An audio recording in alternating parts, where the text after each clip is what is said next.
All right, screw it.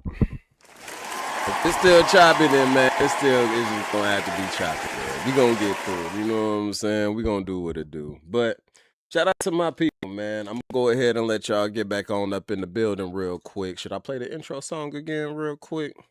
Bro, we can do it. I need to upload some of my other music on here. That way we ain't just stuck to one song. But yeah, man, y'all hit that like button on y'all way in. Let me know I'm coming through good and all that. And we gonna play the intro song real quick while it build back up, you dig?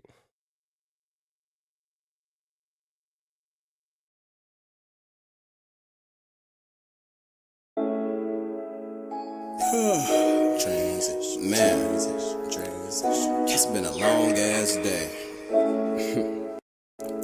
But I'ma still go for mine, I promise.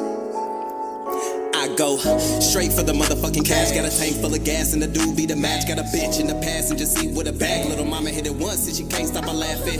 And I swear I'm not drinking, but you won't believe me, cause the way a nigga finna crash it. And I buy mine in bulk, got an ounce of that hook. Now I'm about to break this hoe down and smash it. My lighter flick, my blunt is lit. My team legit, my nigga. My weed is great, nah it ain't laced. That's how it hit, my nigga. I'm from the twin, same hood, same friends. That's if you're looking for me. But if them laws looking for me, that's a different story. Ayy, fuck man, it's been a long day, but I know that shit gon' pay.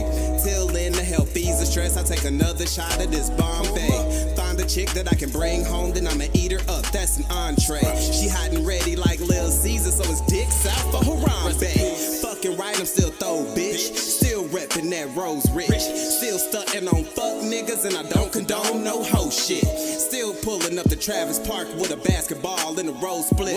Left the city for a little bit, hit the military, got focused. Came back 3 years later, y'all fuck boys ain't no shit. What the fuck was y'all niggas doing in the meantime is what I don't get. But all the homies that held it down, in circus time, shit, we about to climb. So bring the perp in to raise the curtains. I hit them lights, we about to shine. Like diamonds in the teeth of a southerner. We keep it real so them real niggas fuck with us. You getting money in my city, it's because of us. We getting bands, motherfucker, better run it up. I'm pit bull and I'm coming at your jugular. Yeah, I'm a dog, no leash, no muzzler. Motherfucker, man, fuck it, I need a smoke break. Hi, kill these niggas, bro. This one's for the real niggas and the bad bitches that the cash getting while they heavy hash twisting. Lane sippers and mean strippers who just all up at the green and it means just fast living. And I'm not one to judge, cause I've been off that mud double cup with no fucks when I pass limits. And who don't like to smoke and get gone off a cone, but it would not get blown unless gas in it. Hold up, we bout to roll up. I got some smoke, keep you up like it's Folgers. Rookies try to hit the cookie, fuck around and throw up. So we drop the hottest pen verse and it blow up. But we got some recognition from a nigga, so what? We be walking down the street, get beeps like a know what's. Now bitches in the sheets, but the freak on the meat skis keep real defeat. Hell yeah, make them touch. You know what? I go nuts, but yet I'm steady focused. Probably from the bomb ass fly with no lotus. I can't even think how many trees we done smoked up. Whatever the number gonna fuss, you'll need a tow truck. Getting shit across the seas with ease, put a boat up. That's no lie, baby girl, no joking. Shorty said she can't swim, I'm behind the back stroking. Do it for the love of buzz, stuff a blunt, make it swell and make your fucking chest open. That's how we doing the rich. You gon' know for one, I smoke two just for kicks. Fuck us up, blaming no why is it killing you niggas? Get mad knowing that the shoe fits. You know. So gon' start the stress and I smoke a transition. Get lifted to heaven, no worries, no issues when we bring the letters. My niggas and women in the smoker section. Hi.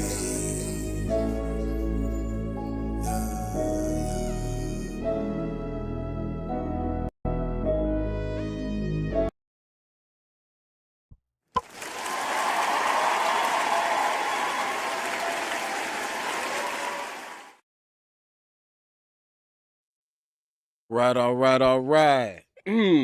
So if it's still choppy now, man, screw it. We just gonna have to get through it, you dig? It's all good on this end. But let me get into my morning spiel like I normally do. Y'all know me. Yo, what's good, gang? You know the name. It's Transition representing Gaptooth Gainz, and I'm back at y'all with another video. Go ahead, hit that like button for me as you come on in. Drop a comment down in the comment section. Let me know how you feel about this video. And subscribe to the channel if you haven't already subscribed, because we're going up. We're on our way to 15K. So if you want to help us get there, just tap that subscribe button. And don't forget to hit that notification bell. But shout out to all my people in the building, man. We are live right now. I hope you ain't going too hard at work right now. You know, I'm a night shift ninja, so I don't be getting up early in the morning just to go punch that clock, man. I punch my clock where everybody else is asleep. You dig? But Yeah, man. Grab your morning coffee. You know what I'm saying. Grab your bacon, egg, and cheese tacos. Grab everything you need because we're gonna be here for a little minute, man. We got at least 5 videos to react to, and we got things ranging from this crazy little trans kid going off. I mean, the cop looking at this kid like, what the hell is even that? because the kid was out here tripping, right? We got Charleston White getting shot at in Houston. I mean, somebody seen him and was like, hold on. Oh, brother, this guy stinks! I guess my buttons are a little delayed when I'm on live. I need to keep that in mind. Hey, you stop all that barking over there. Y'all might hear some pit bulls barking in the background. We got people moving around outside my house and you know, pit bulls, they bark at the damn wind. So, but yeah, man, we got Charleston White getting busted at while he was out here in Houston. We got, what else we got, man? We got a couple of things on the tab for today, bro. It's going to be a good show. We got a racist neighbor getting his instant karma. Oh, yeah, we got the Tate Brothers. You know, they recently got arrested down in Florida. They should have been arrested for them damn outfits they was wearing, all right? Hey, Andrew, what you in man capris and penny loafers for this? That fool look like a fairy, gang. I ain't gonna lie. And then we got the Memphis mother who apparently deleted I think the dude was like 20, 21 or something. She deleted a young man that was in her 13-year-old daughter's room, right? But apparently it's some stuff going on with that one because she's facing murder charges. She's facing first-degree murder.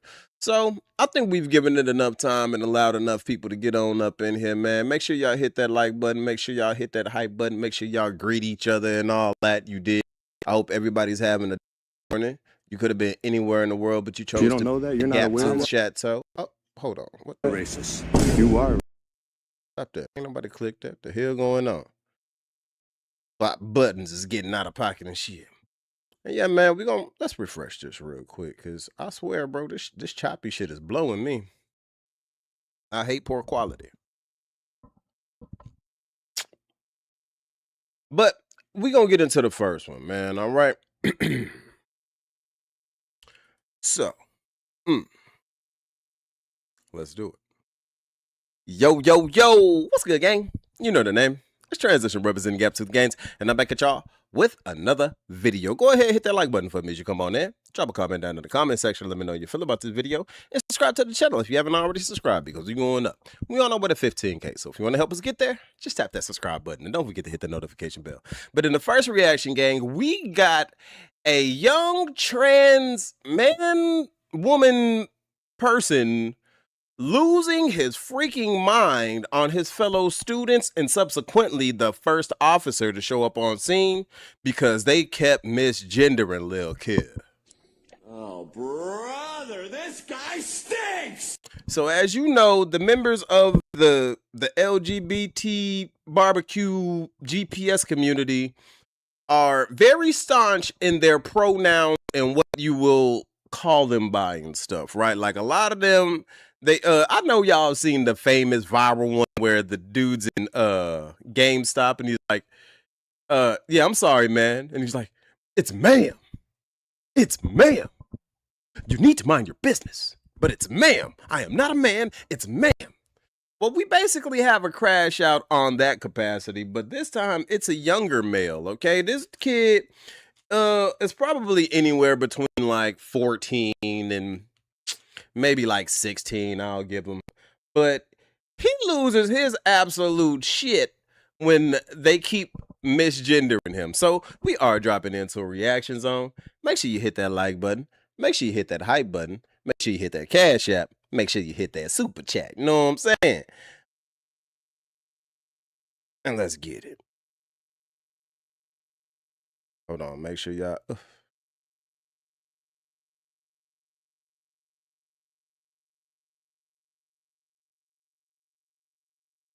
Stop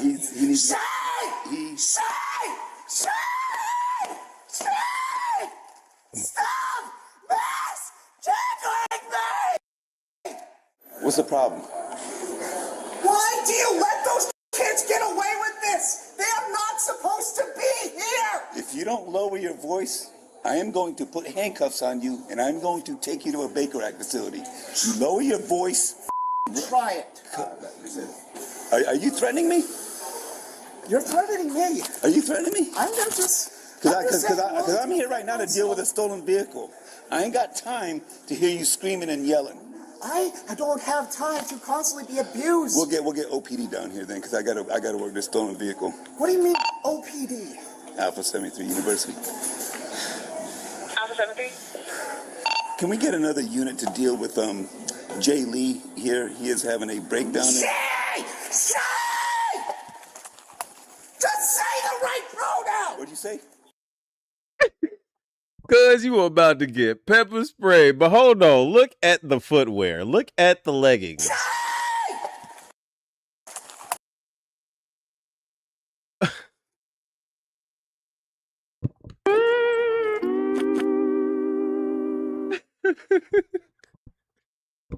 What the hell is even that? Dog.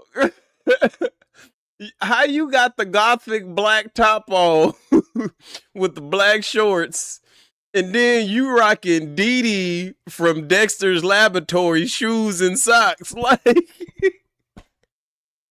you look like nigga about to tell you, Dee Dee, get out of my laboratory. What?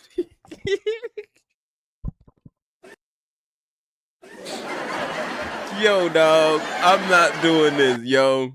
I can't, cuz. Nah, dog. Yo, hey, y'all.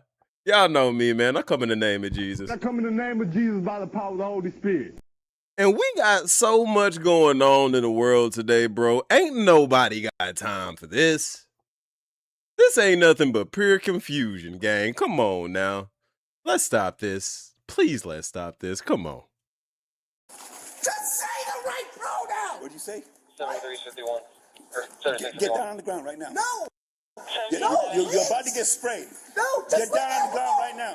Leave me alone. I can come in there. Leave me alone, please. Okay, are you gonna calm down? I'm getting my phone out. I have to Okay, film I'm this. telling you. Are you gonna calm down? I You will don't charge a calm police down. officer. I will calm. You know what this is? I This will is calm OC down spray. when you get the pepper spray out of my face. Alpha 73. Leave me alone. I have Just please. pepper spray Please. at this individual Just right stop now. pointing the pepper spray at me. I will calm down if you do that. Stop.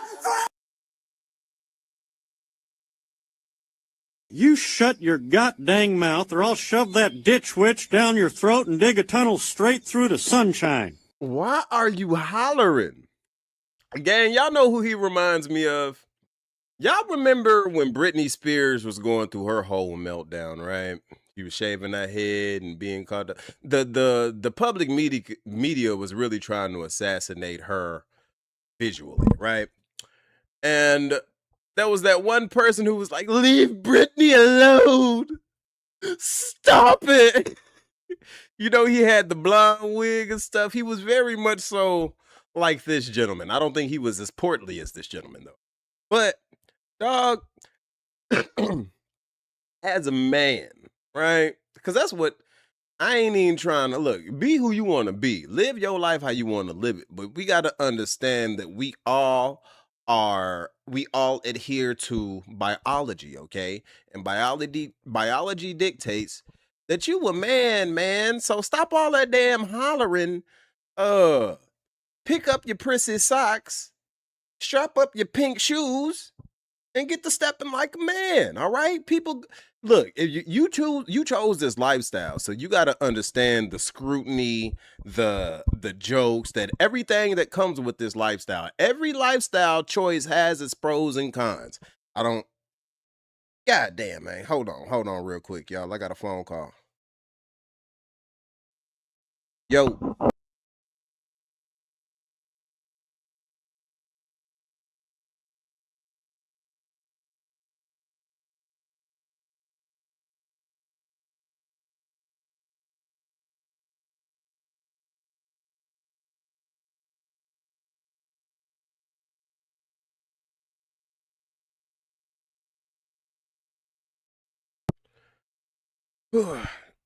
Jesus Christ. Now I probably got to fix my camera, y'all. Camera out. Is my camera out? Let me know something. Hold on. Yep, of course my camera is out. Do me a favor, man. If you know me personally and you see me live, don't call my damn phone. Because for whatever reason, both of my phones are linked together. So when you call my phone, it goddamn stops my camera on my other phone. And y'all just be messing up the process, pimping. Y'all gotta chill, all right? I'm up in here trying to do my thug dizzy, you dig? I need a little help. Stop it. Get some help. And you mofos ain't helping, so don't be calling me, man. Hold on, y'all. Fixing this. Gotta,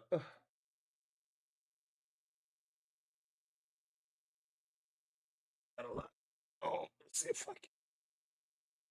Oh. Everybody want to be a YouTuber until you got to do all this shit, right? Let me see. Let me make sure I'm coming through good. What I look like.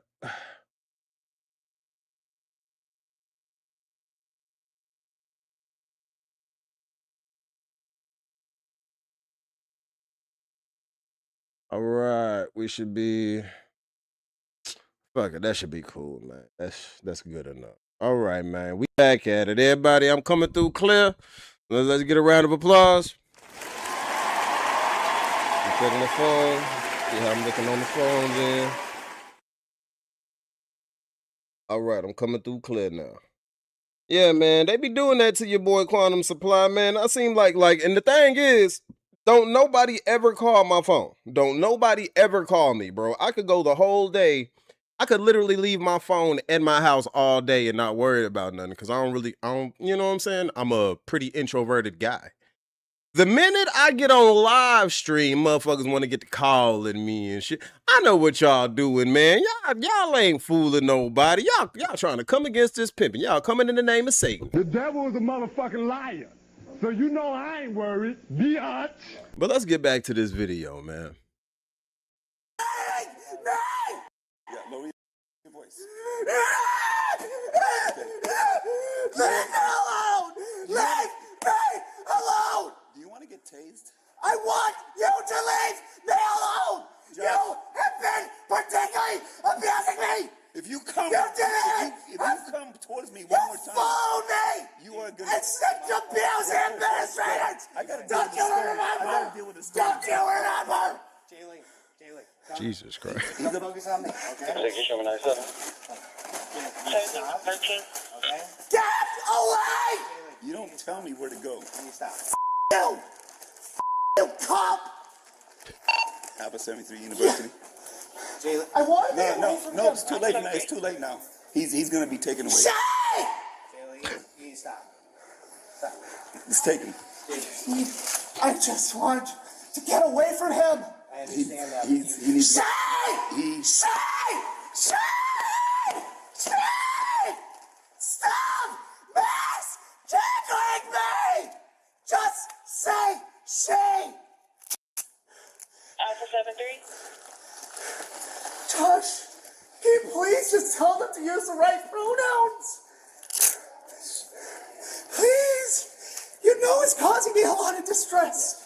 I need you to bring it down here, though, okay? Okay, so I'm gonna. Is him not using the right pronouns causing you distress? Or are you just in a constant state of distress due to the constant state of repression you living in? We got to be honest about these things, bro. Like, it'd be one thing if he was calling you like something derogatory, creature, species. So, you know what I'm saying? But bro, he calling you what you've been called the majority of your life until a certain point you just decided you didn't want to be called that no more. But just because you feel like you different doesn't change everybody else's reality. Like, ain't nobody gotta lie to appease you, gang. You are what you are. Now, people can respect the fact that you want to be called she and do that. But if they don't and want to call you what they feel like God made you, suck it up, buttercup. Like, you got bigger fish to fry. Get over it. So I'm going to ask you very nicely. Put your stuff down, turn around, put your hands behind your back. Delta 70 to Riley or Rivera. Not going to be arrested. Put your stuff down. Rivera. No. Put your hands behind your back. No. Okay, so You just trying to get on I'm only going to ask you one more time. You can record all you want, but it's already beyond that point. We already tried. You're stressing me out. It doesn't matter. I'm just asking you to please stop stressing. We already tried to help you. So. No, you didn't. Yes. You came in with hostile intent. Put your hands. Be alone. Get on the ground right now. Don't hurt me. Get on the ground right now. Don't hurt me. Get down on the ground right now.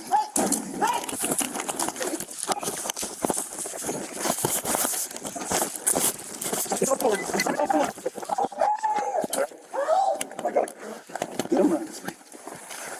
Leave me alone. Stop. Get down. Get down on the ground. Get down. Get down. He gonna hit the ground and be like, My leg! My leg! but hey, gang, what did you expect to happen? Like, seriously, what did you... I've never seen a video where somebody shouts, screams like that and ends up getting their way with the police. Unless it's a drunk white woman. Sometimes they be getting away with that shit. But, bro, you are a Bobby Hill built little boy, okay? You got... You gotta chill, gang. Like... Leave me alone. Help! Help me!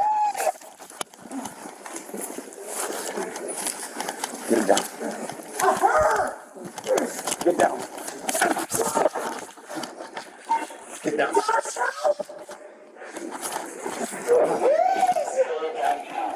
Get him down. Let go. Put your hand behind your back. Put your hand behind your back, please. I can't. No. I'm right. I just wanted you to. Come on, stop. Josh, please.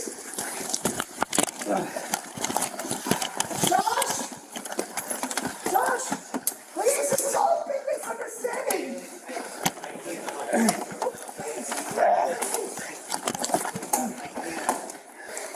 I'm gonna spray him. No, please don't say him.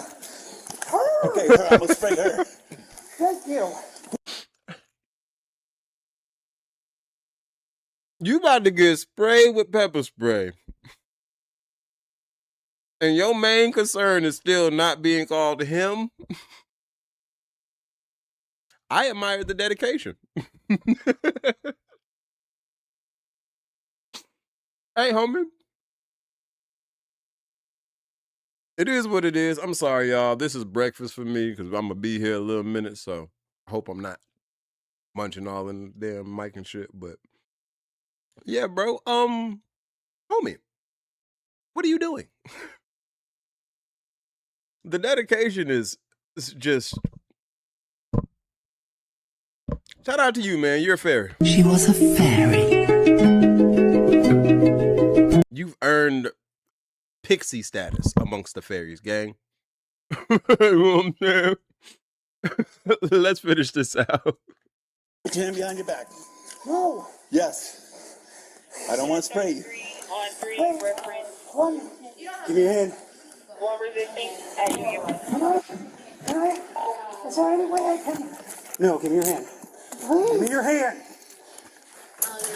I just. Please. I can calm down if you just give me some space. See what's gonna happen?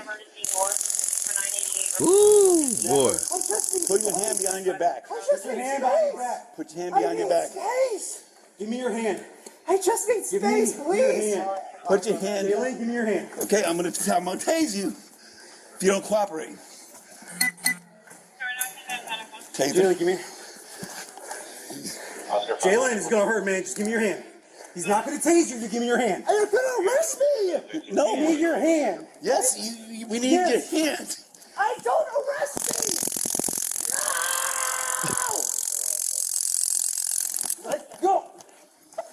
your hand. Gonna get it again this time. Give me your hand. Give me your hand. Leave me alone. Give me your hand. Alone. Look at this. All right. Give me your hand. I'm free.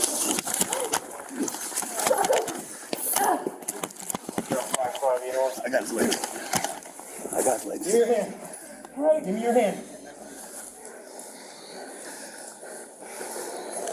Let go. Put your wrist. Relax him, okay? There you go. We got him.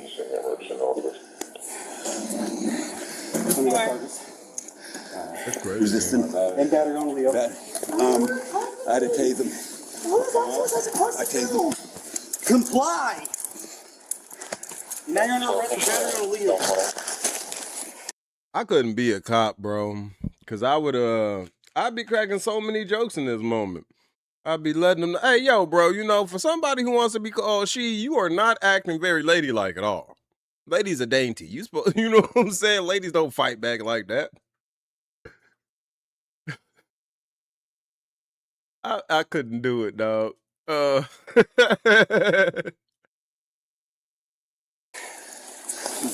over. Roll over. Now get up. Josh, please. On your knee. I'm trying.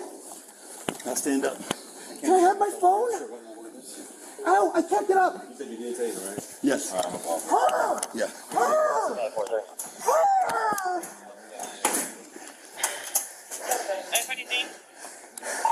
Josh, You don't anyone know or any references? Stunned. Sit down. We're going to have the fire department take a look at you. Josh, this is a big misunderstanding. You're good? Let's just take it to the car. You're going to be on Put him in my patrol car. Okay. I'll take it. Huh? There. Come on. Wait. You're going to be all right. Come on. No. Thanks, Josh. Can I have my phone back? We'll get your belongings. All right.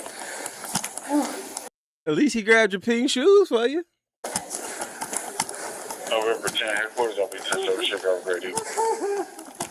I hate you all. I hate you. You escalated this. You didn't have to pull out the pepper spray.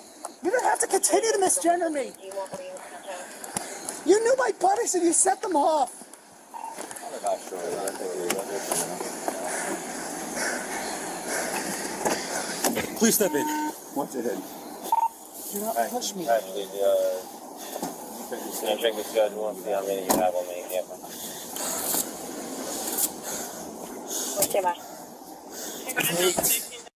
Where do you even find size 12 Barbie shoes at, gang? I need to know, yo.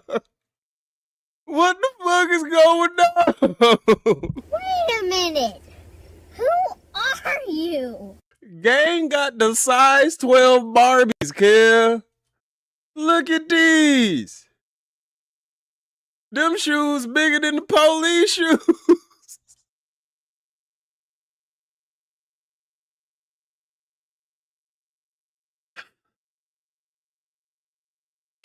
Oh, shit. Hey, yo, dog. Oh, man. Cuz is the Muffin Man. He might be the Muffin Man. No, not the buttons. Not my gumdrop button. Oh, that's the gumdrop button. My bad. I thought that was the Muffin Man button. But, yeah, bro, you got on the size 12 Barbie rentals? I'm a Barbie girl in a Barbie world, wrapped in plastic. It's fantastic. You can brush my hair and tase me anywhere. Imagination, life is your creation. Come on, Barbie, let's go party. Yeah. Come on, Barbie, let's go party. Ooh, man. Don't act like that song wasn't hard, y'all. Don't act like y'all surprised I know that shit. That song hard. Look, I got a homegirl, right? I used to hate this bitch. Shout out to Bree. Love you, Bree. But she used to pull up. She'll pick me up after work when I was working cashier at a spot. And she'll pull up blasting that shit loud as hell. So all my coworker homie, you know, these are niggas and shit. I just finished smoking weed behind the dumpsters with these niggas after we took out the trash, and now I'm getting into the car while she bumping goddamn Barbie girl. Don't judge me, all right? It's pimping. But man, yeah, dog, this homie tripping. Let's keep rocking.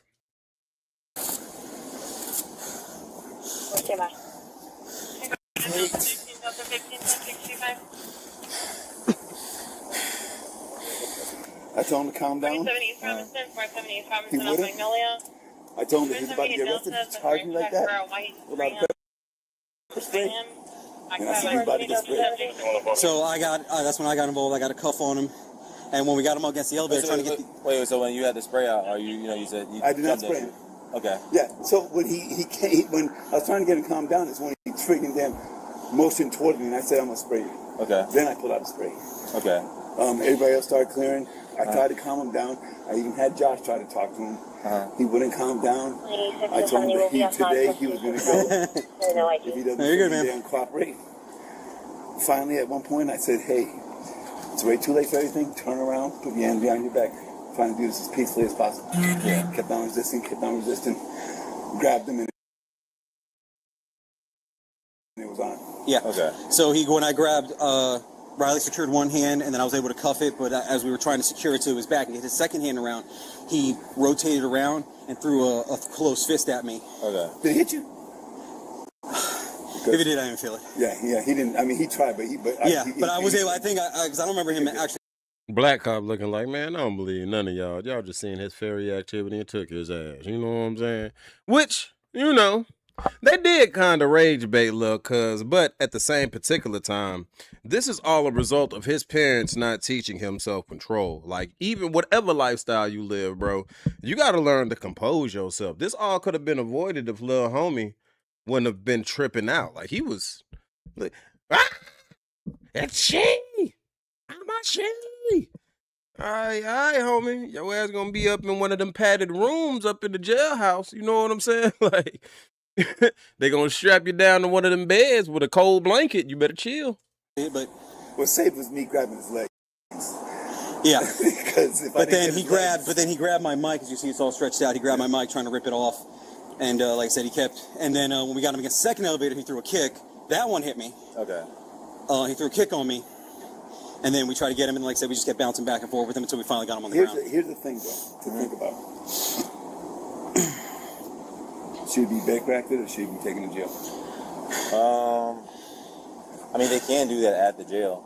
Okay, because he's going to need some care. Yeah. There's something wrong. Yeah. And he definitely can't be with Gen Pop. They will destroy him. No, they're going to put no. In this case with this particular individual, they're probably going to put him in protective custody as soon as we get there. As soon as he gets out of processing. I appreciate you coming. But yeah. 1033 cleared at 1722. Hey man, it is what it is.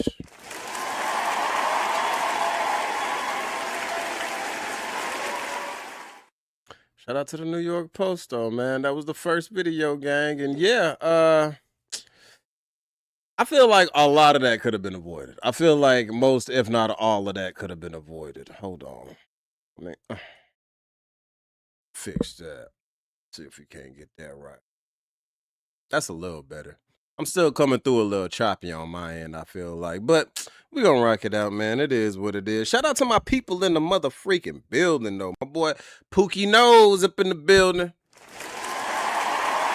know what I'm saying? I see the big homie Seen and Unseen boxing up in here. Quantum Supply, you dig? JD Informant. Shout out to all my people in the building, gang. You know what I'm saying? Who this is? Grunge 90s music. Shout out to you, gang. I ain't never seen you cross here before, but you know what I'm saying? We welcome everybody who ain't tripping on no BS. You understands me? And yeah, man, how y'all feel about the first video, gang? Do you... I don't know. Like I said, Cuz reminded me of old boy who was at the GameStop and was like, it's ma'am. The name is ma'am. Like, nah, homie, both of y'all built like the father and son on the Shrek movie where he's like, do the rar. You know what I'm saying? But we up in here, man. All right. Damn, I just got a major update on this chat, so we up in here. But Okay, so in the next one we gonna get into, man.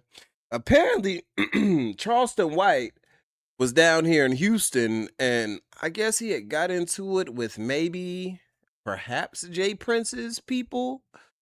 Regardless of the fact, man, he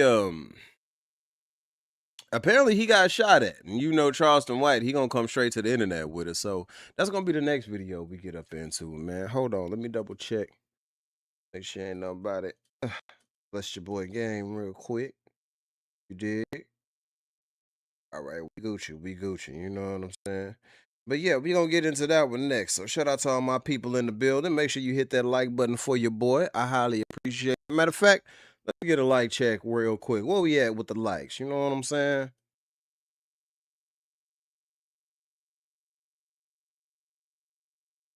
Hold on.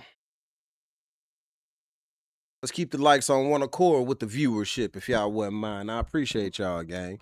And yeah, man, everybody in the building, you know what I'm saying? Make sure y'all showing love in the chat. You dig? Don't get too out of line, because y'all know my moderators, they like death row security in the 90s. All right, we got Big Buntry in them over here. You dig? You talk any of that smack, and they gon' get your ass on up out of here. So make sure you come in with respect when you stepping into the Gaptooth manner. But yeah, gang, let's get into the next one.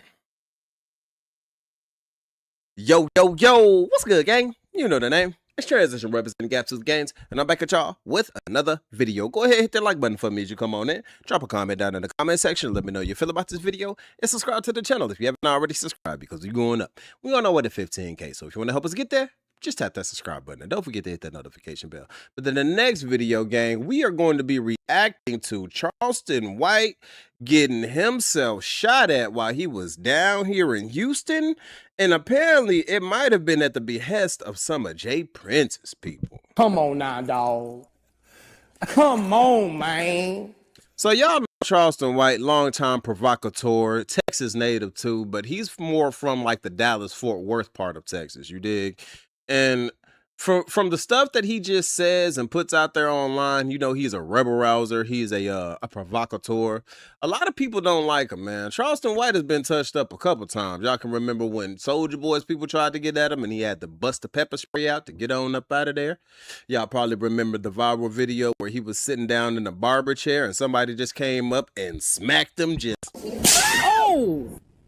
And Charleston White has been in a few little scuffles behind the stuff that he has said out of his mouth. And apparently this time, the boy was down here in Houston and got himself shot at. So we are going to be dropping into a reaction zone. Make sure you hit that like button. Make sure you hit that hype button. Make sure you hit that cash app. Make sure you hit that super chat. Let's get into it.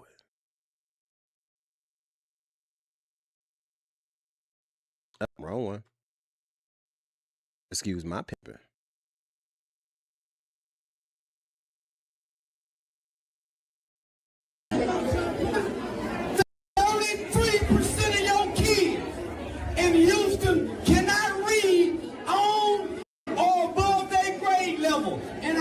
Why?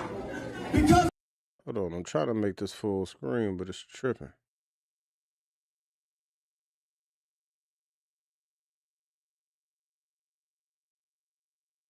When proper information is given, get dumb.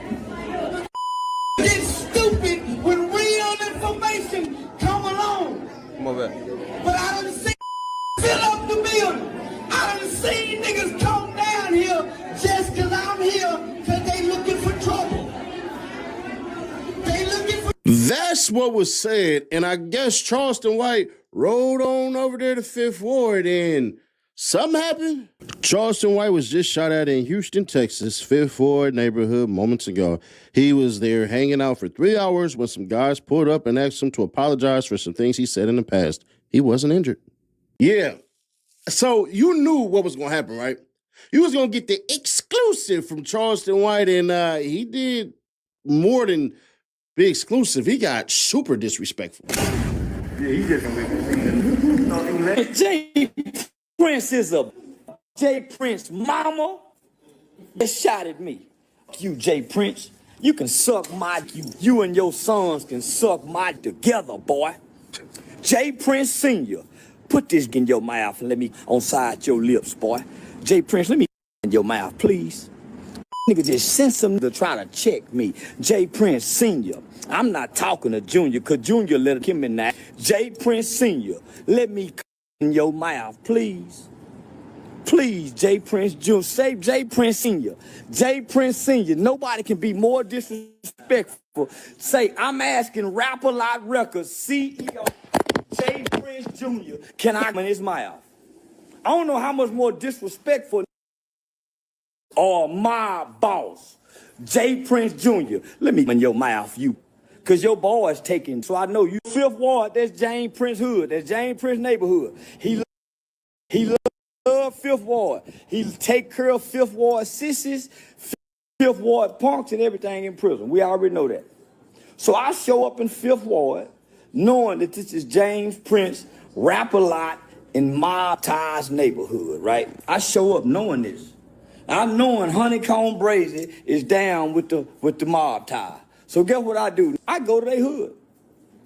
I go to their neighborhood by myself. No mace. No gun, no nothing, me and a bull dagger. I show up with a bull dagger. I show up with a bull dagger in Fifth Ward, Texas.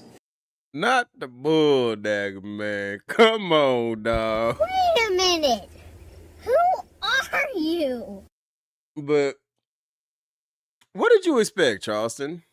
You pull up, tell a bunch of people, hey, all y'all kids is some doofy ass kids. Special Officer Doofy reporting.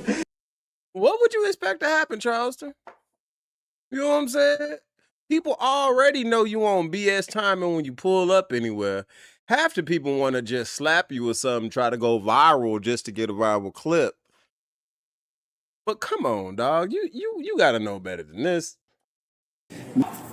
Mob Ties. I ain't gonna say for war, my name for war, but J. Prince Jr. and Sr. and Jazz, they can suck my dick to that snot mouth, and they get thick in the back of their jaw. So I go to Fifth Ward, Texas. I go to Fifth Ward, Texas. Come up to me and say, hey, woo, woo, woo. One came to me and said, man, we just need you to apologize. Well, guess what my apology is? With my on J. Prince lips, him on his knees, on his lips. I went to Fifth Ward by myself, and the niggas wouldn't even take a plane get me. Not only did they shoot at the car, they called 30 niggas. Mob ties. Mob ties. The niggas showed up 30 deep. And all they wanted to do was to plead with me to apologize to James Prince. James Prince, fuck your mama, nigga. Fuck your mama, nigga. Do you hear me? James Sr. You sent your pussy hit squad. Y'all had a chance to get me. Honeycomb Brazy. All the niggas, I told y'all I was in the city. Told you niggas I was in the bitty. I told you niggas I was in your city. Yes, niggas. Y'all, I can get pretty ignorant, okay? When it's time to come for me to be a stereotypical ninja, I can get pretty damn ignorant. Charleston White gets ignorant. He don't get ignorant. This motherfucker is ignorant. This nigga. He really playing with fire, though. I understand that the Prince family is under investigation by the feds and all that, but it don't take a lot of money to get somebody to just run up on you and punch you in the mouth, you know? And with his connections in Texas, going against the old man like that, bro, it's not advised, Charleston White. I mean, I get it. You know, you gonna do what you do. You are Charleston White, right? But you've already been proven time and time again to not be untouchable. A lot of people don't know, but Charleston White got kidnapped when he was out in California. Charleston White, them people, there's a reason he don't go back to California like that. You know what I'm saying?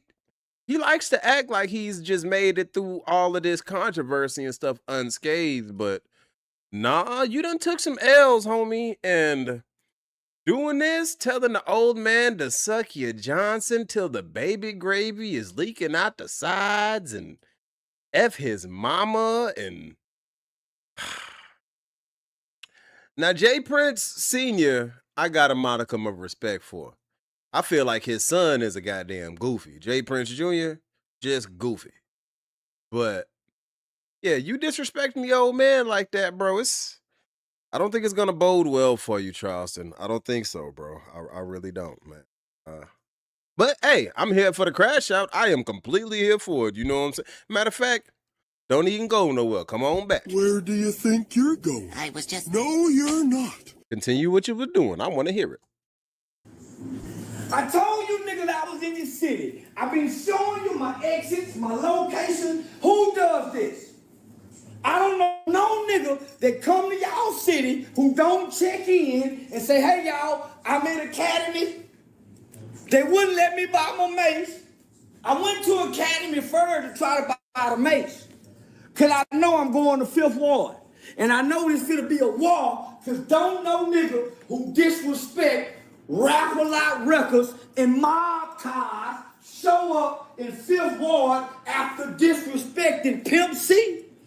Nigga, Now, here's the thing. While he's disrespecting the mess out of James Prince, what proof is it that James Prince did this?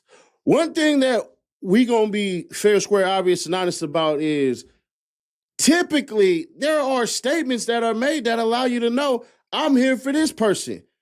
At times, a lot of these people who are friends of people, dedicated to people, support certain people, man, they just want to be a part of a cause. So what ends up happening, in my opinion, is something happened. Maybe, maybe not. But according to Charleston White, somebody did. So since we didn't hear it in the previous clips, let's see if we hear it in the next ones. What we're going to be listening for, though, is simple. Does Charleston White say, this person say, for mob ties or not? Because just because you said something disrespectful doesn't mean the person who actually was disrespected had anything to do with anything. George Floyd. I said Rap-A-Lot. I said Jay Prince, and had the nerve to walk back in the 5th Ward neighborhood by myself with no police protection. I got to be the baddest nigga on the internet. I will be calling the FBI in the morning to file a report. Why? Because James Prince sent a representative. So I will be going down to the FBI office in the morning to put this in documentation. Because we know he had Takeoff killed. We know he had Takeoff killed for the illegal gambling. And I got information on the illegal gambling and the Takeoff case. One of Rap-A-Lot people called me and gave me information. I stayed for 3 hours, my nigga. Just to show these niggas I really think I'm bad. I don't weigh nothing but 125 pounds, 5'8", one eye, with a hip that's taller than the other. I stayed in that bitch for 3 hours in 5th Ward, watching niggas take pictures, watching niggas pull up. 125 pounds as a grown adult over 5'5" is crazy, gang. That is what we refer to as victim weight. Y'all know me, man. I'm Gaptooth Gainz, and I don't discriminate on body types or all of that. A man is a man, you understands me? But fellas, if you ain't in the gym, if you walking around here as an adult male over the height of 5'5" and you 125 pounds, I'm gonna need you to get your weight up, gang. I'm gonna need you to hit the gym. I'm gonna need you to eat your Wheaties. I'm gonna need you to, like, hold on. I heard 125. It was like, nigga, what? As a grown man? That's crazy, gang. But yeah, bro, that's 5'5", one eye, and a gimpy hip. You asking for trouble. I honestly don't even think Charleston White can aim a gun properly because I feel like it was his good eye that was taken from him. You know what I'm saying? Like, imagine a blind man with a gun. Oh, man. Hold on. Let's keep rocking.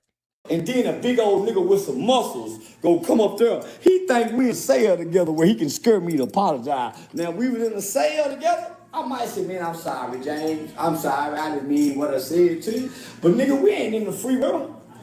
We ain't in jail. We're in the free world. Can't now one of you nigga make me apologize, nigga. That's why I pat you on the shoulder and say, get with me later, nigga. Damn, they're passing y'all to my assistant. Man, we just need you to go back and apologize. Well, James, since you want an apology, here you go. Mama, I don't give a damn if he's dead or alive. James Prince Sr. Mama, nigga. Your baby or yours that tried to start the school of Prince with Baba Mean, but she wanted to give him some pussy. That too that almost lost the kid to CPS. Your abusive son that beat up and raped. Fuck you, James Prince. Fifth Ward, Texas, nigga. Fifth Ward. Most of them niggas were dope fiend crack babies born anyway after 81. Nigga, your brother who was boys in prison, nigga. Everything associated with the Prince family. And you can suck my dick with on every grave site of any motherfucker associated with your bloodline. James Prince Sr. You, nigga. I travel around this country with no security, no protection, and I done disrespected Crippin' Blood, BGBD, J Prince, everything y'all think is dangerous, I done spit in his face, nigga, and walk around this motherfucker like I can't be touched. So let me say this and make this emphatically clear. He just said Fifth Ward. Last I checked, Fifth Ward isn't a store, isn't a street, isn't any of that. It's a certain particular section of Houston, Texas, like a neighborhood. And let me tell you about Fifth Ward, man. You can get your issue in Fifth Ward. Shout out to all my Fifth Ward niggas, man. Charleston's stupid because you're a Texas native. You got family down here in Texas. You can't avoid Houston like you avoid California. You know what I'm saying? So you could be down here, let's say your family, I don't know, you had a cousin's birthday party or something at Papa Do's. And the Fifth Ward nigga just see you there and decided today he want to go viral. It's up. Like, you stupid, Charleston. I never understood. Hey, calm down, homie. Hey, stop all that hollering, nigga. Hit bulls, bro. I swear to God. What was I saying? See, you done threw me out my train of thought. Yeah, when you dissing, homie, well, I guess in a sense, I mean, to diss Jay Prince is kind of to diss Fifth Ward. Jay Prince got a lot of people who respect him out here, Charleston. A lot of people that would do some things to you for him. And they all know what you look like, but you don't necessarily know what they all look like. So you might not even see it coming if it happened to you. But, hey, that's on you. I ain't tripping. State Farm is there. If we got any of those goddamn commercials, y'all owe me some extra money. Kidding. But on a serious note, where were you located at? Were you at a gas station? What gas station? Were you at an Arco? Were you at just a local gas station? Where's the location at for all of this stuff that allegedly happened? Now, there was somebody from Houston that say, nah, all of this shit did happen. And he said that people in Houston should have did something or anything like that. But I'm going to pleasantly say, no, they shouldn't have for this one simple reason. Celebrating for? What are y'all celebrating for? I just saw this footage of Charleston White talking shit, then burning out in the bins, and then somebody let off a shot. One shot, they didn't even shoot at him. And then you hear somebody in the background saying, y'all protecting this nigga, bro. Charleston White wins again, bro. Charleston White showed up the Fifth Ward, this with the intentions to troll. Y'all know who he trying to troll? When he went to Fifth Ward? Yes, he trying to troll Jay Prince them. And I ain't gonna lie to you, I'm really disappointed. Whoever shot that one shot, y'all need y'all ass whooped. Because the media is going about saying Charleston White got shot. Hell nah, brother. Keep the bullet, man. Keep the motherfucking bullet. I'm not really hearing there's real validity. I think it's secondhand information, which he believes, so I can't tell him, no, I don't believe it or do believe it or anything like that. I would push back a little bit and say, well, we'll see what happens, because once again, this could be a play. This could be Charleston White going, you know what? My last interview did this amount. I want to keep my money going for this amount. So let's give Vlad and Say Cheese and possibly No Jumper something to talk about so I can spin it in 3 different angles and have 3 different things to do to keep the interest in the numbers so that I keep making my money. Makes sense to me, business-wise. So I don't know. I have no idea if this is real or not or anything. I can't confirm or deny. But also at the same time as well, Charleston White is an old man, 50-something years old. Or what is he, like 48, 49, however age he is.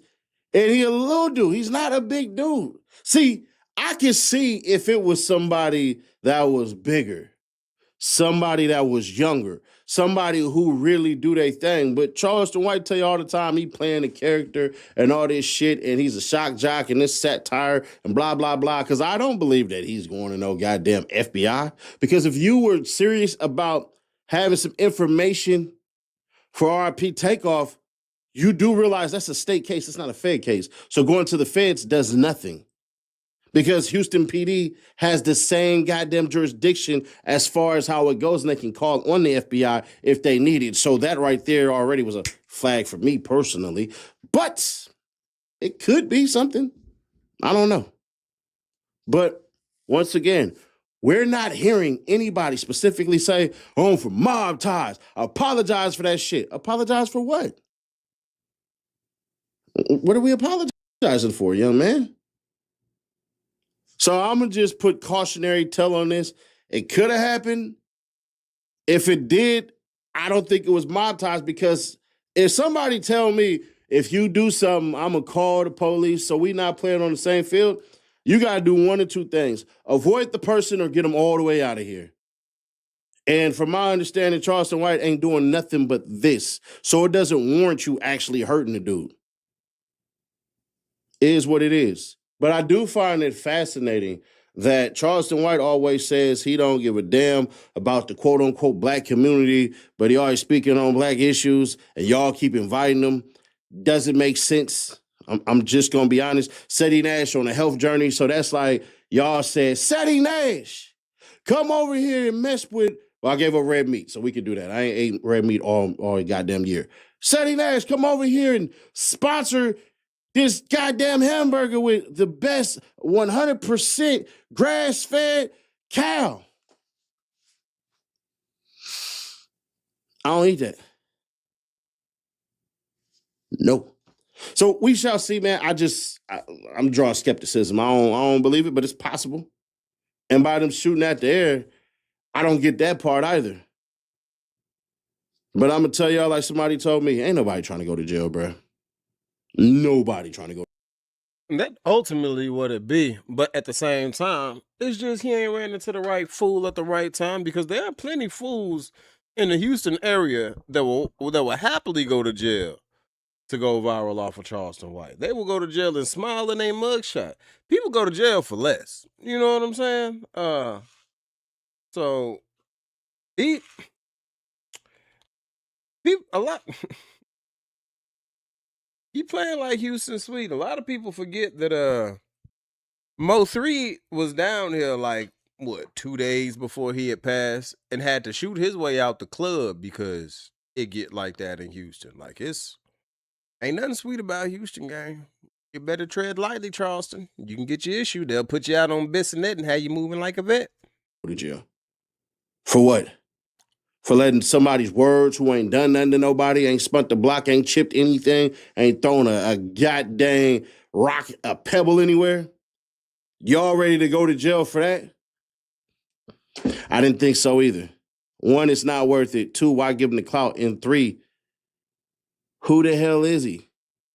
That's the thing that a lot of y'all had to understand. You only validate somebody when you start doing certain things to prove their point or disprove their point. Then you make them out to be a liar. But y'all know the slang. Subscribe to the Best Notified Show to keep your people aware. Click right here, though, to catch up with this Nolan Wells update that is kind of effing insane. Click right here for that video or click right here for the playlist, and I will catch y'all in the next one. Shout out to Seti Nash.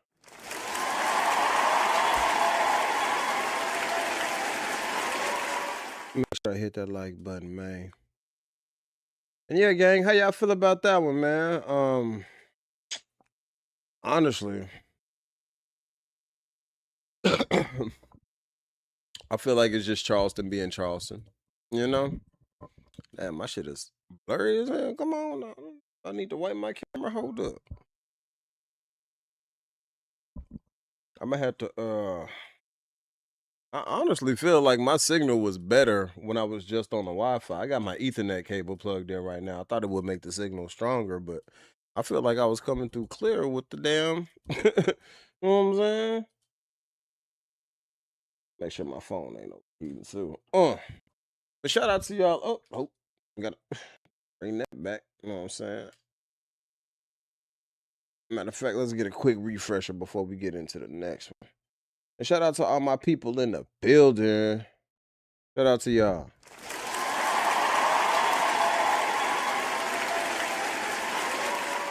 That's a little bit better. So yeah, man, in the next one, bro, we got, hold on, let me do a quick chat update before we get up in. My boy Final Boss KC up in the building. Shout out to you, gang. The homie Peter Rico up in here. Shout out to you, homie. Yeah, man, you know what I'm saying? My people still rocking with your boy. I see 7 people on my side. I can't never, ever get an accurate gauge on the chat because YouTube be playing with the numbers. They be playing with my numbers, man, but we gonna keep it rocking, bro. And this next one, so y'all might have heard about this story, man. It's a Memphis mother who was at work, I guess, and her daughter was a 13-year-old little girl who I guess had a history of letting little boys into their home after her mama go to work, right? Because apparently this isn't the first time that this has happened, but this is the first time that the mama shot somebody. But apparently the mom gets home, finds a young adult male, because I think little homie was like 21 or something, finds him in the daughter's room.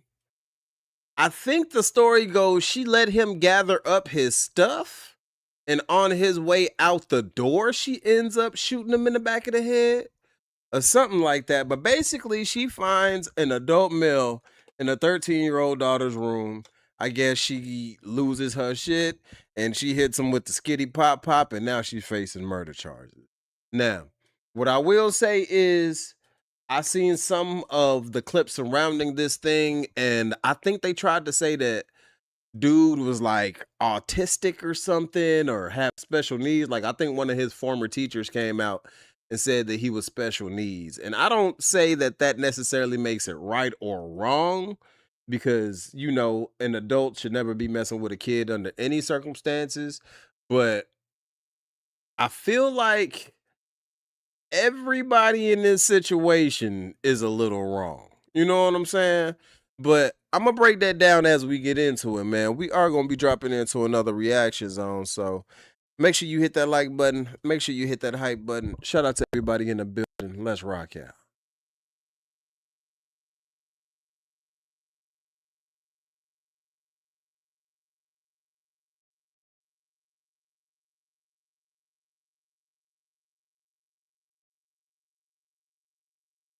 A woman is charged with first-degree murder after an overnight shooting in the Walker Homes neighborhood. This happened around 1:45 on Travis Road. Police arrived on the scene to find a man shot. He was pronounced dead on the scene. Kendra Scott, here on your screen, is charged with murder. and possession of a firearm. This all happened after a mother found a man in her house. She says he was hiding under a child's bed. When police arrived, they found the man dead near the front porch. Now the woman, 36-year-old Kendra Scott, now faces multiple charges, including first-degree murder and employment of a firearm during the commission of a dangerous felony. The man who was shot has now been identified as Redarius Morton. According to police, Morton was invited by a child to the home and came in through the back door at 1 a.m. The arrest affidavit says when Kendra Scott came home, she was heard banging on the front door and yelling, "Who's at my house?" Once the child opened the door, Morton was found hiding under the child's bed.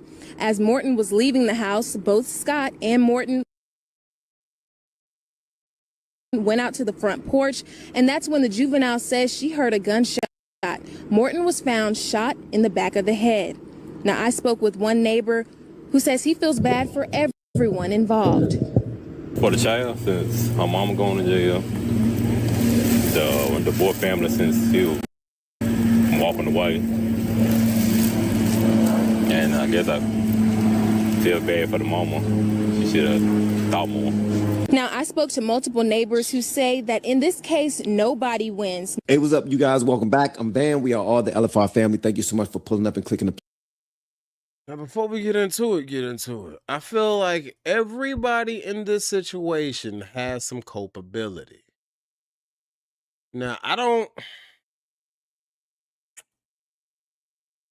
given a mother's, protection mode, like a mom coming home to a grown man who more than likely just finished getting physical with your daughter, your 13-year-old daughter, that can drive you into a rage. That could cause you to, Lord knows what I would have done had and I'm not even a parent, but you know what I'm saying? Like, homie, I catch you under a little girl bed and I'm not about to stop and check to see if you are special, right? But I'm guessing because I guess they said little homie was able to gather his stuff, and well, in the clip they said they found him near the door, but I guess he was able to gather his stuff and walk to the door. And I feel like once you talk to somebody enough, you can kind of get a gauge on their mental acuity.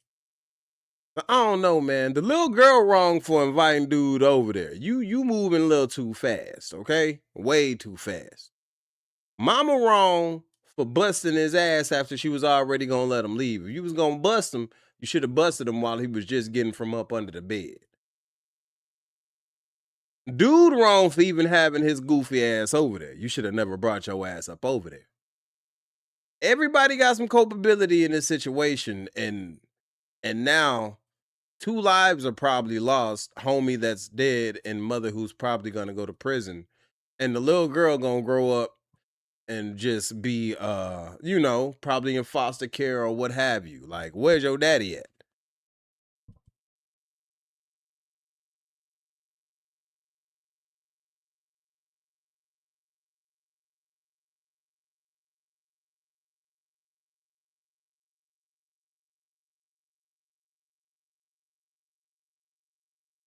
Hold up.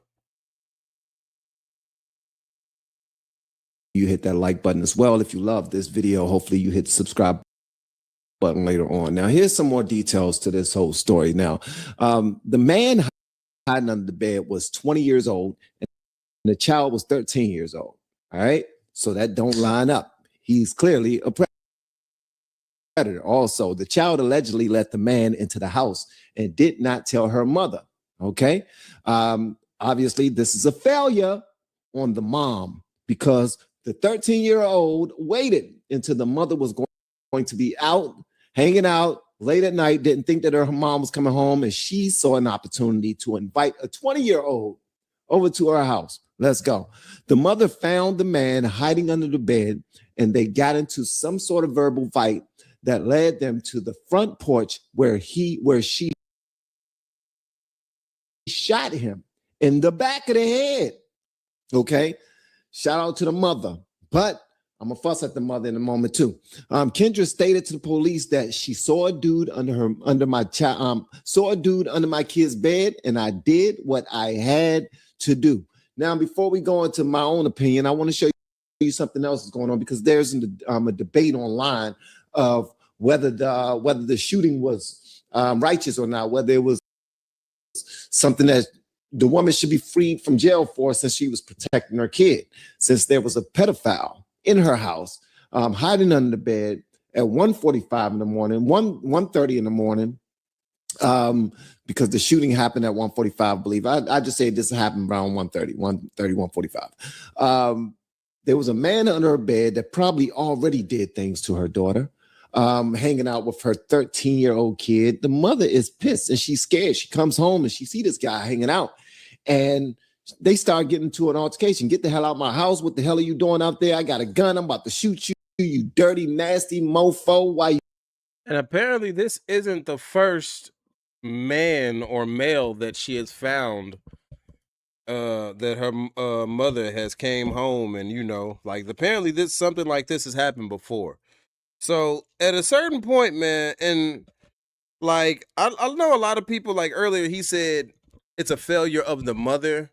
I don't necessarily put it off on her, because parents teach their kids right from wrong, Now, I'm not saying by default all parents are just good parents, but most parents let their kids know right from wrong. And once kids get to a certain age, they feel like they grown enough to do what they want to do. I remember being at that age, man. You couldn't tell me nothing, man. You know what I'm saying? I can remember, and God rest her soul. I love my grandmother, right? But I can remember, we all went through our little Crippin' Blood phase when we was in middle school and whatnot. And I had some real California Crips come down to they was my homie David cousins, and you know what I'm saying? So I'm mobbing with the Hoovers, you know what I'm saying? So one day my mother is she's cleaning my room. And my grandmother is Southern Baptist, been in the church all her life, plays organ for the church, and she's an educator, collegiately educated. She taught thousands of students. You know what I'm saying? Like, my grandmother is a certain type of woman. So when she was cleaning under my mattress, and she see these blue and orange flags with a bunch of condoms and stuff, she like, what the hell is even that? She called my big brother and me into the room. She say, hey, Jared, talk to your little brother, because I gotta go pray. You know what I'm saying? God rest your soul, Granny. Oh, Lord, I about gave my grandma a heart attack out here cripping. You know what I'm saying? I'm out here doing my crip thing. You know what I'm saying? We out here beefing with niggas. You dig?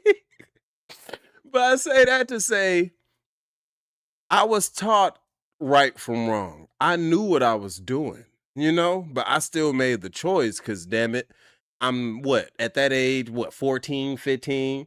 You know what I'm saying? I'm 14, 15. I'm smoking me a little weed. I done lost my virginity already. I'm doing everything that grown folks doing except for paying bills. You know what I'm saying? A lot of kids at that age, bro, you can't tell nothing. Even if they're being taught right from wrong, they got to bump their head. And I bump my head a lot. But let's keep rocking. You hanging out with kids, you 20 years old, you grown, get out my goddamn house, pissed off. And then they walk out to the front porch, and then bang, in the back of the head. Now, this guy right here says, this post make it sound like it was a small child. The daughter let the man in, man hid, but was found. When the man was caught under the bed, he went out to the front porch where the woman shot him in the back of the head. This wasn't self-defense. It was murder. All right. So now a whole bunch of people are going back and forth with this. Here's another person that said, seems like an important detail to leave out. Key additional details. The daughter had invited the man into the home. He was shot once in the back of the head on the front porch after emerging from under the bed, not while concealed. So Matt Paulus and Trucker Dave are all in support of the man not being shot dead. I will say these two gentlemen are weak individuals who don't have daughters and probably never should have a daughter. But I will also say this, the woman, you effed up. Special partnership alert. We just now linked up with XXXdrinks.com, which you could take advantage of and get 10% off by hitting the link in the descriptions. Their products support energy, stamina, confidence, mood, circulation, and overall body sensitivity, not just one single effect. Tea, coffee, and you and your... When y'all start seeing ads like this in my videos, y'all gonna know your boy done made it. You know what I'm saying? Significant other are gonna be extremely happy. I promise you. Go through the link below and get 10% off. I'll see you on the other side. She was pissed off at her daughter, even more pissed off at the man, and she wanted to shoot his ass for playing games with her daughter. She already knew that if you're here this long, then you did something to my baby. She's 13 years old. You are a grown man and you should be dealt with. You are not just going to get away scot-free, apologize, and go about your business. I'm going to call the police on you. They're going to pull up, lock you up, send you to jail. And next thing you know, you'll be out tomorrow. And when you go back to court after doing things to my daughter, the most time that you might receive is 1 year in jail because the court system do not take this they don't take it seriously. So the mom said, you know what? I got you. And this is where she effed up. She shot him in the back of the head. Mm-hmm. Mom should have shot him in the house. Yep. As soon as he got up, whoa. What? I can explain myself. Bow. Explain to Jesus. Explain that to the Lord because I don't want to hear it. Got that way. It's in the house. It's right when I see you. Boom. Don't nobody know how it went down inside the house, but you and your daughter. But your dilly ass, walk him out to the front porch. He's already outside. He's leaving and bow, right in the back of the head. That's got to be the dumbest sugar honey iced tea in the world that you can do. I'm doing it for my baby. Now your baby is unprotected. You're in jail. You're in jail. Where's her dad? Where's her father? Where's your significant other? Who's going to take care of your baby while you're in jail? You clearly couldn't take care of her while you was out at the club or at an event having a good time. And she saw that. Oh, my mom is not going to be here for this. She's talking online to pedophiles. Somebody setting her up, somebody using their adult savvy on a young child who brain is far from developed, and you take advantage, you manipulate her. Bro, you were bound to catch that same fate anyway. I do not feel bad for the guy that took a bullet in his head in this situation. I don't. Sorry, I don't. Now, they say dude with special needs, and I can't say that that's an excuse, like, because I have a special needs cousin, right? I've been around special needs people. Just because you're special needs doesn't mean, just because you have limited capacity doesn't mean you have no capacity. Many of them still know right from wrong. Many of them still know what's acceptable and what's not in society. I guarantee if you ask that little dude, is it okay for adults to mess with young kids? He would have known right from wrong. He would have given you the right answer. Like there's a very fine line between limited capacity and zero capacity. You know what I'm saying? And I'm not saying that I don't wish death on nobody, but homie, you out of here with cheering but the little girl do need her ass whooped too, because what is you doing even talking to these, like kids be, man, this is just a twisted situation, gang. Ultimately, like everybody loses in this situation. Everybody loses. There is no winner. You know what I'm saying? And yeah, I agree with homie though. If you was going to pluck him, you should have plucked him while he was still under the bed. You know? and let the Lord and the police deal with it. At all. But this lady, she did it wrong, man. Do it inside your house, all right? Do it inside your house. Now, the fact that you took up for your baby and you said, oh, nah, you ain't gonna be doing this to nobody else's kid. Bow, bow, bow. You get some extra points for that. But I don't care if the 13-year-old invited him in. I don't care if it seemed consensual. Guess what? A 13-year-old cannot consent. That part. Period. She cannot consent. So I don't care how many people say that this seems like a bad shooting. It was a bad shooting. She wasn't supposed to shoot that man in the back of the head. Come on, man. I like that. Come on. Be reasonable. I get it. As a parent, as an adult who loves kids, guess what? We need to protect them, but we also need to call a spade a spade. And that lady did not do things the right way. What do y'all think? Y'all let me know whatever y'all want me to know in the comments below. If you have yet to hit that subscribe button, please make sure you do so on your way out the door. Once again, guys, I'm Van. Now we are all the LFR family. I look forward to seeing you in the next video, hopefully inside of our members only as well. If you're looking for a way to support the channel, there's many ways to do just that. In the descriptions below, you'll see links that you can click. Shout out to you, homie. And it's the LFR family, if you didn't know. And yeah, gang, how y'all feel about that one, man? It sucks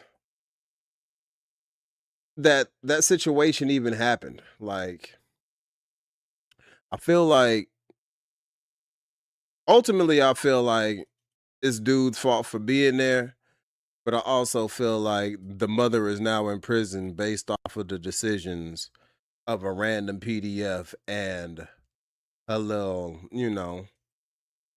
her little daughter. Like, her daughter should have, because when I was that age, right, like, my grandmother used to leave us at the house alone and stuff, and we knew, keep the door locked, don't let nobody in here, don't answer the door for nothing. Like, you know what I'm saying?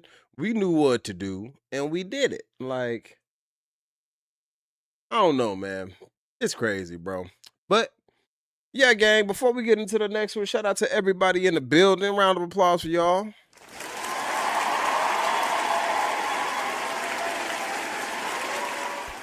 I hope the stream's not too choppy, man. I guess I got Walmart wireless this morning. You know what I'm saying? Usually my shit is straight, but whatever. We gonna keep on rocking, man. This peanut suing elephant, you dig? Let me check and see what's up with the next one, man. Hold on.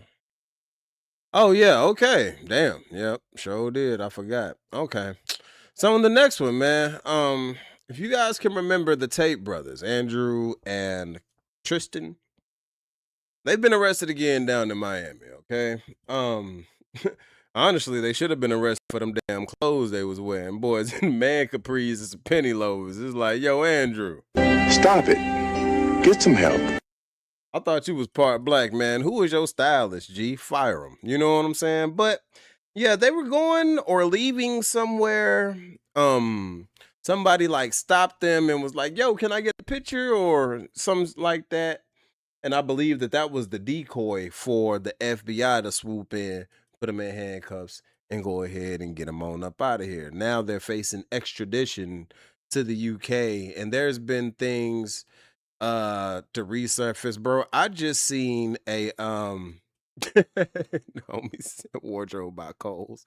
Dead ass. Hey man, shout out to Ashkin in the building, dog. Ashkin City Banks in the building. I see y'all, gang. And yeah, man, I feel like there's been many an effort to take these two downs, but in the most recent efforts, bro, I've seen clips surface of a young Andrew Tate whooping a bitch ass with a belt, and that's the best way I can say it. He telling her to shut up. Hey, you shut your goddamn mouth, or I'll shove that ditch witch down your throat and dig a tunnel straight through to sunshine. And he's like, you love me, huh? Yeah, I got a Bugatti. Yeah, you love my Bugatti, don't you, bitch? And it's like, yo, homie, you need to chill. Come on now, dog. Come on, man. I'm not sure if y'all have seen those videos, but I don't think I can display those videos on YouTube because I think technically that's considered abuse, right? But yeah, man, he whooping this bitch ass with the belt. You know what I'm saying?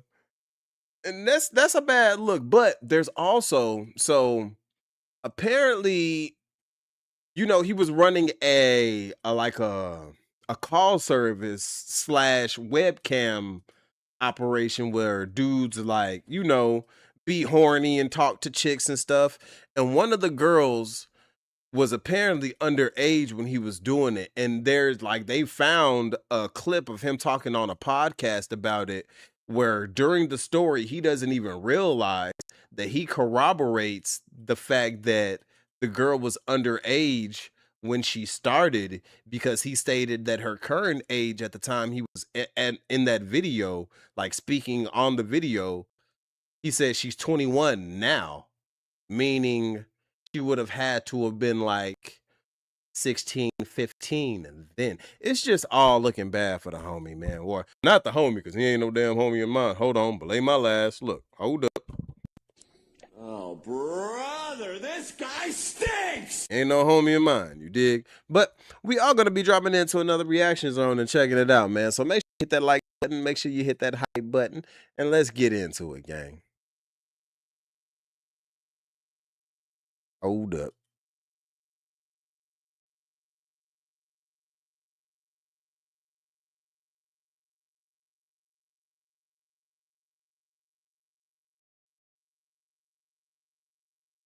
A big update on the Andrew Tate arrest. There's some new information that's come out. People have noticed some very interesting things in the footage of him getting arrested. And one of his biggest ops has come out to basically dance on his grave and celebrate him getting nicked. It's crazy. There's new and old clips of Tate talking, basically giving some reasons and some backstory as to why he might have been arrested, why the UK might have chosen now to move in and actually extradite him, and it's pretty crazy. So I'm going to start with this, all right? One person who is extremely happy about Tate getting arrested is, of course, former friend turned op, Sneeko, all right? And he pulled up the Tour Dan Levid drill remix, which I've heard a few times. This is actually low-key a banger in the drill instrumental space, to basically celebrate Tate getting arrested, and he clapped back at him on X in a pretty brutal, not on X, in his live stream, but I'm going to show you a clip that I got from X, and it was pretty brutal. Look at this.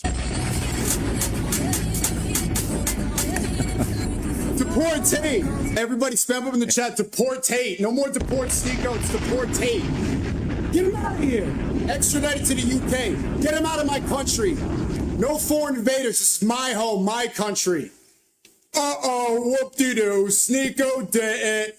Get out of my country. Deport Tate. Allah works in mysterious ways. They plan, and Allah plans, and Allah is truly the best of planners. Truly the best of planners. Wallahi, I prayed for this. Wallahi, I just came back from Umrah. I was going to do my intro a little longer. I'm just going to get right into it. I'm too happy. A lot of news to cover, but Umrah, they're supposed to make prayer for a lot of things. I pray for, you guys know, I pray for the Ummah, I pray for the martyrs, I pray for the people of Gaza. But for the personal things, I made specific dua that the enemies of Allah will be humiliated. And as soon as I touched down.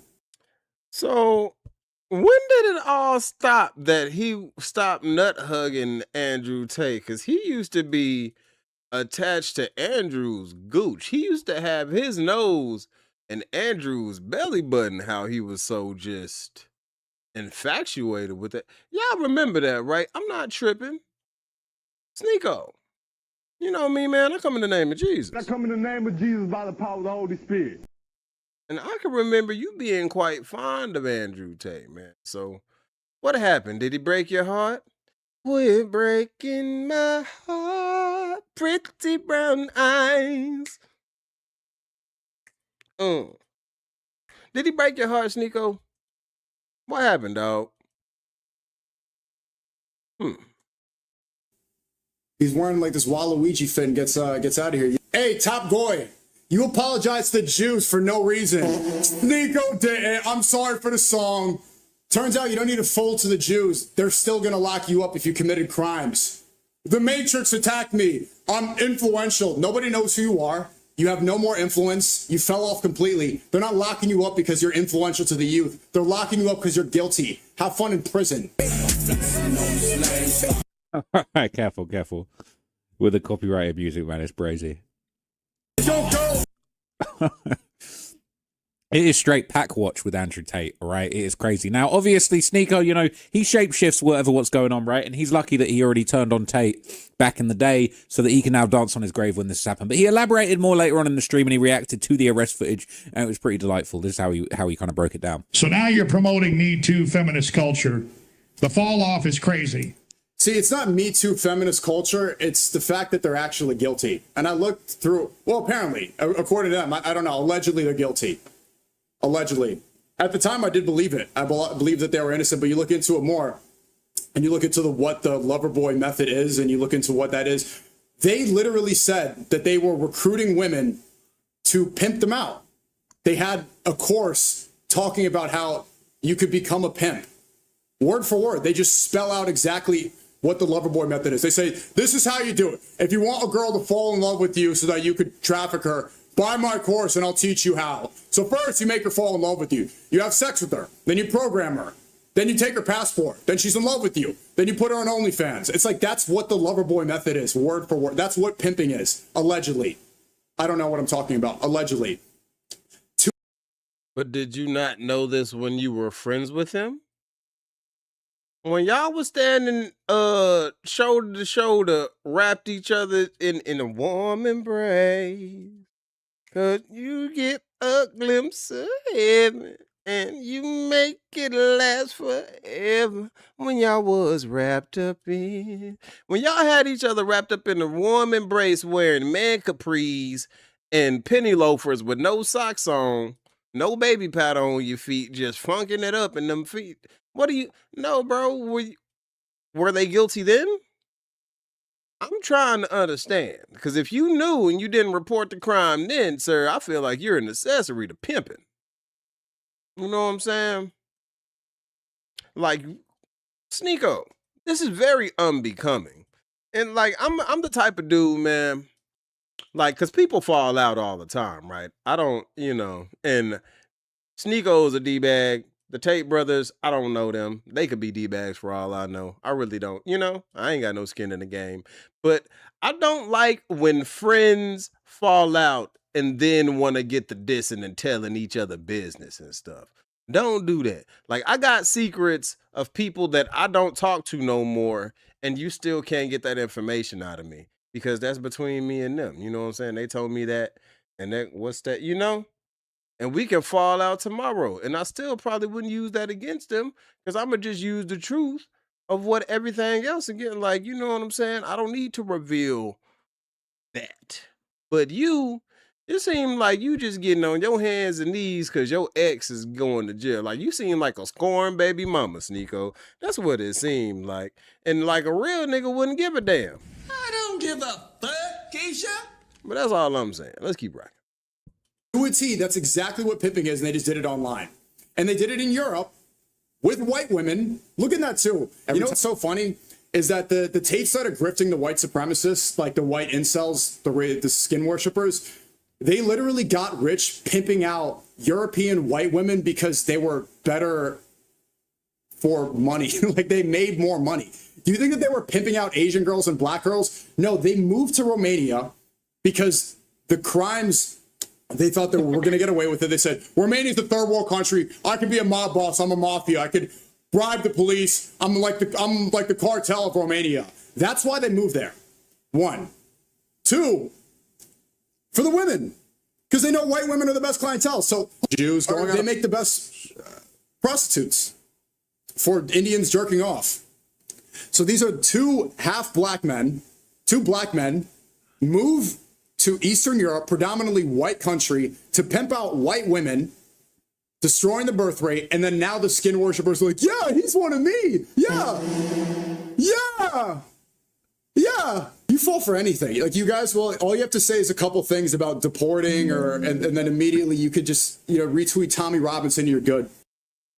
So it's very, very interesting watching Sneeko kind of turn on him, okay? This was another clip of him kind of celebrating, literally dancing on his grave. All right, I don't want to get no copyright claims, but look at him, man. I've never seen Sneeko so happy in my life. I'm not gonna lie. He getting sturdy on him. He getting sturdy on Andrew Tate. Man, it is absolutely diabolical. Okay, it's crazy. He's cooking him. He's absolutely cooking him. and it was quite a lot of like interesting little comments that he made. I don't want. He's just smoking that tape pack, man. He's smoking that tape pack. So there were a few other clips of his going around, but I feel like these are just going to be kind of split up versions of what we already saw. Like him kind of going on about, oh, what did apologize and get you? They still arrested you. The Jews didn't arrest him. That's a load of nonsense. I do think Sneeko is a moron and he sucks, but you know, it's just not correct, right? He's one of these people that just blames everything on the Jews. You know, like that guy from Germany back in the 40s. And you know, look, Israel, they definitely got a lot of negative stuff going on, but like blaming the Jews for everything is just nonsense, okay? But Sneeko's even saying this. It's like they arrested you. They were arrested by American marshals, and he's gonna be extradited to the United Kingdom. It's that's nothing to do with that. But anyway, this is the hand signal. Looking back now, Top Goy, Andrew Tate, did folding and apologizing to the Jews work, you stupid idiot? Well done, you stupid idiot. Now you're arrested. They're going to extradite you to the UK, apparently. You have all these charges pending, and they added new charges with child rape and all this. Did it? And what is it? I mean, don't get me wrong, right? I do know that there is a subset of, you know, whoish people who have done a lot of bad stuff throughout history. But I do feel like I'm starting to see that more and more. Like everybody is blaming everything on the you know whoish people. And it's like, I mean, a lot of stuff you probably could blame on them, but a lot of stuff is also very much so self-inflicted. You out here talking about your past life and all of that and what you was doing on webcam and how you would basically trick these girls into staying with you to make you money. And like you basically explained your road to pimping on camera multiple times. It's kind of like, what's cuz name? The idiot who's sitting in jail right now for the murder of Tupac, when it was his nephew that had pulled the trigger, but he's the last living person in the car, and he wanted to tell his story in a book and on Vlad TV and stuff, and they came and picked his dumb ass up. Y'all remember cuz name, man? Damn, what's cuz name? Anyway, apparently he ain't the one who killed Tupac. He did hand his nephew the gun to shoot Tupac, but he could have lived the rest of his life not in prison had he never opened his mouth and wanted to tell his story about it. You know what I'm saying? He want to put it in a book and shit for the whole world to read. Yeah, you know what I'm saying? This is how we slid on Tupac in Las Vegas right after the Mike Tyson fight. And it's like, homie, shut your mouth. If anything, you got to kill me to get information like that out of me. I did what? Killed Tupac?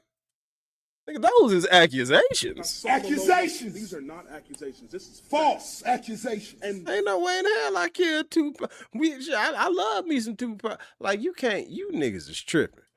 But yeah, man, Andrew Tate did a lot of talking on many a podcast, bragging and boasting about how you was moving these women to different countries to basically be on some cyber pimping. Like, it really makes sense to destroy your reputation by throwing me under the bus and folding, apologizing to the... See, like, it's about me. It's all about me. Did it really help your reputation apologizing about me? It's all about him, right? Sneeko sucks. But anyway, it is interesting to see his reaction. He is absolutely, positively loving what's going on. But I'm going to show you some other things now that are going around that are really interesting. Now, this is a clip of Andrew Tate getting arrested, and a lot of people didn't notice, right? So it says... Andre Tate, I'm going to start calling him Andre Tate. Andre Tate tried to sneak his phone to his bodyguard, but his bodyguard didn't take it. It fell on the pavement, and the other guy, who was a cop, picked it up. Why is the Fed who was arresting Tate didn't say anything? He most likely saw it, and I'd think it was another cop that picked it up. But look at his hands. Look at this. Here. Tries to put his phone in his pocket. He tries to give it to the bodyguard. He's like, yo, take it. He doesn't see it. Drops it on the floor. You hear it slap the ground. And then I think this guy is another officer, because he kind of walks in out of nowhere and sort of like tries to stop the bodyguard from doing anything. He holds him back and he takes the phone. Cooked. Look again, right here. Trust, give it to him. Here, take my phone. Take it. He's dressed like Doflamingo and Dressrosa.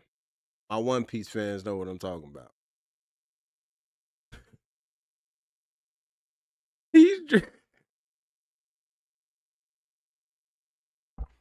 Gee. Oh my God.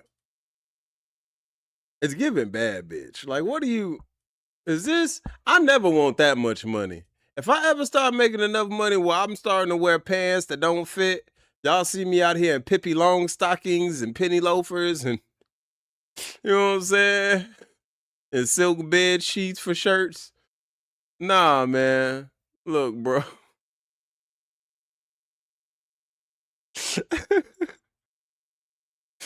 That's just nasty. Oh, that's nasty. I fucked it up. Bodyguards were low-key trash. They weren't ready to go to war with the U.S. Marshal to save Daddy Tate, and he went out sad. All right, all them bodyguards, all that muscle, they didn't do shit for him in the end. Okay, so there's a few interesting clips that are now going around about this. This is a clip of Andrew Tate apparently predicting that he would be getting arrested in Florida. So they're going to arrest me, walk me in front of the cameras, make it wall-to-wall news. I'm going to be in handcuffs looking guilty as fuck. Years later, I'm going to walk it. They're going to waste more years of my life and reputation. Now, the thing is, this guy's been arrested a bunch of times, so it's not really genius, not really Nostradamus predicting that he's going to be arrested and put in cuffs at a point again, especially when you know that you've done heinous crimes all around the world. But let's hear what he said. See how this all plays out, but I have a strong suspicion that the Florida, if I had to predict the future, which I'm pretty good at, because I was saying I was going to get arrested. I don't know if you saw my old podcast. It's easy to predict. Hold on, y'all. I got somebody at my door real quick. I got to answer this. Hold up.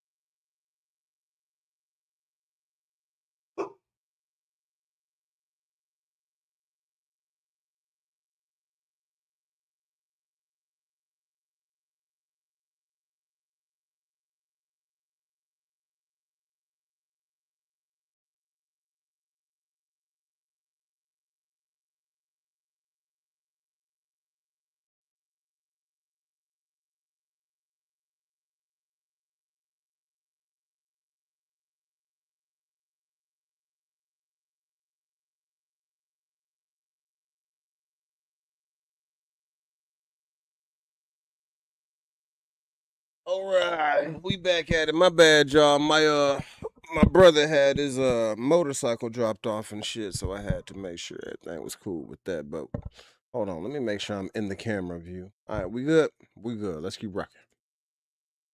Done crimes, right? Saying they're going to arrest me. You have 3 lives. I kept saying they're going to arrest me before they arrested me. Here's what I think is going to happen in Florida. I think they're going to get perp walk. I think they're going to come up with the biggest crock of shit. They're going to arrest me. They're going to walk me in front of the cameras. They're going to make it wall-to-wall news. I'm going to walk around handcuffs. I'm going to look guilty as fuck. You look guilty with handcuffs with police. I mean, the fuck you do. They're going to say all this shit. They're going to take me in for questioning. I have a strong suspicion they may not charge me because I have a feeling they haven't got enough to charge me with, but they might. They might charge me with some crap. And in the end, years from now, I'm going to walk it. And they're just going to waste 2 more years of my life, 2 more years of my reputation. You know, it's kind of, you have to see everything in the world as a blessing from God. It's the only way to see it. Because if you didn't see it as a blessing from God, it's pretty fucking hard to deal with. You have to see the positives of all these things, because once I bust it, then I'm going to have another accolade of innocence, and I'm going to be more well-known and more famous than I ever was, and that's fantastic, and I'll find a way to make all my money back. Great. But the next 2-3 years are going to be rocky. It's going to be rocky dealing with this shit. But what can you do? You just have to approach it like a man. That's what happens when you're an international criminal and you decide to become the most famous man in the world. Now, with the money that Andrew Tate has, right? Whether, like, if that was me, whether I'm guilty or not, I'm going to Bali, Indonesia, where they ain't got no extradition policy with no Western countries. And I still got my money. I'm still, you know what I'm saying? Now, you know, the people can shut down your bread. You got to have that Swiss bank account, you dig? But, you tripping, gang. I would have been somewhere next to Russell Simmons on a floating boat doing yoga with some little linglings right next to me. You know what I'm saying? Like, I would have been gone. I'm not sticking around to face all the bullshit, especially if I'm innocent. Now, I don't know if he innocent or not. I don't, you know what I'm saying? But from what it's looking like for me, it ain't looking too good for you there, buddy. But yeah, man, you tripping, gang. I would have been out of here. You, Bill Cosby, people who knew that the law was coming for them before the law actually got to them and have just crazy millions at their disposal. Y'all tripping. I would have been gone. I ain't gonna lie to you. Basically, they're now saying that Marco Rubio, Secretary of State, is holding the final decision on whether Andrew and Tristan Tate get extradited to the UK. Says their lawyer claims the arrest was greenlit by a low-level Department of Justice functionary without any approval from real leadership. If that's true, it's completely unacceptable. We should never cheer on road actors inside the DOJ doing the British government's dirty work. America first means protecting our own process, not outsourcing justice to foreign governments. He's English and American, people. He's British and American. Like I've said, you don't have to like them, but respect they're still US citizens and deserve to be treated fair. He's a dual citizen of the UK as well. Let's not forget. So there's some backstory as to some of the people that Tate's been rubbing shoulders with and why he might be able to cut himself a deal. So it says Andrew and Tristan Tate spent the days before their arrest partying in Washington, D.C. as guests of Paolo Zampoli, Donald Trump's special envoy for global partnerships and a longtime friend of Trump and Melania. Zampoli is the former modeling executive, oh no, who said he brought Melania to the US and introduced her to Donald Trump. His name has also surfaced repeatedly in surrounding the Jeffrey Epstein modeling world connections. Oh no, and there's more. Zampoli previously acknowledged contacting a senior ICE official about Amanda Ungaro, the mother of his child, during a bitter custody dispute. She was later taken into immigration custody and deported, although Zampoli denies that he asked ICE to detain her. Now we learn the Tate brothers, facing R-word and sex trafficking charges in Britain, were being welcomed and entertained in Washington by a Trump admin envoy shortly before federal authorities arrested them in Miami. That raises some very serious questions. Who invited them? Who did they meet with? And why are they being embraced by someone so close to Trump's inner circle? Stay tuned. There's more to come. Now, this really made me laugh. Apparently, this is a statement from one of his attorneys. Okay. This is clearly written by AI. But I'm going to read it. But this is so clearly written by AI, it's laughable. If this is who Tate's lawyer is, they couldn't have put him under the jail. Okay. It says the world statement of Joseph D. McBride, attorney for Andrew and Tristan Tate. The world knows Andrew and Tristan Tate are innocent. Their enemies know it best of all. That's exactly why they've been attacked. Okay. This sentence that's coming up is so obviously AI. It says, last night the United Kingdom, a corrupt and fallen nation that jails its own citizens for tweets while ignoring our gangs, it found too inconvenient to prosecute, conjured up a wave of charges against the Tate brothers. This next sentence tells me this is AI. This is not law enforcement. This is a political hit ordered by a dying empire that fears two free men with a microphone more than it fears actual criminals walking its streets. AI always with the this is not law enforcement. This is political hit job. This isn't trafficking. This is simply good business. It is, to me, it seems AI written. Understand what Britain just did. There is a long-standing agreement between the UK and Romanian governments that the UK would not seek extradition while the Romanian proceedings are pending. Those proceedings are ongoing right now. That agreement exists because no nation gets to trample on judicial sovereignty of another for political convenience. The UK shredded its own word the moment it became useful to shred it. That is who they are. Let me zoom in so you can see, because this is so fucking small. Why is that so small? And the timing is no accident. For years, I've been litigating a defamation lawsuit in Palm Beach, Florida, that has absolutely destroyed the baseless allegations against the Tate brothers piece by piece. Nothing to do with what they're accused of in the UK, and that they basically fled to Romania to hide. Said under oath on the record, that case goes to trial within 6 months. The UK knows it. It's got nothing to do with the UK. They watch their lies get demolished in an American courtroom. Well, that doesn't matter because it's an English courtroom they've been accused of the R word. And they panicked. This extradition demand has one purpose: to kidnap Andrew and Tristan through paperwork before an American jury exposes the truth to the entire world. An American jury doesn't matter one fucking bit. These are crimes he was accused of in England. He fled to Romania so he didn't have to actually deal with this problem he created over a period of years. All right?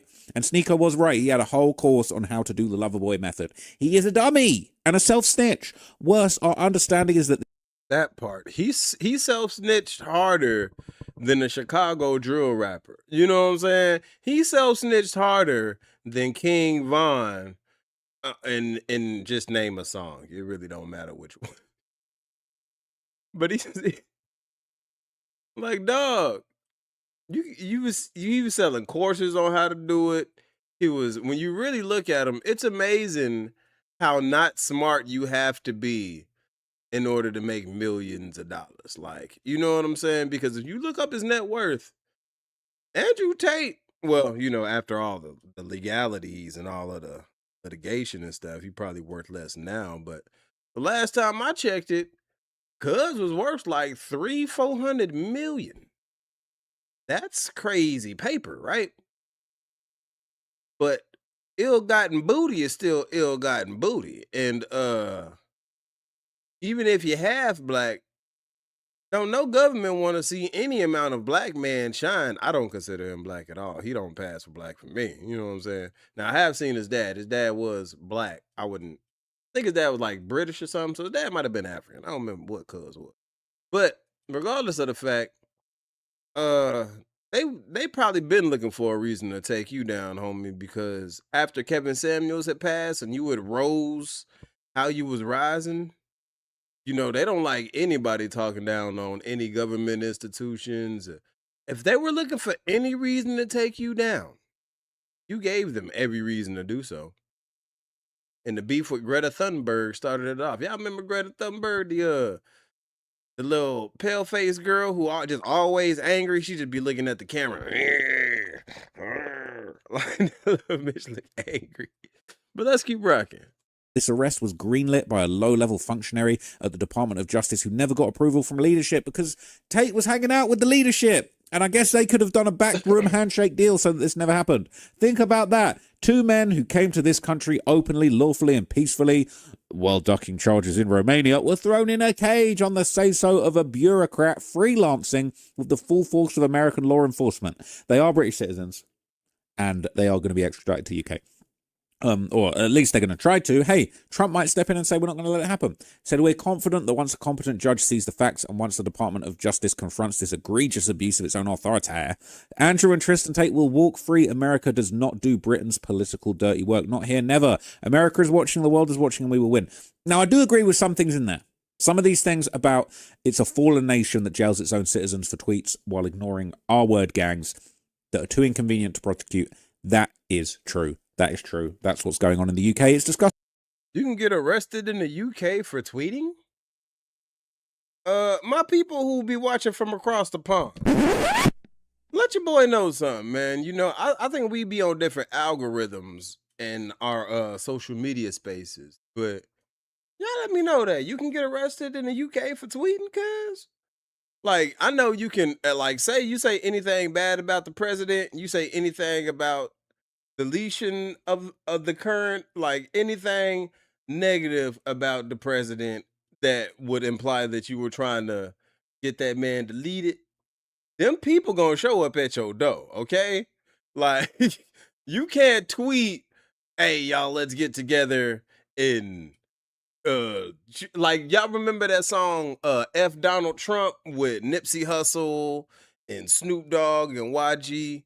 Bruh, Nipsey Hussle got an interview where he talks about them boys in them suits pulling up on him and Snoop because it's a part in the original music video where they shoot like a dummy clone of President Trump. And it's like, homie, hold your horses. You know what I'm saying? We got freedom of speech, but everything ain't everything in America. Them boys will still pull up on you. So, but is it like that in the UK? Or is it like any kind of, what kind of tweeting y'all got to do for them boys to pull up and be like, hey, open up, and then you got to run up out of there? Y'all let me know, man. It's disgraceful. The UK is a disgrace currently, but that doesn't mean that a broken clock can't be right twice a day. And Andrew Tate is also allegedly running an R-word gang that is despicable and needs to be dismantled, okay? So those two things can be true at once. Now, Tate was basically trying to kind of make this whole political point, and he'd been going at the UK. In fact, he'd even started his own political party, and with many people believing that he had actually done this on purpose so that he could essentially, okay, get ahead of the problems that he was facing in the UK. Started the Bruv Party, Britain restoring underlying values. This is a war to reclaim Britain. No excuses, no compromises, no second chances. This isn't a political party. It's a blah, blah, blah, blah, blah, AI written bullshit nonsense. We will defend our borders, crush crime, purge corruption, and restore pride to a nation under siege. Britain will rise again stronger, unyielding, unapologetic. If you want safety, power, and freedom, join the fight. The time for talk is over. It's action or nothing. Okay? He was always going to start this political party. As you can see, it's got the little chess piece in there. He was always going to start his own political party so that when the shit hit the fan with his English R-word charges, he could say he was a political prisoner. It's very smart. Okay, so he's been sort of laying the groundwork for this and talking about the UK as a failed nation. The UK is a disaster currently. Yes, that is true, but he did a bunch of crimes allegedly in the UK, and he's going to have to face that now. UK is coming for me next. I think they're going to launch a case on me. I think they're going to attempt to arrest me. This is the thing. He's acting like he's such a... He predicted all of this. Yeah, because he's a criminal. Yeah. You ever seen The Sopranos? Tony Soprano stressed out the whole fucking way through the show. He's thinking they're going to hit me with a RICO. The feds are going to be on me. Because he's a criminal. He knows. He's done crimes. Tate is trying to pull the wool over dumb people's eyes, talking about, I know what's going to happen. I'm going to predict exactly what they're going to come for me. Yeah, because you've done crimes. You have done crimes, sir. You are a criminal. The UK is draconian. It's out of control. They've just entered recession today. It's a failed society where crime rates are out of control and stabbing are out of control, and they no longer have a border. And people are just arriving by boat, and there's acid attacks. It's the acid attack capital of Europe. You can walk down the street and get acid thrown in your face and be permanently disfigured for life. We should have bigger things to worry about. But I guess their primary objective is, instead of trying to fix our problems, which we don't believe we can do, let's kill the person who highlights the problems. Let's fix the man who tells the truth. Yeah. We have all of these problems in our society, but instead of fixing them, let's instead attack the person who highlights them, because that... So this is the thing. He's painting himself as a martyr, right? And he's going to paint himself as a political prisoner. But the irony is this... Well, you sitting next to Fresh with the bad breath and I'm a raw booty dude. Boy, don't nobody want to hear that shit, man. You better shut up. You fucking income fucking poop. All a misdirection tactic to distract from the fact that really he is just one of the many criminals that has run rampant in the UK, allegedly. Okay, there's a lot of disgusting, despicable crime going on in the UK that has gone unprosecuted. He's one of them, allegedly. Okay, in my opinion. All right, is what it is. He's one of them, but he's doing a very smart misdirection tactic to make you think this is all just him being used as a political pawn because he's speaking the truth. That makes them less prevalent to the populace. So let's get rid of Andrew because he tells the truth about what's happening in England, and then maybe we'll get away with this scam a little bit longer.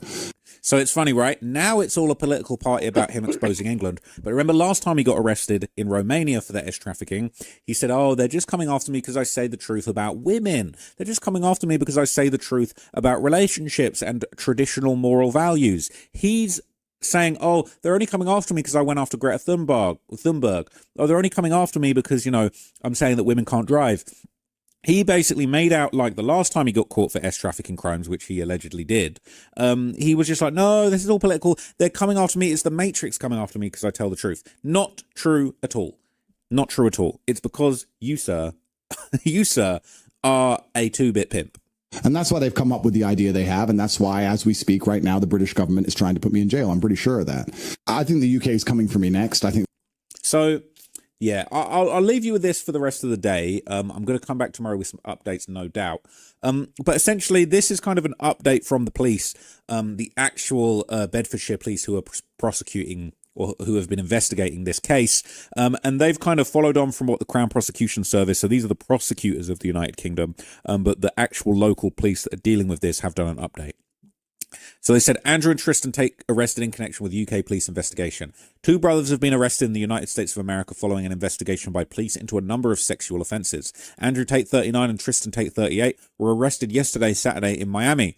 They've been detained pending ongoing legal proceedings. Charges were previously authorised by CPS, Crown Prosecution Service, following a file of evidence submitted by officers from Bedfordshire Police into allegations dating back to 2012. Bedfordshire, Cambridgeshire and Hertfordshire Major Crime Unit have been continuing to investigate a number of other offences reported to both Bedfordshire Police and Hertfordshire Police Constabulary. As a result, 38 new charges have been authorised against Andrew and Tristan Tate, bringing the total number of charges against the brothers to 59. Of these, 42 charges have been authorised against Andrew and 17 against Tristan Tate.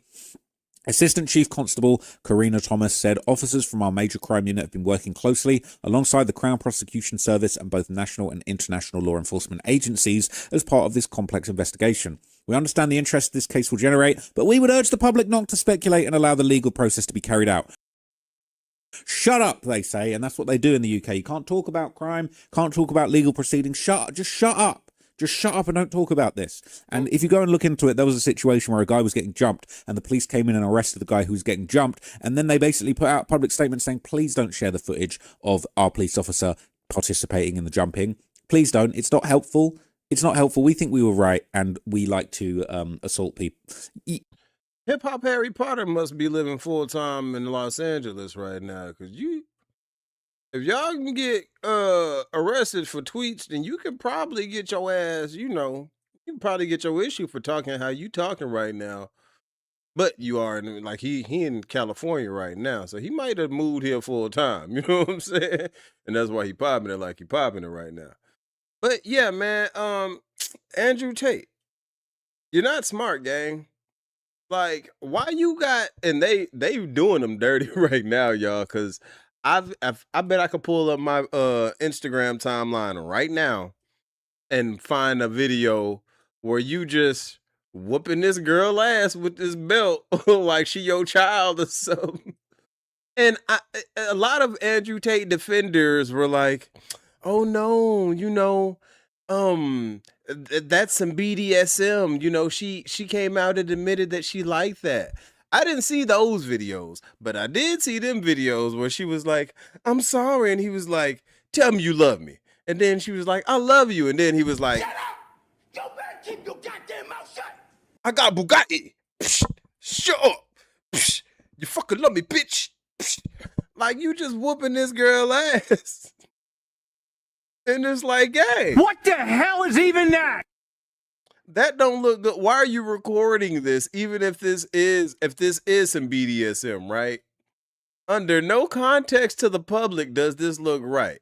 The reason why Shannon Sharp paid all of that money to that little 19-year-old girl who he was having relations with is because she was threatening to leak the videos of their BDSM stuff. Now, under no circumstances does it look right a big old 260-pound southern bred ass, corn-fed ass ninja choking out a little flat-backed Kaylee, telling her to take some ninja D.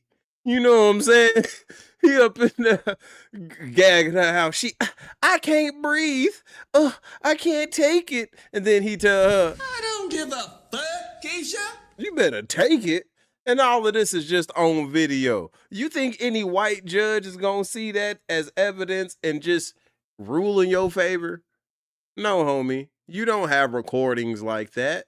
You say that for the bedroom and memories, okay? Jesus Christ. Let's keep going.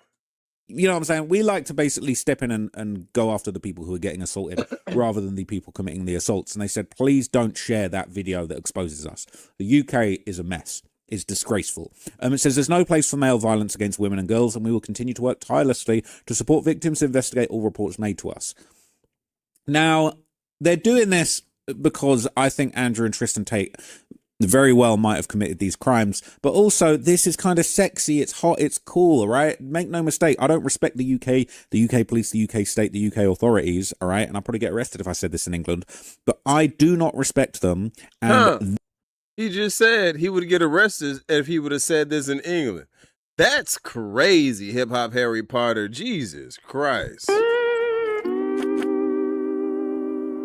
It be the little things I take for granted, like you. Say what you want about America, bro. You know what I'm saying? America has plenty of faults, bro, but we can openly scrutinize our government and not come up disappearing in the morning, okay? Be thankful for that. Y'all remember that girl who was in Russia and she was like always trying to go off on Putin, like she was publicly scrutinizing Putin, and for his birthday, she just randomly disappeared and was never seen again? Y'all don't remember that? Look that up. You could get your issues in these other countries, dog. Imagine being in South Korea, North Korea, and you put on Facebook, I think Kim Jong-un looked fat in his suit yesterday. And now they just come slaughter your whole ass family because you gave your opinion. No, you better shut your mouth. You shut your goddamn mouth, or I'll shove that ditch witch down your throat and dig a tunnel straight through the sunshine. Hey man, say what you want, but that's stuff we be grateful we can do that here, man. Straight up. This is the type of energy they're going to the absolute utmost around the world globally to pluck someone out of Miami and bring them back to the UK to face justice. They should have been doing that with all the grooming gangs for years. But you're not allowed to say that. They'll throw me in jail with Andrew Tate if I say that. But anyway, I'm not going to say any more just in case. I'm hoping they can't extradite me because I've got my free speech while I'm here in the US. But it is interesting. Anyway, that's all the info I've got for now. He is going to try and make himself out to be a political prisoner. That is the way that he's going to try and get out of this nonsense, and it will be very interesting to observe. I will be following this closely. Got a lot to say about these topics. People have been saying, why don't you talk about the UK issues? Why don't you? I will, all right? I will. I'm working it out, all right? I'm working on some shit behind the scenes that hopefully will completely protect me so that I never have to worry about speaking on these issues. I've probably said a few things I shouldn't have in this video, but we're going to run it. We're going to see how that goes, but I guarantee you they will be gagging journalists. They will not be letting people talk about the Tate trial, and it's going to be just insane. It's going to be insanity, okay? And there's a lot of other cases going on in the UK that are absolutely outrageous that you're not even allowed to talk about, and I know too much, all right? I could expose a few people, but I just don't want to get to... Look, I'll call him hip-hop Harry Potter, right?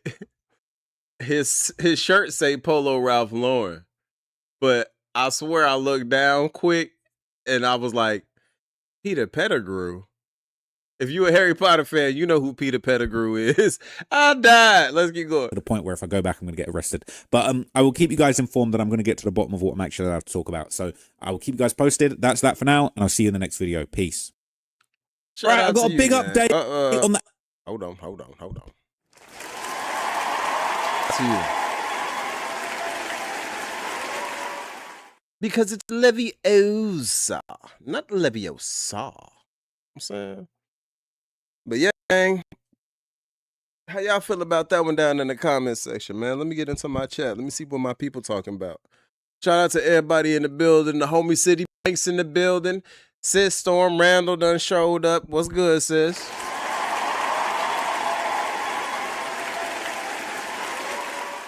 My boy Gray, my homie from New York, you know what I'm saying? What's up, you big head bastard guy? You bitch, you bitch, you bitch, you bitch, you bitch. Y'all ain't gonna get that. That's the insider. The homie know what I'm talking about.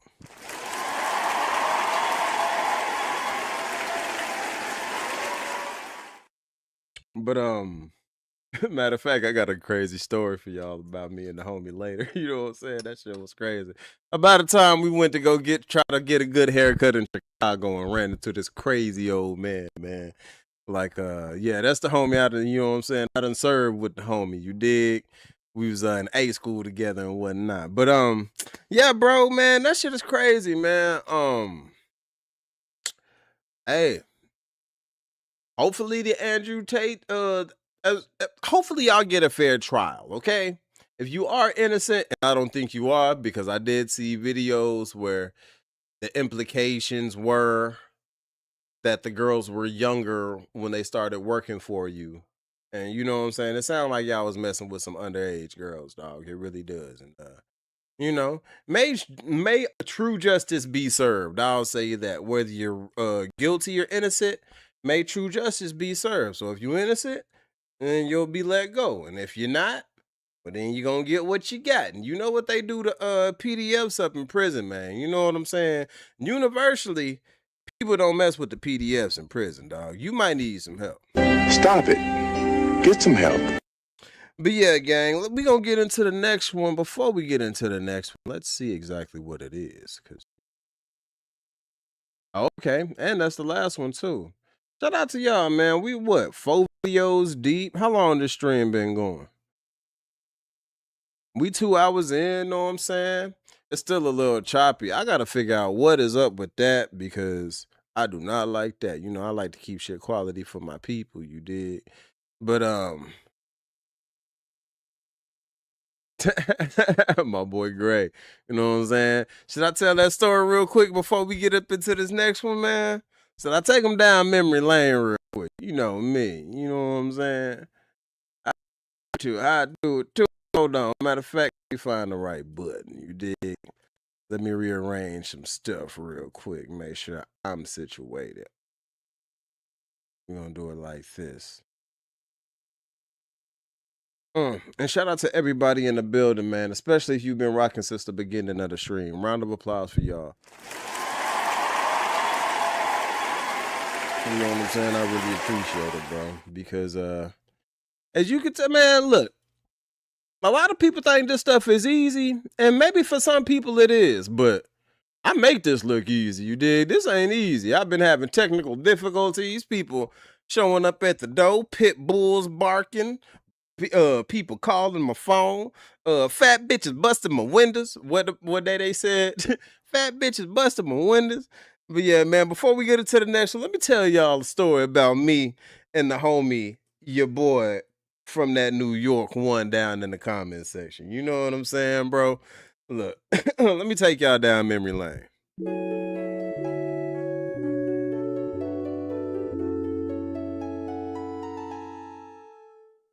So we fresh out of boot camp, right? Fresh out of boot camp. And after Navy boot camp, so the Navy only has one boot camp. It's in Great Lakes, Illinois.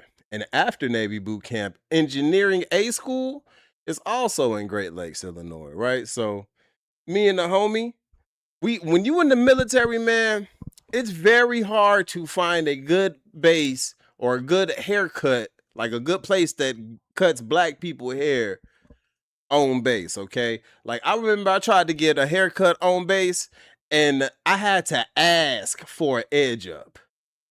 I had to ask for an edge up.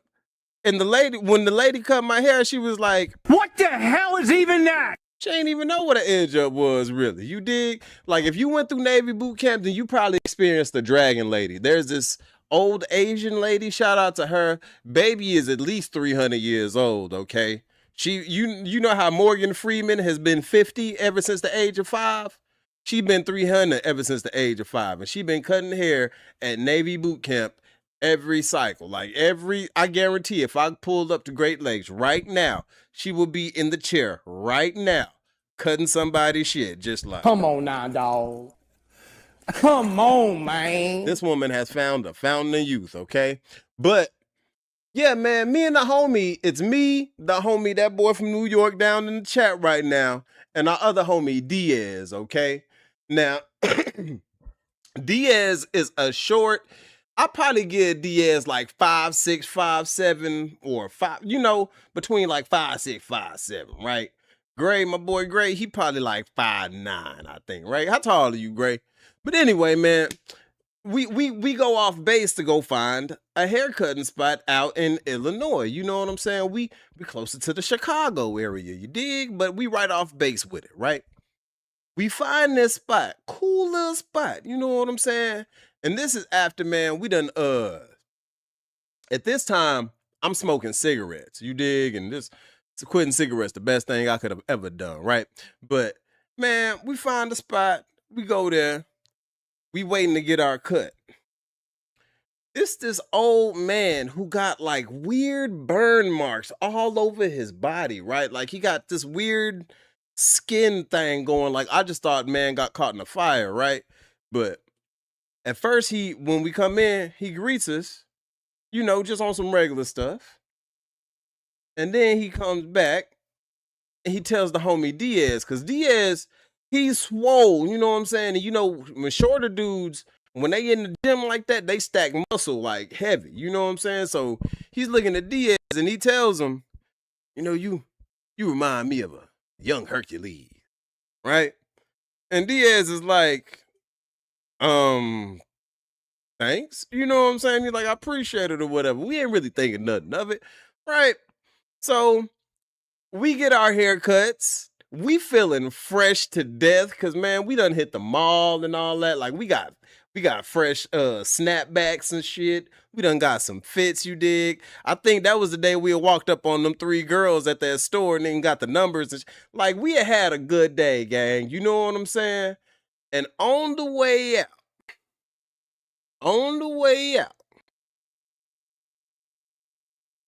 bruh, homie stops us and he's like, hey, I wanted to ask, which one of y'all got a cigarette, man? Now, I didn't have no cigarettes on me at that time, right? I had a Black and Mild. And I was like, sorry, Pops, I only got a Black and Mild on me. You know what I'm saying? And then he was like, oh, well, which one of y'all want your dick sucked? And we all like, huh? What? I look at him. We both look at Diaz.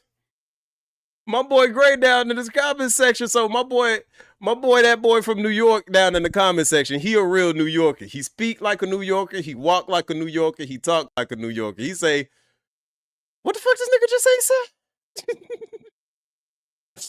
In my mind, do you know I'm from Texas? So when he said that, like, which one of y'all want y'all dick sucked? I'm thinking he got some bitches or something. Like I'm thinking he running bitches. Right? I'm thinking on some player pimping stuff. And I'm like, what? And he's like, you know I do some things. Cuz.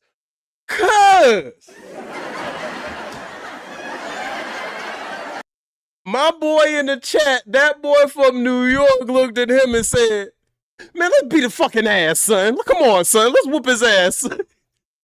He was about to whoop his motherfucking ass, dog. Dude, old man was tripping, dog. We went to get a haircut, cuz.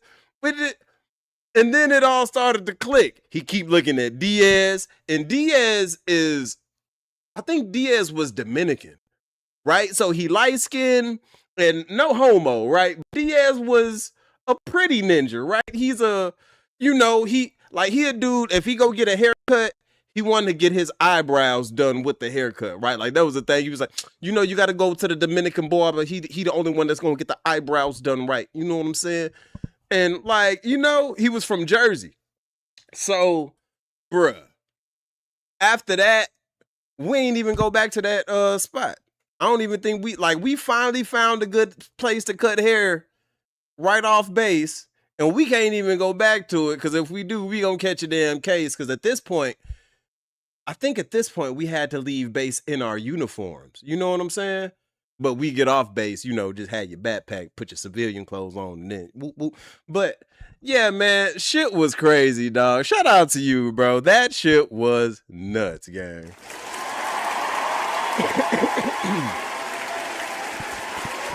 I'm telling you, man, we had a time out in Chicago, bro. Chicago, Illinois, me and the homie had a time out there, bro. Flanagan's, man, what? We used to tear the club down, bro.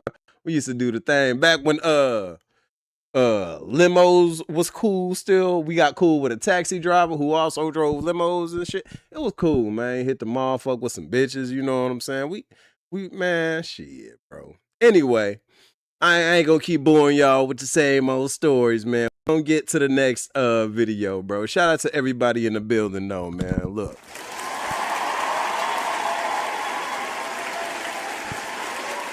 I really appreciate y'all being in the building with the boy. You know what I'm saying? The stream has been choppy and all damn day, but whatever, man. We've been rocking, and I hope I've been providing some entertainment for y'all, man. Whether y'all punching the clock right now at work, trying to duck and dodge your manager, whether you chilling at the crib, rolling up your herb, trying to chill and be superb, you dig? Whatever you doing, man, I'm glad that you're here, bro. I hope that you healthy. I hope you in good spirits. Shit, I hope you getting money. You know what I'm saying?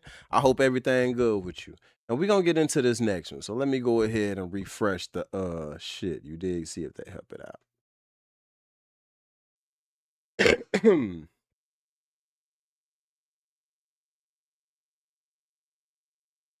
All right. Yo.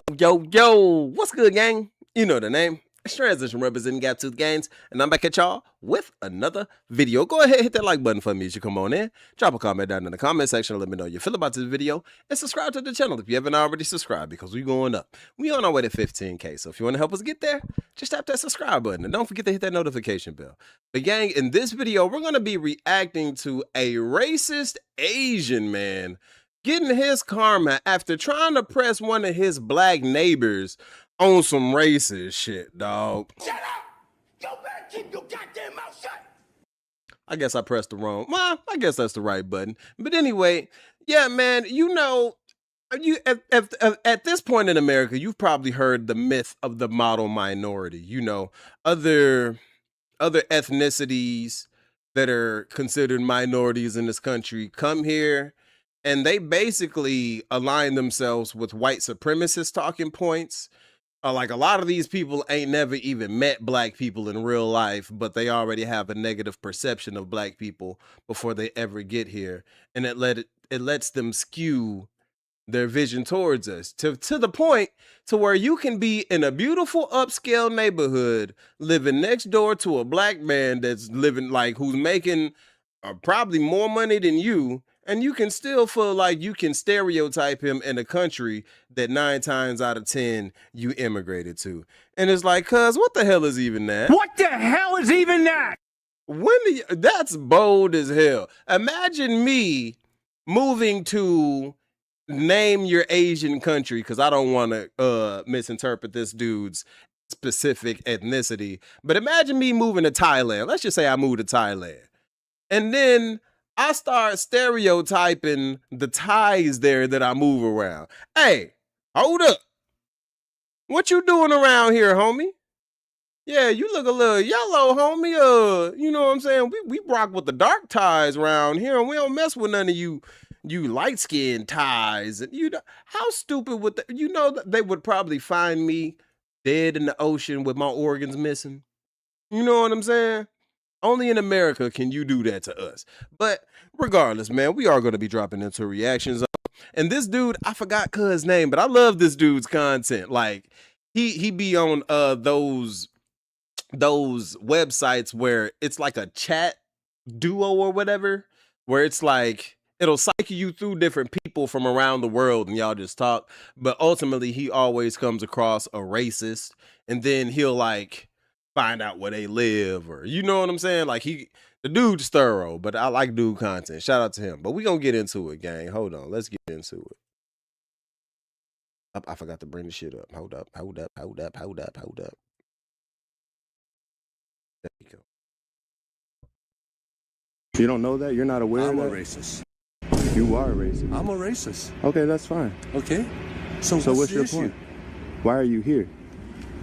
Because this is a no zone. 5 minutes later. We're going to take it down. We're going to arrest you, okay? There you go. Yup.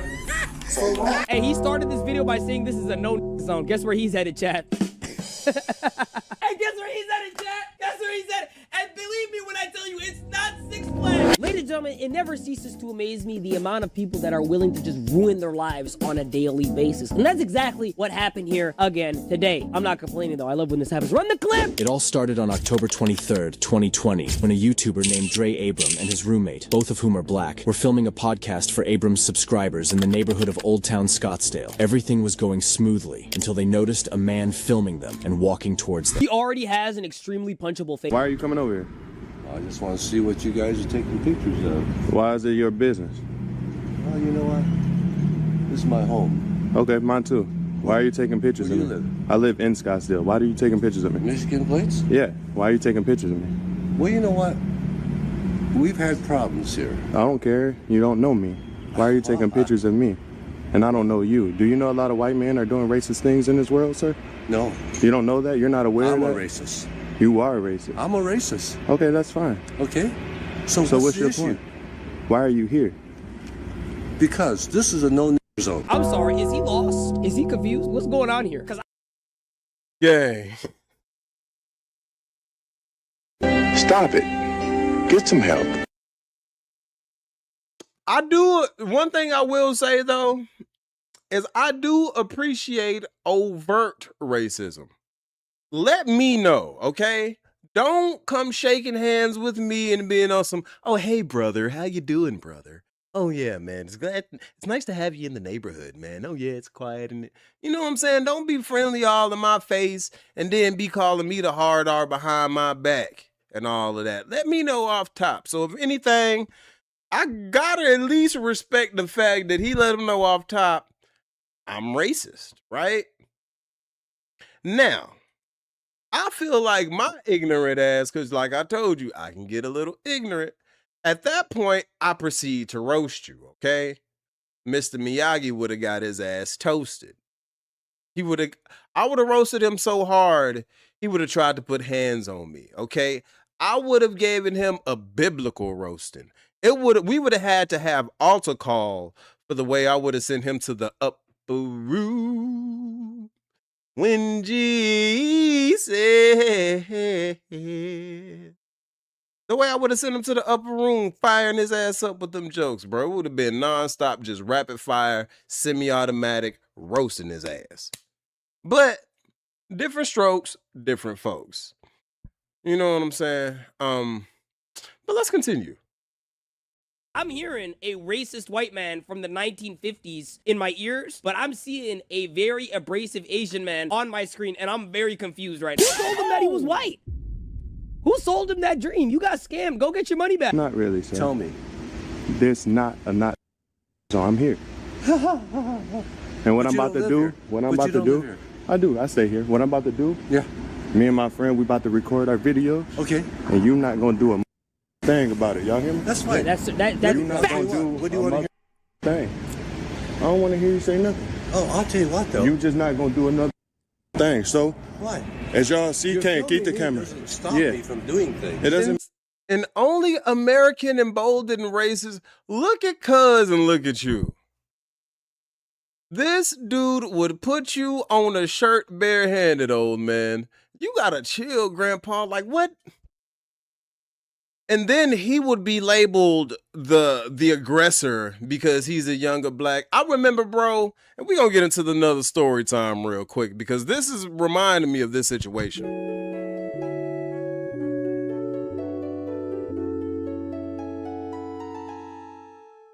I used to drive for this car company named Finnegan, right? Where they deliver parts all across this side of Texas, okay? They're like number 5. They're like top 5 car dealerships in the state of Texas, based off of the car parts that they sell, right? And I used to have to deliver to this one specific body shop in Katy, where anytime this one manager was there, it's this old white man, he would always make me park at the end of the lot and then walk the parts back, when every other time I would have, like, I could just pull into the bay, drop the parts off and leave. So one time I was going in there, and as I'm pulling up, I see a white driver pulling out from a different car company. So I flag him down and I'm like, yo, bro, have you ever been made to park at the end of the lot and then walk the car parts? Because you got to understand, sometimes I might have the hood of or a Dodge Ram. I might have the side panel door of a freaking F-150 truck. You know what I'm saying? I'm delivering legit whole ass car parts and shit. So that hassle, like, that's a lot of hassle just to drag it through the end of the damn lot. And he was like, no, I always pull right into the bay door. So I was like, bet, that's all I need to know. So I pulled back into the bay door, and old Santa Claus ass white dude sees me pulling in, and he's like, what the hell is even that? Hey, yo, you, get out of here. You got to park at the end of the lot. You got to go to the end of the lot. And I'm like, bro, dude, no, I don't.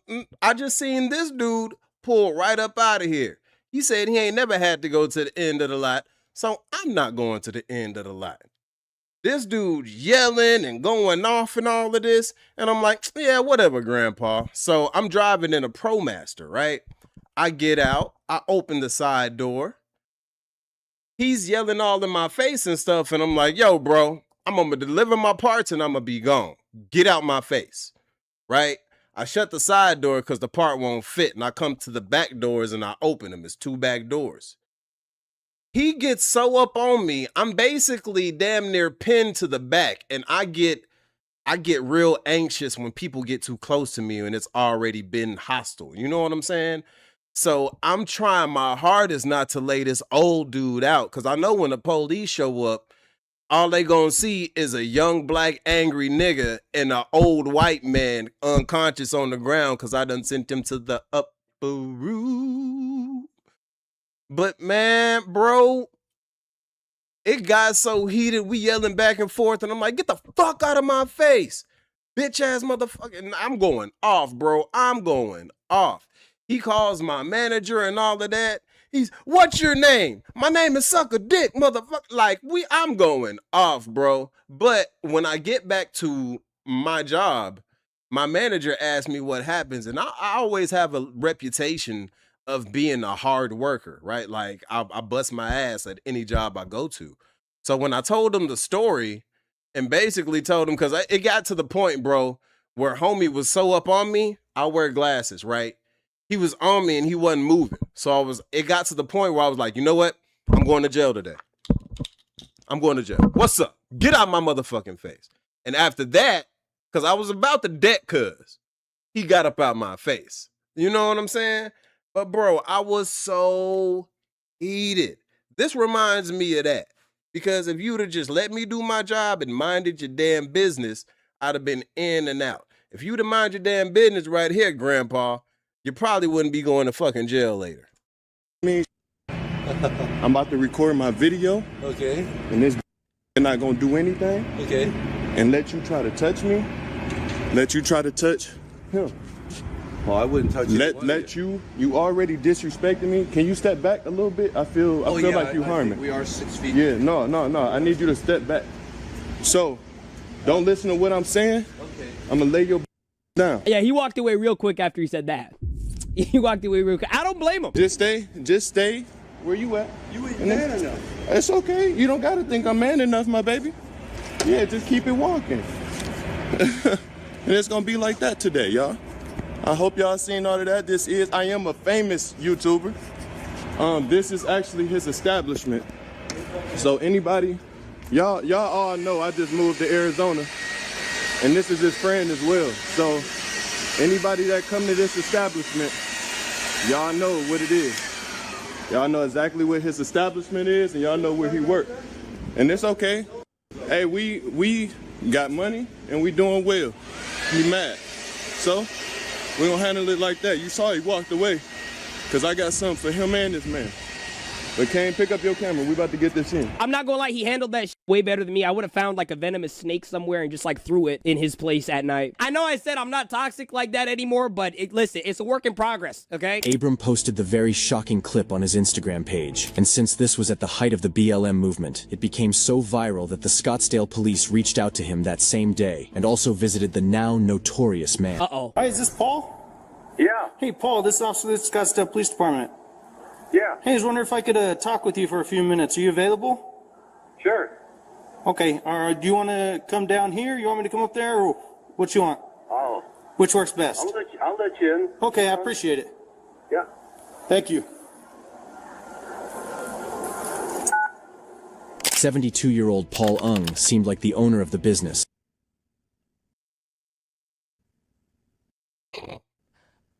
I'm not gonna say it. I'm not gonna say it. You knew what I was about to say. You knew what I was about to say, but I'm not gonna say it. That wasn't the case, as he only lived above the business and had no other involvement with it at all. He was actually working for a real estate agency at the time, and even that wouldn't be for much longer. But for now, he had to explain the cause of his actions to the officer. An incident that happened earlier out here on the street. I was just wondering what led up to all that. Well, I saw these two black guys. Okay. Early in the morning. Do you remember what time? 7 something. Okay. I walk my dogs early in the morning. Okay. And He's like, I saw these two niggas. You're an officer. You should understand. You don't like black people either. I saw these two niggas. They were minding their business. And I was like, hold on. Come on now, dog. Come on, man. How dare they be minding their business? With phones out and recording and, man, hold on. I gotta go get up into their business. So I did. And that's what happened, yeah. And the guy was going around with a camera. Pretty sophisticated camera. Pretty sophisticated camera? Is this serious? So he's walking around, and he's going up and down the street, and he's taking pictures, both sides. And because of the incidents or the stuff that we've had going on here, right? Oh man, keep an eye on these guys. Basically, like we had the incidents up here at the mall, and then when we had the march back here and everything. Well, you know what? I live upstairs. I don't need anybody coming down here and torching anything, because I'd be in the oven. I'd be gone. My wife is basically housebound. Okay. And I can't evacuate her. Wait. Okay, hold on. Let me get this straight. So he's scared that these two black guys that are holding the sophisticated camera that he saw, right, are gonna come to his house and light the whole f***ing thing on fire because he saw something like that happen online. Question. How fucking high do you have to be to come up with something like that in your head?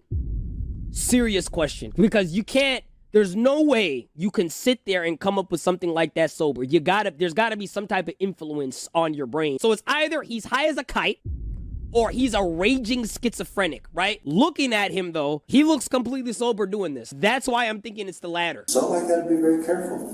So I see these guys do all this, and in the past, what we've done is, whenever we see cars that are going back and forth, etc., we make a mental note or we take a picture. Okay. So I took a picture of those guys, and they took exception to the fact that I took a picture of them. And so I said, "Well, you're taking pictures here. Why can't I take a picture of you?" First words out of his mouth were, "There's a lot of white people around here that are racist." I said, "Well, hell, look at one." And I told him, "Look, we need around here." That's exactly what I told him. First of all,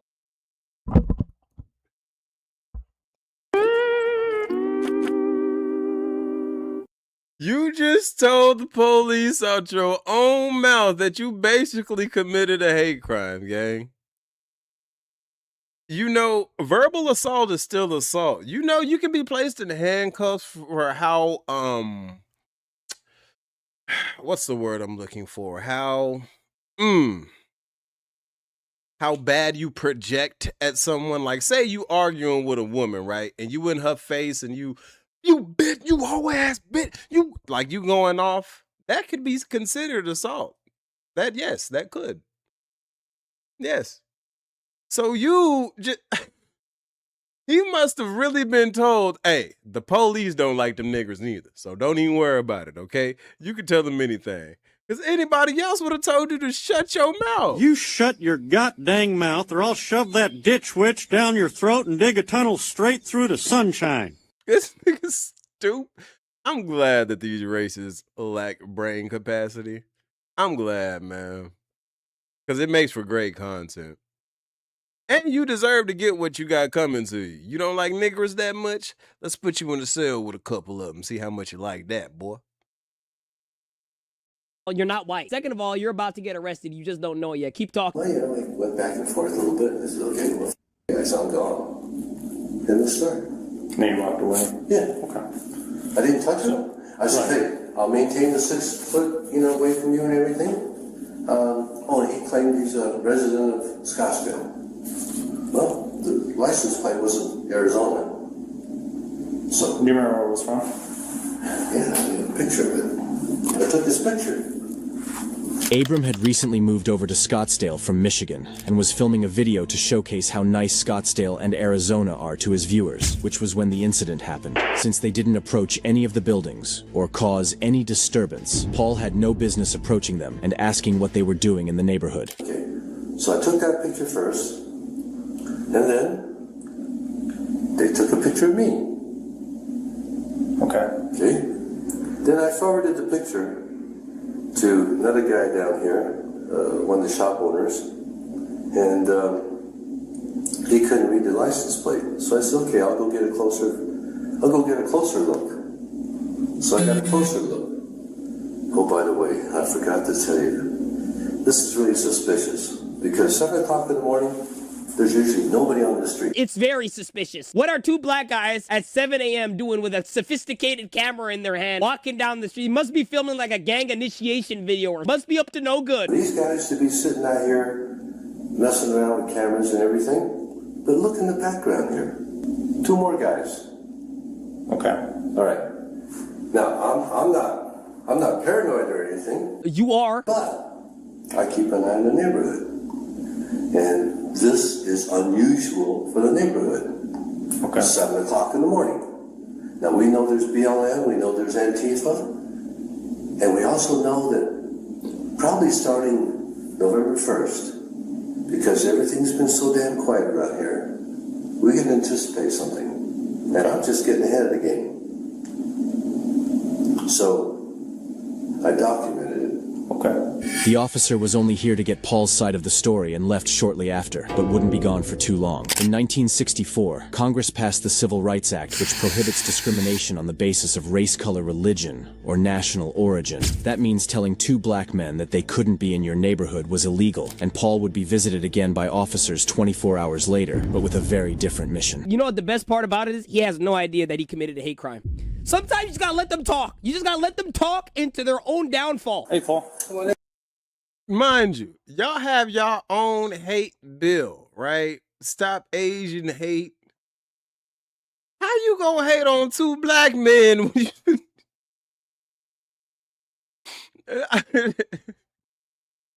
Boy, bro, the myth of the model minority, gang. Because that's all that this is. And it's crazy how y'all be acting, bro. Like, you are not Caucasian, Karen. You are... Nah, that's going to be racist. I'm not going to be racist. But let's continue. You got your sidekick there again today? Yeah. You your backup? Not back up. Just. Paul, I just wanted to follow up with last night. I know we talked about the whole incident, so it's still referenced that whole incident. We talked about some of the comments being made between you and that other gentleman. Mm-hmm. So, clarifying from you, I kind of want to understand, do you kind of see how the comments you made might be provoking and insulting in any way? Well, of course. From his I mean, point of it view. was, remember what I told you, the first words out of his mouth were, Scottsdale's full of white racists. And my comment directly to him, which you won't see on the video because they weren't videoing it, I said, hey, they're not all white. That's what I said to him. Yo, Chat, he thinks that they're on his team. Like, he... Yo, cuz, hey, dog. You gotta respect it. Look. He ain't even say that. The way you just said it right there makes it sound worse than what you said the first time. The first time you said, yeah, you're looking at one. You just said, all of them ain't white, nigga.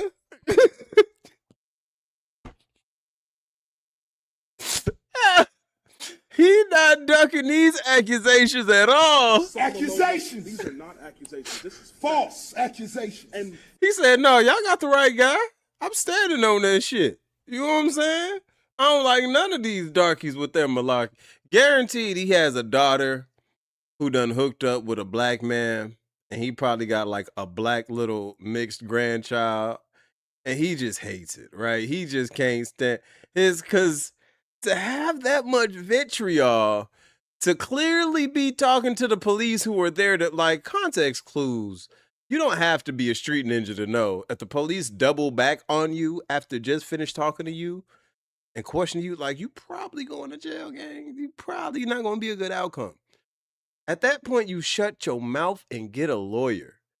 You telling them out your own mouth, nah, F that. I don't like none of these niggas.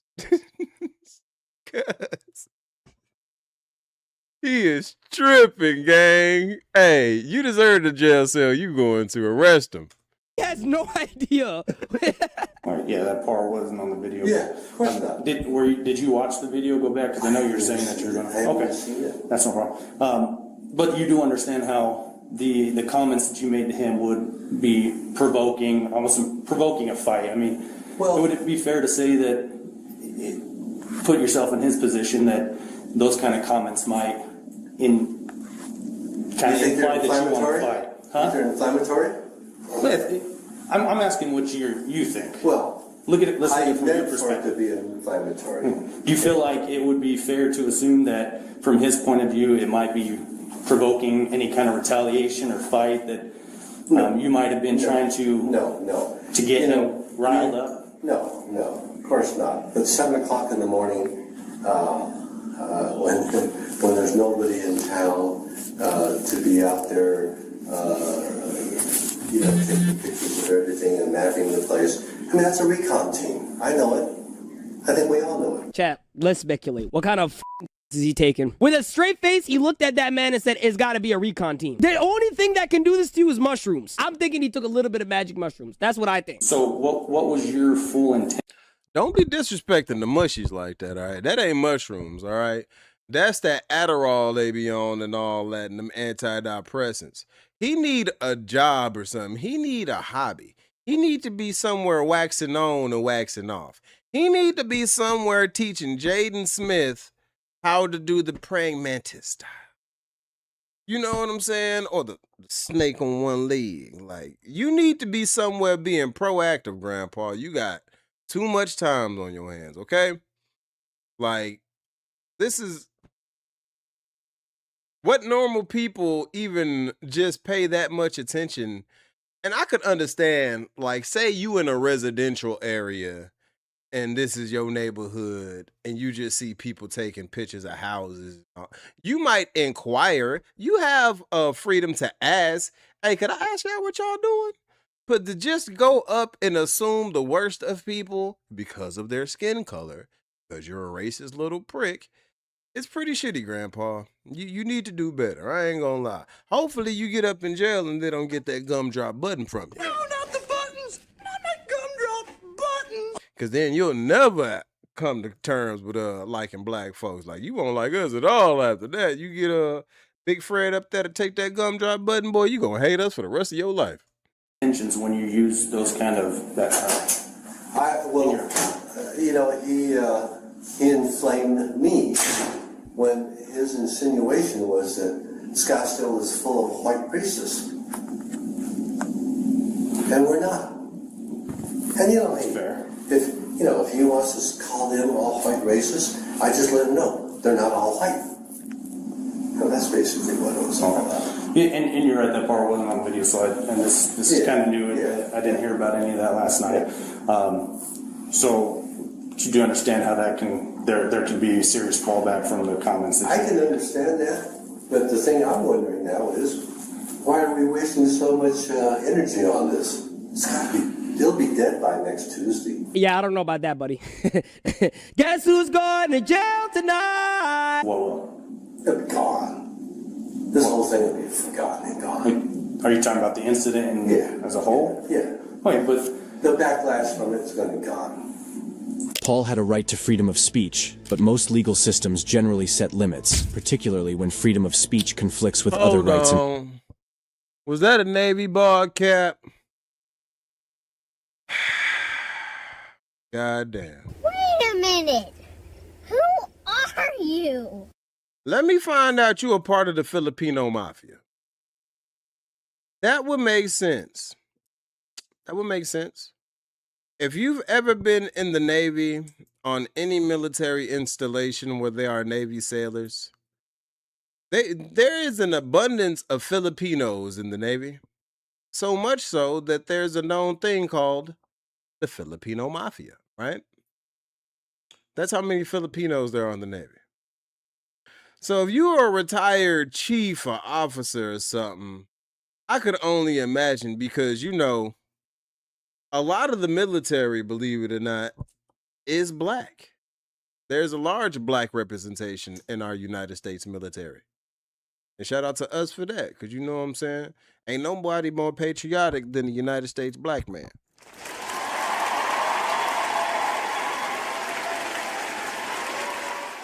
And women. But yeah, gang,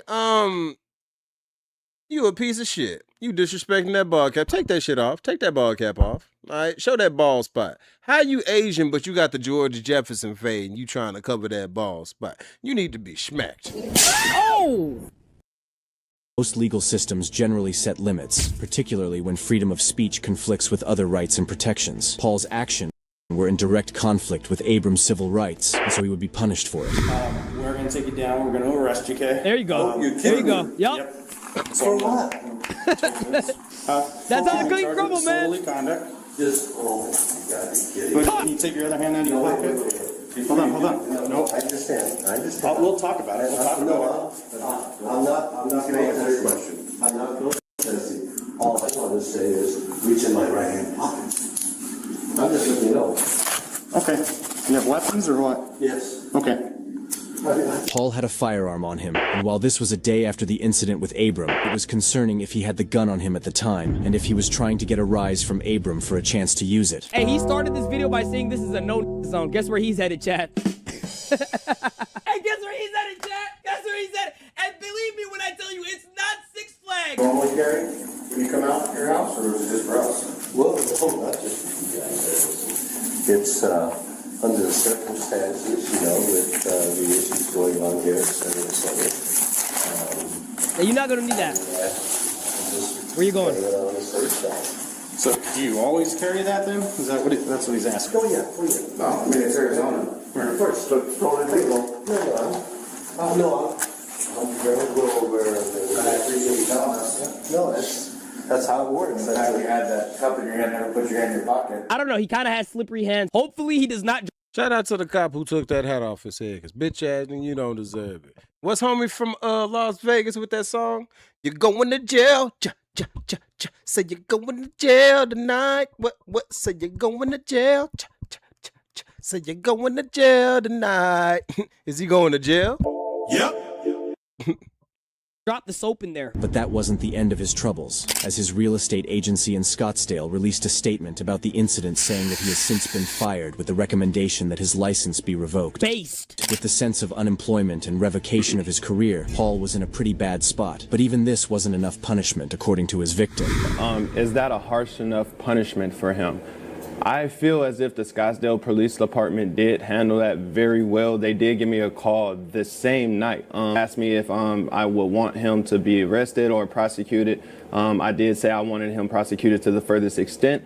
So we are still figuring out if that is the furthest extent he can be prosecuted. So my goal is to just set an example. I don't want this done to any other American. I want everybody to know that this is not okay. So again, things figure out if that is the furthest that we can go with this thing. You know the sad part about this is that none of. And shout out to you, young brother.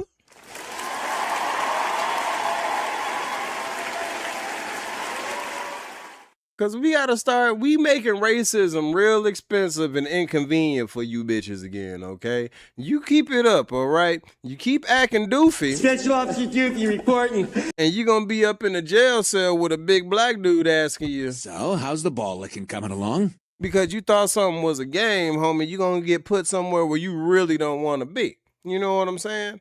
So, like, it costs nothing to mind your business, gang, and it pays dividends. You know what I'm saying? Minding your business, think about it if he would have just minded his business. He wouldn't have been going to jail. You know what I'm saying? He going to prosecute you to the fullest extent of the law. And whether that only results in a mediocre fine or maybe some BS little online course you got to take about racism, we know you ain't going to change, but I know it's going to inconvenience you in your life. And the next time you feel like, oh, there go two black young men minding their damn business, let me go accost them, maybe you'll think twice, you piece of fucking shit. Like I said, somebody need to walk up on you and hit you with the, man, shut up, what you nigga, bitch ass nigga then hit you with the, oh! You know what I'm saying? None of this would have happened. None of this would have happened if he just didn't pretend to be something that he's not. It's like, bro, you tried it, okay? You tried it. But at the end of the day, bro, you had to have known. You had to have known that you were gonna fall short. Now look at you with a criminal record, no job. How black of you. Karma really has its way of punishing the wicked. That's why I love her so much. I can't get enough of her, man. But unfortunately, chat, these creatures exist all over the place. They just can't seem to leave people alone. I don't know why. And you about to see exactly what I mean. Run the clip! What were you gonna say? What did you say? Are you illegal? I'm illegal? Are you illegal? That is none of your business and none of your concern. Yeah, it is. I pay taxes. That doesn't mean I can smell the cigarette breath from here. This old lady, now identified as Cheryl, must have woken up and chose chaos because for whatever reason, she decided that today was the day to go full rage mode. And this time it was Janet, a 21-year-old, just trying to pick up her McDonald's order. It was just a normal day for Janet, door dashing. She pulled into the McDonald's and parked in a mobile order curbside pickup spot. It was nothing unusual and no rules were broken. She went inside, expecting a quick in-and-out pickup. But by the time she got back to her car, her windows were allegedly cracked, and Cheryl had pulled up beside her in a drive-thru designated spot while waiting for her own order. And then all hell broke loose. Cheryl starts screaming, "This is for mobile orders, you stupid bitch." Now, maybe it's just me, but that's not very nice. And because no Karen meltdown is complete without hand gestures, she had her middle finger flying high at some point. She's old. I can't wait for her health bar to just say 0. And as if it wasn't enough, she then questions if Janet is illegal and brags about how she pays her taxes. Again! Say it again! This Karen... She thinks she's gonna cover her face. What? What were you gonna say? What did you say? Are you illegal? I'm illegal? Are you illegal? That is none of your business and none of your concern. Yeah, it is. I pay taxes. That doesn't mean shit. What does that have to do here? That says mobile order and I picked up a mobile order. And what? How do you know I'm illegal? What? Okay, so then be quiet. Don't ask that question. You're very racist. That is racist. You're a Karen. You're a Karen. Don't ever do that again. I hope you get your karma. I'm about to do something really, really bad. Please forgive me. Yo, listen, don't laugh. Do not laugh. Don't laugh. Don't laugh. Mike Wazowski. I laughed. Shut up. And you just called me an illegal. Go home. Go home. Get your license plate. Miss Girl here wants to be raped. Call me illegal because what? Because I got my mobile order and I'm a cunt. What? Yo, somebody probably married that, by the way, chat. Just say, thank God it's not you. I love the classic I pay taxes flag. And I know my Mexicans when I hear them. That's a Texas Mexican accent, okay? The way she was speaking, I guarantee you that's probably in Texas. And, lady, or even in California. But you telling a Mexican to go back to where they come from in Texas or California is very laughable.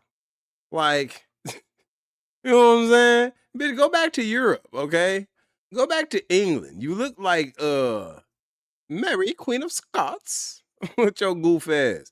You need to go on somewhere. Get on before you get spit on, okay? Okay. Okay.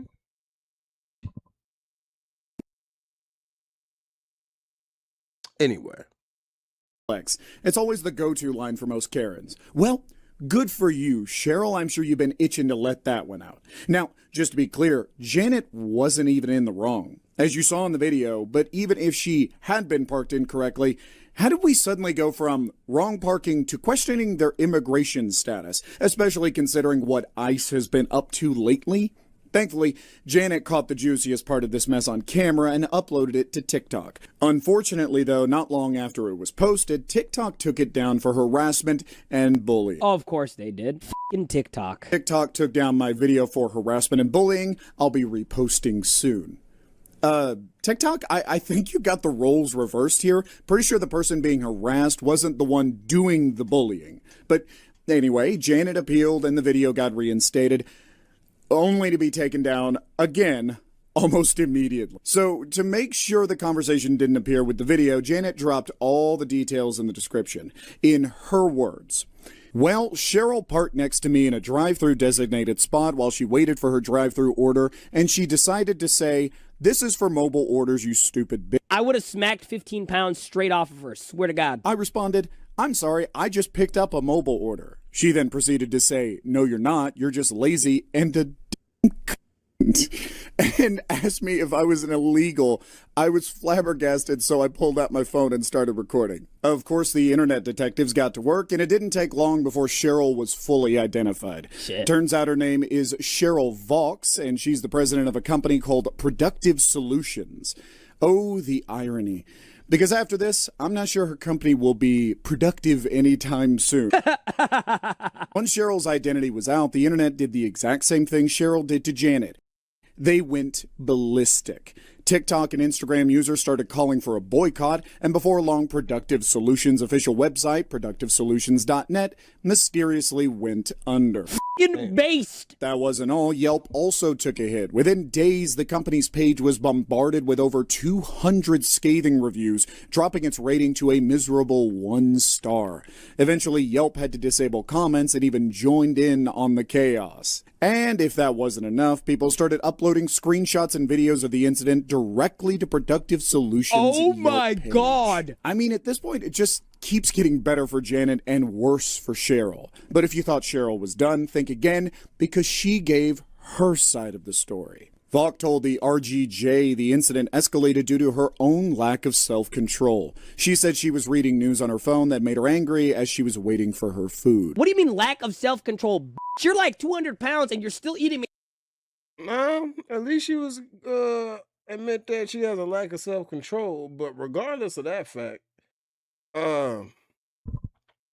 when you get angry, you see, anger reveals you to the truth, right? When a person's angry, they're gonna tell you the truth of how they really feeling. And if your first resort is racism when you get angry, then that's just who you are. You racist, gang. You know what I'm saying? Hey, baby, be racist. Just stand on that, you know? Like, especially people got it. Y'all ain't smart, man. You the CEO of an entire company. You are effectively the face of an entire company, and you're gonna be publicly racist out here. Jesus Christ. Special Officer Duke, you reporting. But that's just how it is, though. Like, I ain't tripping. Continue to do so. I love it when y'all reveal yourselves. It's great content. It's beautiful for me. McDonald's. That's it? Out of all the possible excuses, she said that she was reading the news on her phone and it made her angry. Really? Cheryl, that's the best you got? If reading the news makes you that mad, maybe just put your phone down, meditate, punch a pillow, literally anything other than verbally assaulting strangers? Or maybe, go on a diet. I'm just saying. She then followed up with this flimsy excuse by saying, "As someone with a short temper, I allowed my anger to get the best of me and directed that anger at the young woman as she exited McDonald's. I believed she had taken up a spot reserved for mobile orders," Vaughn said. Vaughn said she understands the consequences of her actions, but asks that death threats and negative comments directed at her family and her daughter's business stop. "We all have bad days. Most of them aren't captured on video and circulated on the internet," Vaughn said. "I will continue to reflect on my behavior and strive to learn from the mistakes I've made." Nope, labor camp. Labor camp. 8 hours a day, 7 days a week. Yo ass gonna be put to work. We gonna see how sorry you really are. You think an We need that sweat equity. apology's enough with your fat ass? You don't f***ed up bad. All right? This is not a mistake, okay? Stop trying to frame this like it's some kind of mistake. You know what you said, and you meant it. And now the walls are caving in, and there's nothing you can do about it. That's why I say only thing left to do is the labor camp. Somebody get her a sledgehammer. Here's what Janet had to say. Chavez said she understands there might have been some miscommunication, but doesn't believe it should have escalated the way that it did. Chavez was already in the spot when she ran into the store to check on the order. She works a second job as a delivery driver for DoorDash. So, We've just learned why Cheryl hasn't been fired yet. Her daughter runs Productive Solutions. I just gotta say, I do feel bad for the daughter because her mom essentially dragged her through all of this mess, and now her company's reputation is down the drain. You can't make this her up, messed it up for the entire family, bro. You gotta love when that happens. You gotta love when the becomes generational. You know, it becomes a generational up. Honestly, if you ask me, she got off super lucky. She got off super lucky, but still, I still think manual labor is still in order. Okay, and honestly, it works to her benefit. When you're in that labor camp and you're swinging that pickaxe or you're swinging that sledgehammer, right? It really works out the back, really works out the glutes, really works out the stomach, which is something that she really needs to focus on. Same goes with the first guy. Listen, for you guys being as old as you are, the fact that you don't know respect is absolutely insane. Sometimes if it means being posted on the internet to be absolutely humiliated, right, or losing your job and going broke, then that's what has to happen. Okay, no mercy. But you guys let me know in the comments, what do you guys think we should do with these people? Let me know in the comments, man. Try to keep it PG. We don't want this shit getting taken down again. Make sure you guys shout out to homie, man.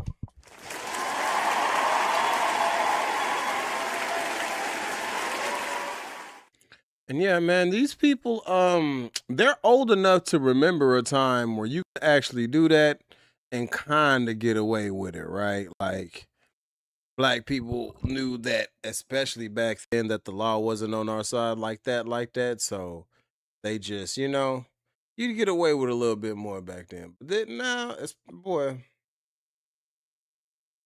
Anyway, oh man, it has been how long we been up in this thing, bro? We are 3 hours in, y'all. Shout out to y'all.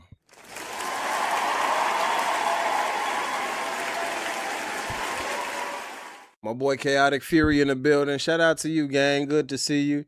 Yeah, Fat Caesar, gang. I don't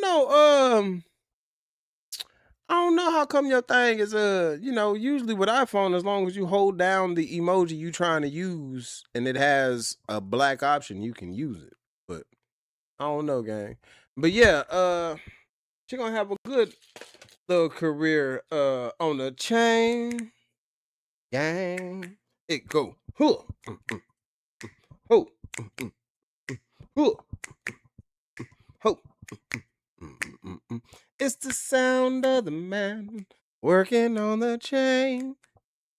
Gang. Boom. It's the sound of the man working on the chain. Gang. Well, gang, that's really all the videos I had for y'all. But I just came across one more, so we might get into it, man. Put that one down in the comment section, man, if y'all want me to get into one more video before we get on out of here, because I ain't even gonna lie to you.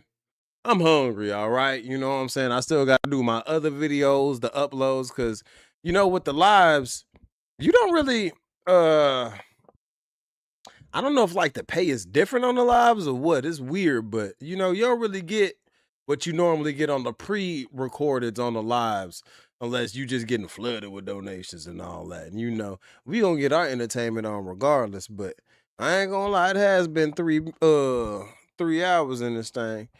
You said one more video? I think I got one more in me, man. I ain't gonna lie. You know, we have been vibing. Shout out to y'all, bro. I really appreciate y'all being in the building.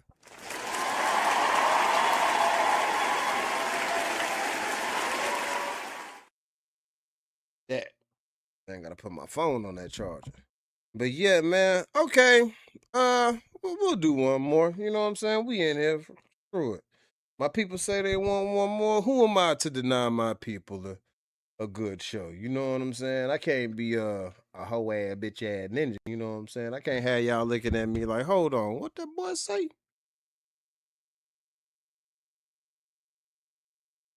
I guess that's not charged. Everything's just everything. No, we're gonna keep on rocking, man. So in this last one, hold on, let me refresh. Is this your game? Huh? Is this your game? For whatever reason, that button be playing slow as hell. Zola, man, shout out to you, gang. That's my other homie from the Navy, man. Shout out to you, bro. What up, bud? You need to go outside? Or you pump faking? You be pump faking. Y'all dogs ever be pump faking? I'll let my dog out. He'll use the restroom. Motherfucker come back inside 5 minutes later. He's standing up. My bitch ass nigga, I just let you outside. You need to go outside again and you pump faking. Cause this nigga be pump faking, bro. Pit bulls, bro, they got personalities, and this one in particular, he be acting like a hoe ass nigga sometime. Love him to death though. That's my boy. You know what I'm saying? That's my boy. But goddamn, Crane, sit your ass down. We got one more video, all right? We gonna make it through. We gonna walk in after that, you dig? But let me refresh this because I'm still choppy as hell. And shout out to y'all for rocking with me through this choppy ass stream, man. You know, usually I got that Wakanda wireless where the internet is coming pristine, but we on Walmart wireless today, all right? It's like I got cricket in this motherfucker or something.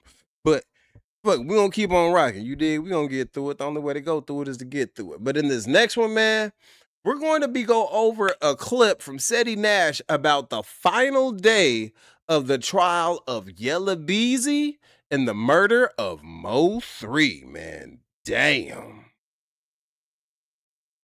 I ain't even on the panel with the right button. But we gonna do it like that. Fuck it. You know what I'm saying?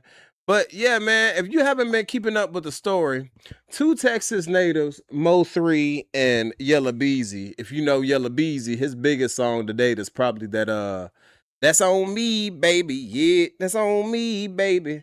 That's on me, baby. Got all designer on me. That shit.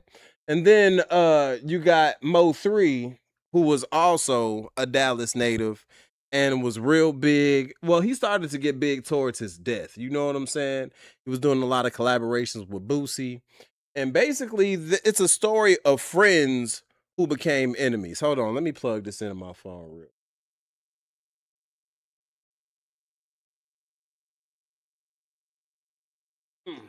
There we go. But yeah, man, basically it's the tragic tale of friends that become enemies, man. They started off as friends. Yella Beezy, Trap Boy Freddy, you know, they was already kind of having motion a little bit. Mo 3 was kind of like the bummy friend who was around for all intents and purposes, you know what I'm saying? And then he started to get more buzz, you dig? And he became like, it became quickly understood that Mo 3, in terms of pure talent, he was the guy, okay? He could rap, he could sing, and the dude was a real stepper, okay? Like, I did a video a while back, and you can go look. It's probably, I don't think I put it in my Rise and Fall playlist, but it was basically a video I did explaining why Yella Beezy had to get Mo 3 out of there.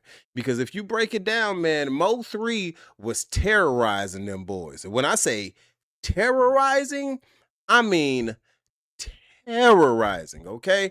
Look, in the video I broke it down, but basically he shot Yella Beezy car off the highway, right?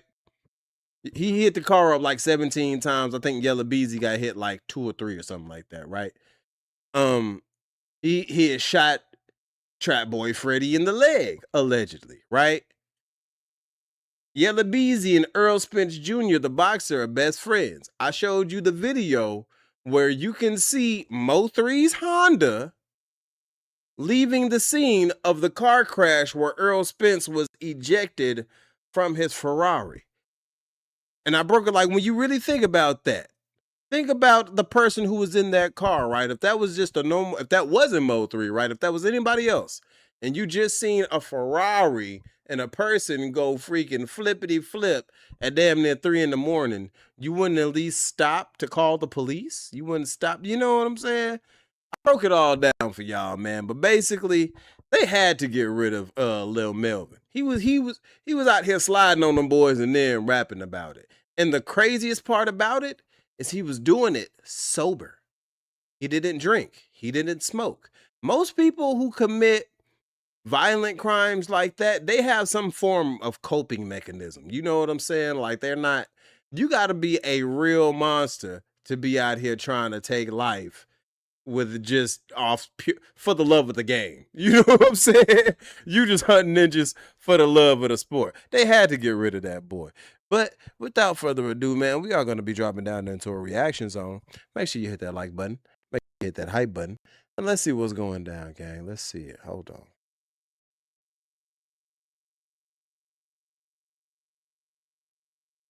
Hold on, because I forgot to set it up. That's my bad. I'm setting it up.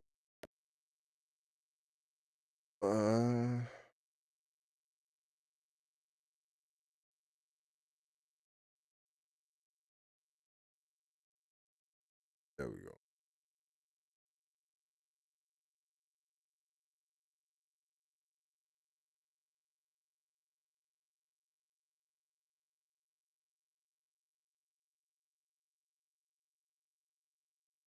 Let's get into the court side of this because we got actual video footage. Your Honor, the court heard repeatedly the name Roy Lee Tate regarding how this feud got started. It's in the grand jury testimony. And Louisville PD even asked the defendant, does this feud have anything to do with Roy Lee Tate? And he said, I think so. Now, the shooting and the death of Roy Lee Tate will not be admitted as 404B evidence against the defendant that he committed it. It's merely going to be suggested as the starting point between the feud between the parties. And we know that it has something to do with this feud because hours after his death, the defendant is shot while driving home multiple times. Louisville PD tells him the next day that the vehicle that pulled alongside of him belongs to the decedent's head of security. 2 months later, more Sprinter vans shot up. Now, both of these shootings are not extraneous offenses committed by the defendant. They are not other bad acts committed by the defendant. They are not 404B evidence. Rather, they are contextual, pre-existing events that led and explain why the offense occurred. They go to motive, Your Honor. Because 2 months after Moore is shot, or his Sprinter van is shot up, the decedent releases his song 219. And in that song, he makes certain declarations that he is responsible for both shootings. Now, these declarations, these statements against interest, leave no doubt in the defendant's mind who's responsible for the attempt on his life or the attempt on Moore's life. It is the state's theory, Your Honor, that the defendant and co-conspirator Moore conspired to finance the murder in retaliation for the attempts on their life. The state's case is further supported by the subsequent events that occurred afterwards. We heard from Detective Barnes concerning the Unruly Citizens concert. There, Detective Barnes and his partner felt they needed to step in because the violence had escalated to the point that it would be dangerous for the general public.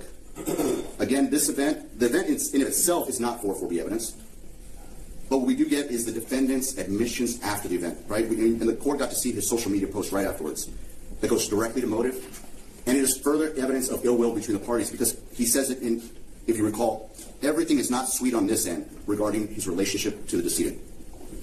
Right after the concert, Your Honor, we have the V-Lab interview where we get to see the defendant or hear him attempt to say that he doesn't know who the decedent is, right?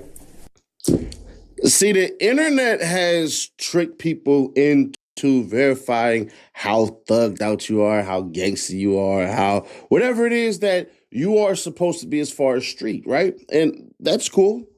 But when it comes back and bite your ass, that's what it is. That's why if you've seen certain interviews of people, when they say, I'm a street dude, I'm a street dude, I'm a street dude, but they spend all their time in prison. No, you're not. A real street dude stay on the streets. That's why you don't take it to the goddamn internet. But it gets real intense. Y'all about to enjoy this one. Roll it. And then we get a good insight into his beliefs concerning forgiveness and his need to get the lick back. These admissions are pure motive evidence. After that, we have the defendant's attack on Rainwater, the decedent's manager. Then Moore is shot again. This time he's shot in the leg. Again, the shooting of Moore is not 404B evidence. 2 weeks later, the decedent is ambushed by Moore's associates at V-Live in Houston. And then 2 months after that, we have the murder. This timeline event goes directly to 3836 evidence about the prior relationship. It's contextual evidence concerning an ongoing feud, Your Honor. And it goes to show the motive of the parties. And the jury should be entitled to know what transpired before. And the state has a great need to show its case on motive, as well as to corroborate some of its witnesses' testimonies. Since the majority of this evidence is not 404B evidence, the state plans to introduce most of this evidence contemporaneously with state's witnesses as they testify to the charged offense. And when we look at, ultimately, the amount of evidence that's going to be produced concerning the feud, it will be negligible in comparison to the amount of evidence that we're going to put on concerning the murder. Now, I feel like Mo 3 suffered from what Draco the Ruler suffered. He just couldn't let shit go. You know what I'm saying? Like at the point of both of their deaths, they were effectively bigger in their area than the people they were beefing with. So at that point, gang, leave it alone. Continue to do your thing, let your skill speak for itself, and then drown them niggas out with success. At the point of Mo 3's descent, at the point of his height, Yella Beezy was long past that's on me. You know what I'm saying? He wasn't really hot like that. Like it was Mo 3, the streets had spoken. Mo 3 was the guy. And you couldn't leave the damn beef alone. You couldn't, but like I already explained in that video too. Man, once he lost Roy Lee, the comedian, you know what I'm saying? Once he lost Bubba, once he lost certain people due to the beef, it's like it's up forever. But you got to understand, bro, that man had multiple kids, mostly daughters, I believe. And you gotta live on for your children and for your people's children. Like the friends of the kids of your friends that are no longer here, man. Like, you know what I'm saying? You gotta see the bigger picture, bro. And now look, O3 gone. Yella Beezy probably about to get locked up. Trap Boy Freddy still out there somewhere with a shag looking goofy. But shout out to Freddy though. I like Freddy. He getting money, but still, man, let's keep rocking. Your Honor, this evidence, the feud evidence, is not unfairly prejudicial. Regarding the rap music, no Texas court or federal circuit court has ever drawn a bright line concerning rap music. The CCA in Hart and almost every federal circuit court, but I cite to the Sixth Circuit of Stuckey, recognize that rap music is highly prejudicial. But despite that recognition, they still conduct a 4-3 analysis. In my recent filed response, I cited to 2 recent cases. There are only 2 cases from Texas since Hart. It is Brown and Williams, Texarkana and Fort Worth. Both of these courts adhere to Hart, recognize that rap music is highly prejudicial, but still conducted their own 4-3 analysis. And in those cases, their lyrics were found to be more probative than prejudicial. While we don't prosecute individuals for rapping about music, Your Honor, in a murder prosecution, the lyrics can be probative where they speak to the murder, the feud, the party's motives.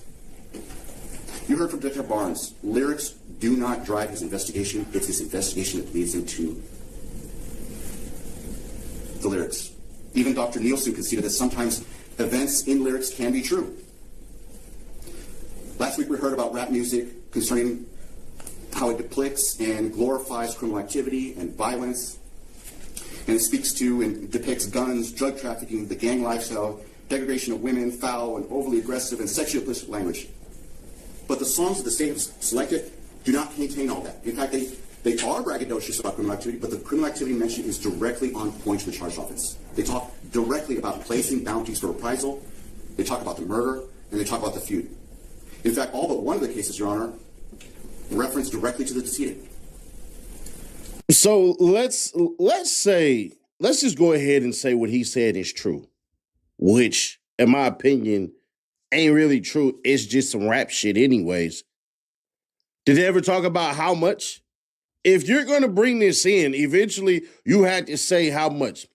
If Seti Nash said, yo, I'm the dope-ass basketball player, you say, no, the hell you not, I'll stop you. The damn things that I better say next are how many I'm going to drop on you, what I'm going to do to you, and literally how I'm going to brag about it afterwards. But if I never say, yeah, bro, I'm going to drop 21 on you, you're going to score 0, that doesn't make me a great goddamn basketball player. See, when they're not talking about the numbers, that's when I start to go, man, you just using rap for some bullshit, because he admits it. He says it's probative. He's saying that, yeah, it absolutely will make the jury in basically sit in a space in the place where they go, yeah, this is some violent ass shit he talking about. He already guilty. Yeah, nah, hell nah. Yeah, and there's a case to be made for that. But at the same particular time, We live in a generation of crash test dummies. You know, my generations, we originated the crash out. We'll crash out on some shit. These new ninjas, they some crash test dummies, okay? They getting you gone and then rapping about it. Like, I always said this is easily the realest generation of rappers ever, because they'll kill you and then make a song about it. They literally doing that, and they giving you locations, times, all of that. Like, they don't care about their freedom, none of that. In my generation, we was trying to get away with crimes if you was out there doing crimes. Like, the objective is to not get caught. But these new ninjas want you to know, yep, I did it. They ain't even wearing face masks when they out here doing what they doing no more. It's getting crazy out here, gang. But for him to even, like, you know, your op is dead, and say you didn't get him hit, say that's whatever that is, right? For you to be rapping about it in certain songs, because there are certain songs where Yella Bleezy implies that, you know, he put money on the nigga head and got him gone type stuff. And you got to stay away from anything like that, especially if you did do it. But even if you didn't do it, they'll put that on you, bro. This is Texas. Ain't no statute of limitations on murder. You know? Better get with it. You can't say, in my opinion, you can't say, yo, this is all bad, but your ass didn't drop a damn number. Because if it was really about you putting bounties and shit when, what's his name? Young Dolph got killed, he put in a song, they got 100 on my head. These is his exact lyrics. Hit us, the first case, the first song. This is the one that does not reference the decedent, but the court heard from Detective Barnes why it's important. During this feud was the first time the defendant ever talked about placing a bounty on someone. Then we have Kicking in the Streets. Grand jury testimony shows that this song is a direct response to the civil suit. The timing of that song, the context of the song is probative. It goes to the ongoing feud, it goes to motive, and it shows the escalating violence between the parties. On Your Head. This song is directly on point to the charged offense. Both Moore and the defendant talk about placing bounties for reprisal, and Moore takes it one step further. He says he's put 50 bags on the decedent. Grand jury testimony will show you that this song is eerily on point to the charged offense. So that right there literally is the shit I'm talking about. If you're going to say there's a bag on somebody's head, it has to be a certain amount, or you just talking. And he said that it's a 50 ball. So if they're able to show through text, through transactions and all this shit, it's a 50 ball, yeah, yellow ass is fried. I don't know what the hell to tell y'all. But yeah, that would be proving exactly what the hell happened, and that he was basically self-snitching, or what do we call it? He basically shysted himself.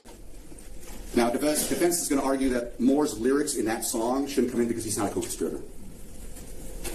Well, Moore's lyrics come in for two other reasons. One, it's a statement against interest. And two, it's an adoptive admission by the defendant. These are commercially produced songs and performed by the defendant. He has full editorial rights, and the fact that he kept it means he adopted it. Take 3, Mo 3, Take 3. The title, the subject matter, the mockery of 219, or the mimicry of 219. The timing is so probative in this case, Your Honor, because hours after the murder, the defendant text messages this song to a co-defendant, Jerry Johnson. And this song directly references the decedent, the murder, and placing bounties for reprisal. Equally as probative, Your Honor, is Gassed Up. We saw evidence that it was composed days after the murder. It appears not to be finished, according to Detective Barnes. But just the same, it was text message to Jerry Johnson. Again, another never-before-released song. It speaks directly to the feud, the murder, and contains threats of continued violence towards HMS associates. Next, we have the co-conspirator songs. Hypocrite, Laugh Now, Sure.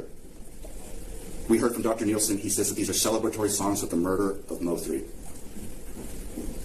Here, Moore lists out several autobiographical events, and when he does it as justification for the murder, as well as he outlines certain details of the murder in all three cases.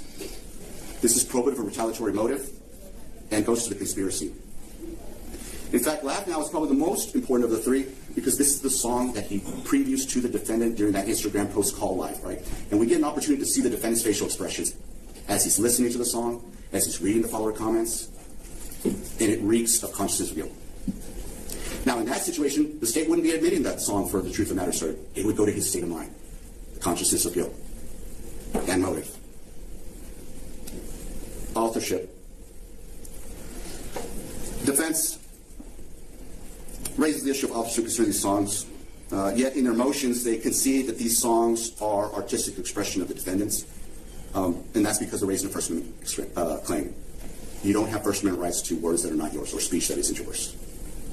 More importantly, if we look at the cases where authorship is called into question, it is not commercially produced songs performed by the artist. Authorship is not an issue here, Your Honor. That's going to be some BS because you're basically painting with a wide scope. If I say these songs aren't written by me, but they're also freedom of speech, it still doesn't refute either or. That doesn't make any damn sense. You're basically saying, yo, he wrote songs and it's not freedom of speech. And I'm saying, I didn't write the songs and those songs are freedom of speech. That's still saying the same shit. Two different ways to look at the same thing. You can't allow this shit in because one, it's not mine, and two, it's freedom of speech, so it shouldn't be in there. That's called doubling up on your order. Not yeah, that's why I despise a lot of DAs because they play that bullshit in people's faces, and at times we eat it and go, damn, he got a point. He doesn't have a. Well, their job is to get a conviction, and I ain't gonna lie. Trying to make it like when you just look at it, it just, he's gonna be judged by a jury of his peers, so to speak, right? But 1 + 1 is 2, gang. People are very linear thinkers, so when the timelines match and you haven't, that's cold that they went through literally all your music and they could tell that you never talked about putting a bounty on somebody's head until after somebody ended up dead from you allegedly putting a bounty on their head. It's certain stuff like that. Like, you really got to think about what you're doing when you do it, especially when you out here doing dirt. Shut your ass up. Shut up! You better keep your goddamn mouth shut! Don't put it in those songs. Don't, you know what I'm saying? Lil Durk sitting up in prison right now. Don't respond to with Vaughn. I'm like, fuck it, you tripping. Go get your gun. We dropping locations. We getting it done. He telling about what they doing in these songs and stuff and thinking the feds ain't just listening. Nigga, the feds in here listening like, we don't even have to try hard at our job no more. They make it so easy for us. And look where he at, and look where Yellow Beezy at, trying to fight it. And this is Texas. If you get caught with, getting somebody gone, hitman style, homie, you can get a needle put in your arm. They will put you to sleep. They will put you to death. You will never wake up.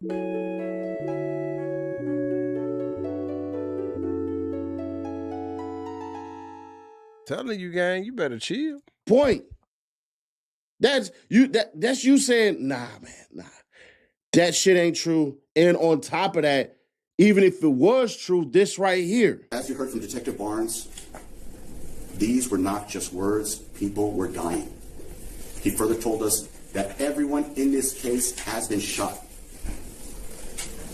This evidence, Your Honor, is not unfairly prejudicial. Your Honor, the state is going to ask this court deny the defendant's motion in limine and allow the jury to hear the full story, to understand the motivations between the parties, and to understand what transpired that led to this murder. Thank you. To me, you only made a case about maybe 1 or 2 songs. You only made a case for 1 or 2 songs at max. So that's the vacuum that he's trying to use is to incorporate 5 damn songs. You didn't do that. You're supposed to make an argument for every single one. We've seen in the feds where they say This song right here for Lil Durk says this right here. And then this song right here says this right here. And this song right here says this right here. And this song right here says this right here. He only referenced really 2 songs in the shit that he's talking about. And if the judge don't pick up on that, then y'all screwed over there. At max, 2 songs. May it please the court, Your Honor, we just heard Mr. Vela say that the evidence they seek to admit isn't 404B2 evidence. It said 404B, I assume it means 404B2. But it goes to motive. One of the exceptions to get in evidence not directly related to the crime that the court knows, as an exception to 404B2, is motive. So he said that these aren't extraneous acts or offenses, but every piece of evidence the state wants to present to the court that doesn't go directly to the murder of Mo 3 is listed in the state's amended notice of extraneous evidence dated July the 8th, 2026. So now suddenly the state is pivoting away from this being 404B2 or even 3836 as simply being evidence showing my client's motive. It's important for the court, Your Honor, to distinguish between words and deeds and between ideas and conducts. What the rap music in this case are words and deeds of Mr. Conway. This is what he does for a living. You know, some of it, especially what we heard from Devarius Moore, aka Trap Boy Freddy, is distasteful in some people's eyes, but still, they do have a First Amendment right to make the music and to publish it. Can't be punished for exercising a constitutional right. And as a 3-judge panel in the concurring opinion of Hart stated, Your Honor, singing about drugs, guns, and murder is nothing new. It's as prevalent in our culture as singing about God and love. But what these lyrics and music videos have in common is that they are artistic expressions. Using someone's art in the guilt innocence phase of a trial only as character evidence has the potential of being unfairly prejudicial. That's exactly what the state's trying to do in this case, Your Honor. Now, Hart, another distinction I want to put on Hart, it differs in our case only from our case only in the context of the introduction of the rap videos by the state. Hart was convicted of capital murder, the same offense for which Mr. Conway is charged. In Hart, the defendant testified, and upon the conclusion of his direct testimony, that's the point that the state moved to admit evidence of his rap music.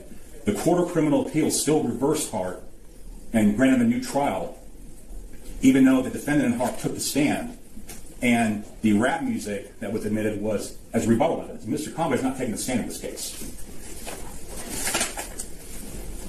Now, I'm not sure how hard the state's pushing the notion that Mr. Moore, aka Trap Boy Freddy, isn't a co-conspirator.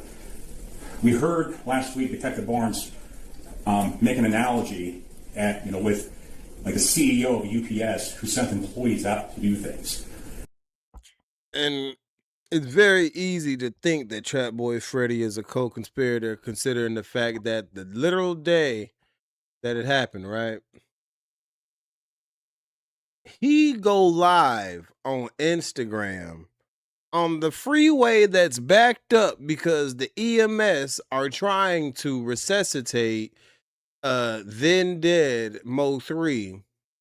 And he talking about, man, who got the freeway blocked off, dog? Come on, man. Like, just being all kinds of obvious. Then proceeds to drop a video talking about it's celebration time. It's pop bottle time. It's butt naked time. Stupid bit. Like, you so hype to finally have this man gone that you can't contain yourself. You got to go live about it and really just celebrate. Celebrate good time. Come on. It's a celebration. You was celebrating on live. You ain't even let the man be dead for a week yet.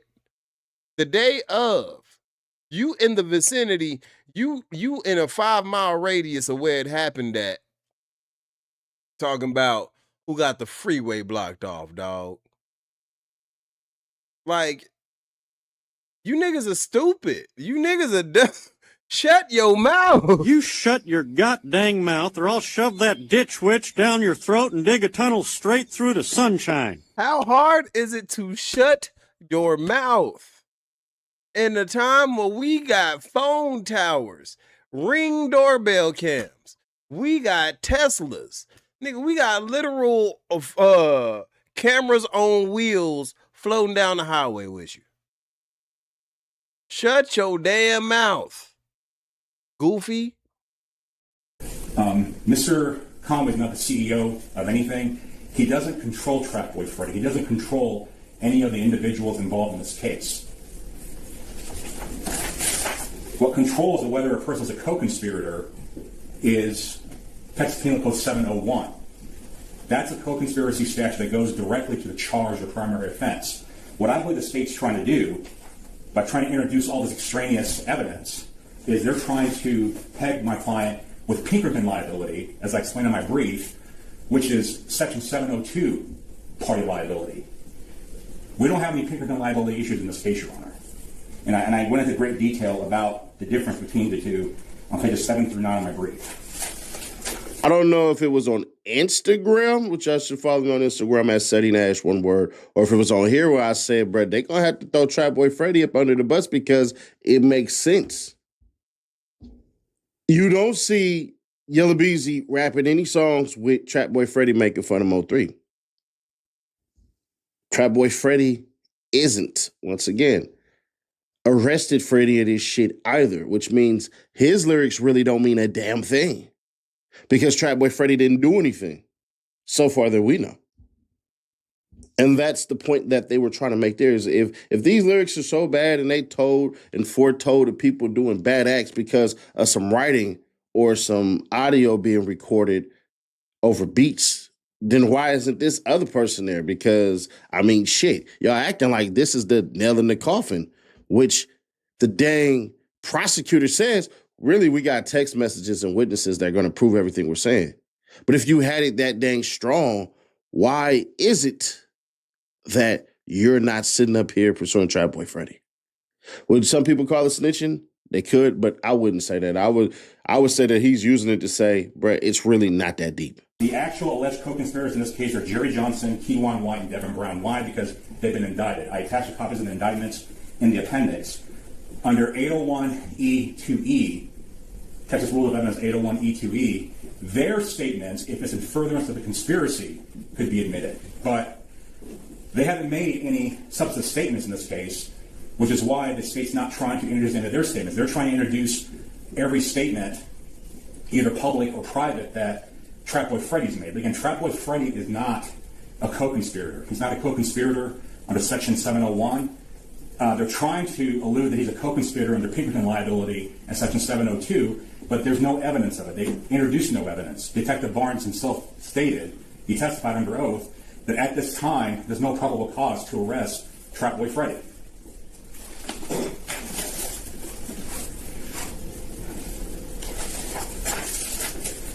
And we keep hearing about a conspiracy and the state's attempt to introduce songs and statements made after Mo3's murder. The law is clear, Your Honor, as I point out on pages 11, 12, and 13. The alleged conspiracy in this case ended on November 11, 2020 at about noon when Mo3 was murdered. Nothing said or done after that is evidence of the conspiracy unless it's for concealing the alleged crime. Now, does the state allege that anyone involved, whether as an actual or alleged co-conspirator, did anything to conceal? No, the state is alleging the opposite. That they didn't just conceal it, they did the opposite. They sang about it. They went public about it. Those statements cannot be admissible, Your Honor, as I point out, under 801E2E, because the conspiracy, if anyone existed, ended on November 11, 2020 at noon.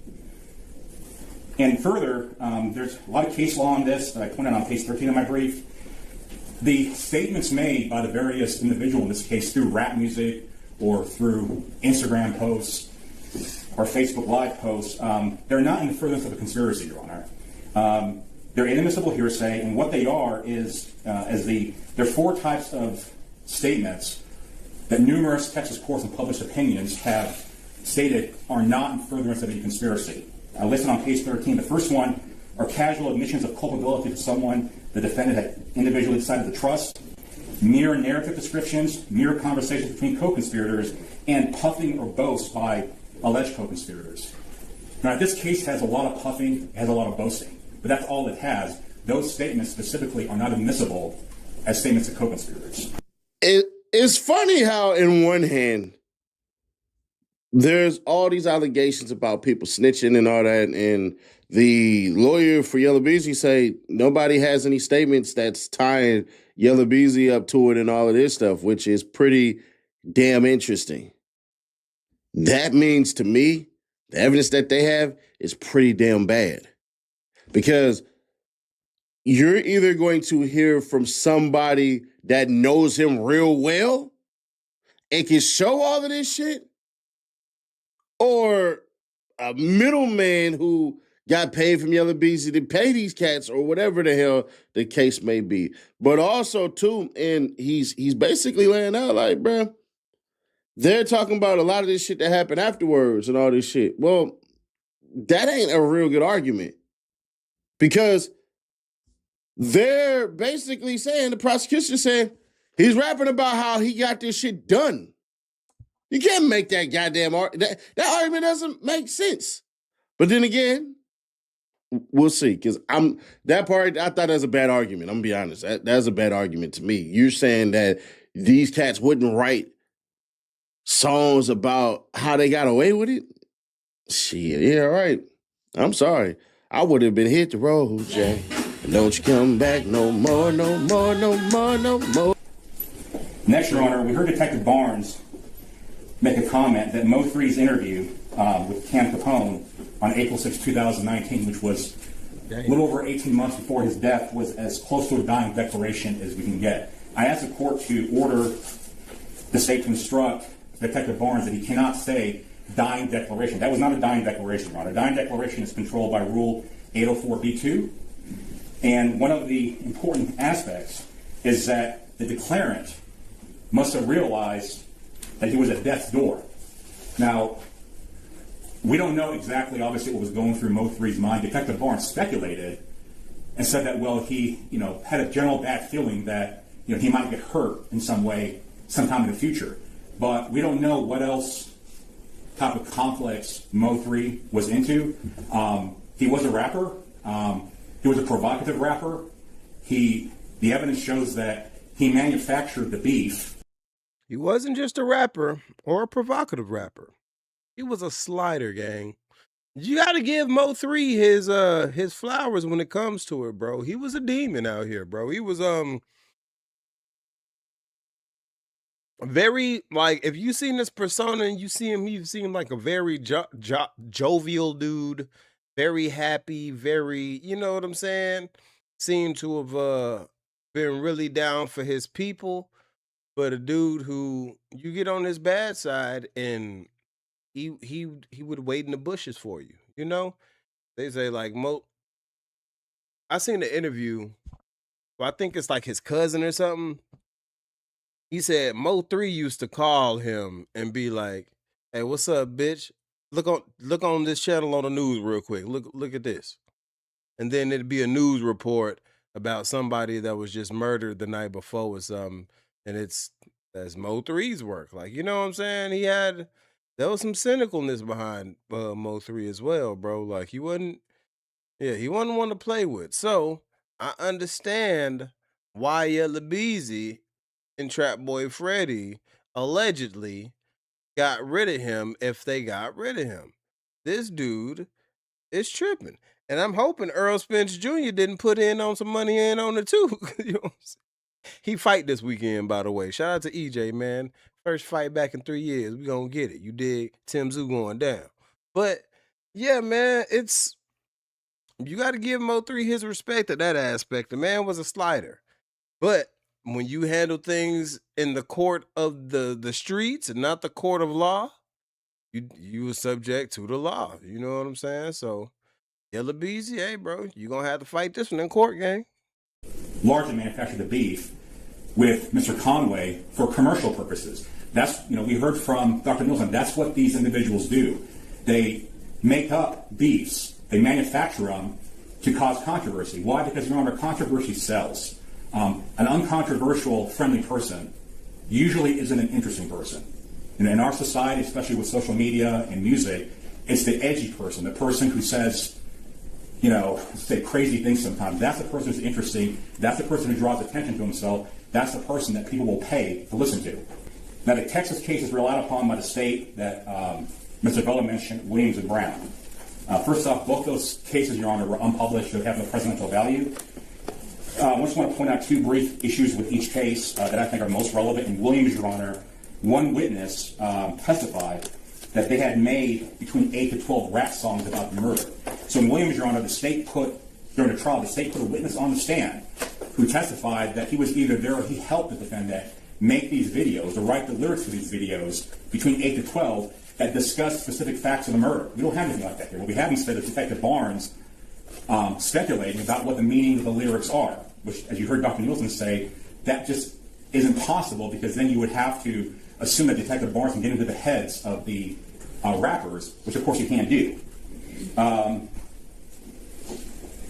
then in Brown, Your Honor, the rap music was admitted, but it was admitted only after Brown got on the stand and testified that he didn't know the reason about his father's relationship with a woman, which was the state's theory about why he paid money to have his own father killed.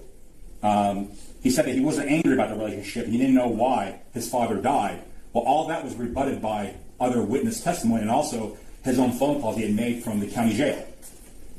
Here, Your Honor, again, I keep going back to it, but it's important to note, Mr. Conway has not testified. Now, if he gets on the stand and makes certain, statements that he has no idea, about why anyone's saying that, like, a certain song he made has anything to do with Mo 3's murder, then, yeah, under impeachment, the state may be able to get into that, but he hasn't done that yet, Your Honor. So I asked the court at minimum to hold off on admitting any of the rap songs that Mr. Conway made until we get to the point where it would maybe be admissible because he gets on the stand and testifies. Other than the murder of DeJuan Spikes, for which someone already pleaded guilty, in Criminal District 4, Your Honor, in front of Judge Collins, Randall Hunter, in cause number F19-76608, pleaded guilty to the murder of DeJuan Spikes and received 20 years in prison. The state already has their defendant in that case. To say that, without there being any probable cause that Mr. Conway had anything to do with these murders, it's so prejudicial to allow evidence of these murders into the guilt phase. Because, again, there's no evidence that Mr. Conway had anything to do with it. Just because he may be tangentially associated with someone the state thinks may have done something in those cases doesn't make it admissible under any exception in this case during the guilt innocence phase. And then, you have the September 1920 shooting at V-Live in Houston where Mo 3 was doing the show. In that case, as Dontavius Davis was shot in the head, Davis was one of the ones who ambushed Mo 3. Now, even if Davis is associated with Trap Boy Freddy's record label, which is how the state is associating, shot that boy in the head. Lil Melvin was a demon out here, y'all. Mo 3 was like 5'4", 5'3". He was a little ninja out here, had hands like a professional boxer. He'll beat your ass and shoot your ass, okay? And he don't promote drugs. The man is clean and sober. When Dare went to his school as a child, he listened, okay? Y'all remember the Dare program, the damn line and stuff? Don't do drugs, kids. You know what I'm saying? Like, gang. Jesus Christ, bro. It's... Honestly, if it wasn't Trap Boy Freddy or Yella Beezy, it was probably somebody else because he was out here doing too much, bro. They had to get rid of you, gang. You were doing too much. You were moving a little too hot out here. Davis with Mr. Conway. This has nothing to do with Mr. Conway. Again, Mr. Conway didn't directly do the actions in this season on September 19, 2020. He doesn't control these people. There's no evidence that, again, he is some sort of lead. They're trying to pin Mr. Conway as some sort of leader of a gang. He's not a leader of a gang. He's not in a gang. He's never been accused of, credibly accused of being in a gang. They, had pictures of this trap house in Oak Cliff that co-defendant Jerry Johnson owns that, Keywan White was seen in some of those pictures, and Theodore Thomas was seen in some of those pictures. Mr. Conway, Your Honor, has nothing to do with that trap house. There's no evidence that he went there to hang out, that he... Did he say Yella Beezy ain't affiliated with no gangs? Yella Beezy be cripping all up in his music. What are you talking about? What the hell is even that? I mean, I get it. You got to make it sound good for the judge and stuff, but you can go through any one of his songs to see he talking about some cripping. Went there to deal drugs, to ingest drugs. I mean, that sort of evidence, Your Honor, is so prejudicial. And of course, with Detective Barnes on the stand speculating about the meaning of pictures, we heard a lot of that on Thursday and Friday. Of course, any reasonable juror is going to think, well, is Mr. Conway involved in that? If Mr. Conway might be involved in all of these unadjudicated shootings for which Mr. Detective Barnes says there's no probable cause to show that anyone's been charged or arrested, they're going to think, well, if he may have been involved in that, maybe he did cause Mo 3's death. That's why, as the gatekeeper, Your Honor, we ask that you keep this evidence out during the guilt innocence phase. Now, normally, most people would cut that last part up and divvy it up and all that. And I couldn't, because this is what decides a lot of people's fate. This is what decides whether you walk out the damn doors. This is what decides whether your money can now go to somebody else's pocket. Because he can be sued. I believe he's being sued civilly by Mo 3's estate, meaning Mo 3's family. And all the rappers, because I know y'all watch this shit, y'all better be careful. The street persona shit, that's fine. But to involve the actual streets, that's stupid. The prosecution paints Mo 3 damn near as somebody who got killed for some street rap shit and all this stuff and all these and everything, when the defense says Mo 3 was chasing this shit. All right. Okay. We'll see how this plays out. I would point out that for the defense to say that Yella Beezy's this grand stand-in person who's a superstar and all this shit, why didn't you admit any songs that he did that did billboards and all this shit and compare and contrast and start where Mo 3 was opposed to where he ended with the quote-unquote beef, and then where Yella Beezy was and where Yella Beezy has been since the quote-unquote beef.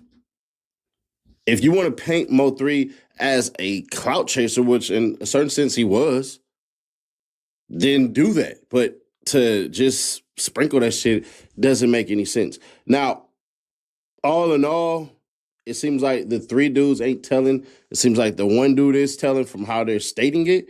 And if that's the case, then I think Yella Beezy has a very good chance to beat this, because without the three people saying he paid me, all you have is somebody saying that I got paid by him to do said things and all of this shit, which they're saying text messages.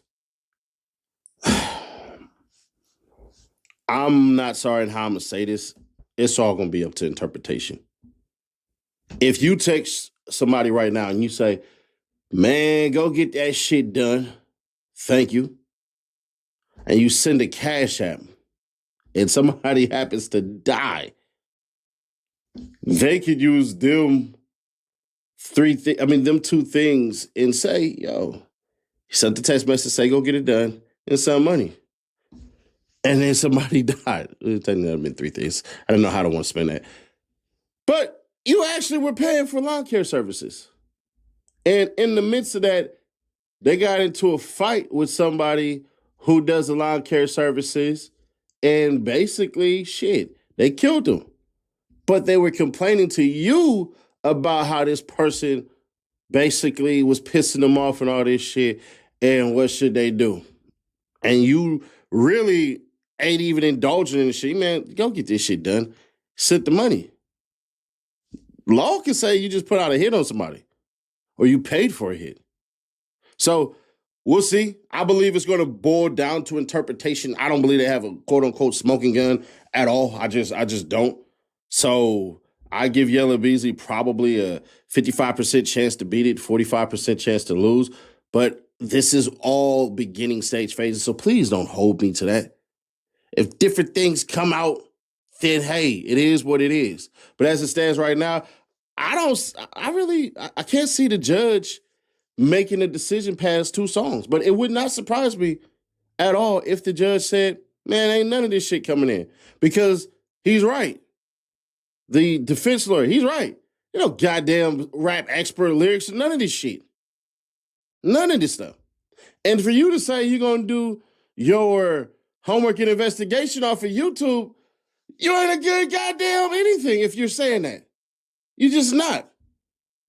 You're going off of YouTube videos, bro. Do you know YouTube videos are subtle manipulation tactics for somebody who is likable to somebody who isn't? When y'all watch this dang channel, I get accused all the time of saying, I get accused all the time of being a Lil Durk fan, even though I literally listen to more YoungBoy music than anybody, but whatever the hell. But I'm saying I haven't seen any of this shit. Right? Now everybody's coming around saying, shit, Durk actually is coming home. The question then becomes, was I a fan? Or did y'all dislike Lil Durk anyways and believe the persona that he put on that he did all of this shit? And that's what it boils down to. Likability, believability, and bias. But y'all, let me know y'all thoughts on this one. Next video that we will be doing will be the Nolan Wells autopsy video. Because they said a whole bunch of nothing, but they said a little something. Shout out to you, Seti.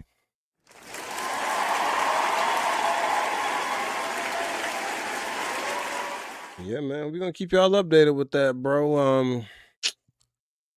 Hey, man, be facing a murder charge in Texas is no bueno, gang. You know what I'm saying? I wouldn't want it to be me, you dig? But shout out to y'all in the building, man. I am tired. It is, shit, that's 4 hours now, man. We did a 4-hour live today, man. Shout out to y'all.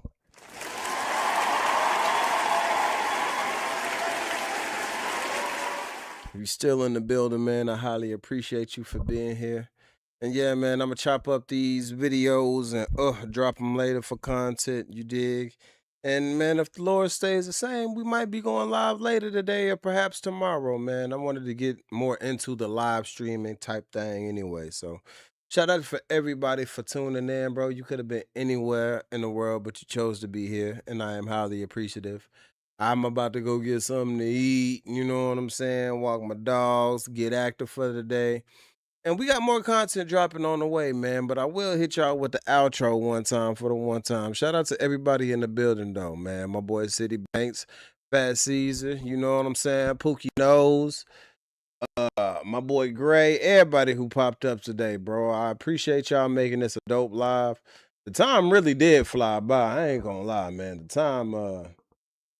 time really flew by, so that always makes it better, bro. When you know what they say, time flies when you having fun.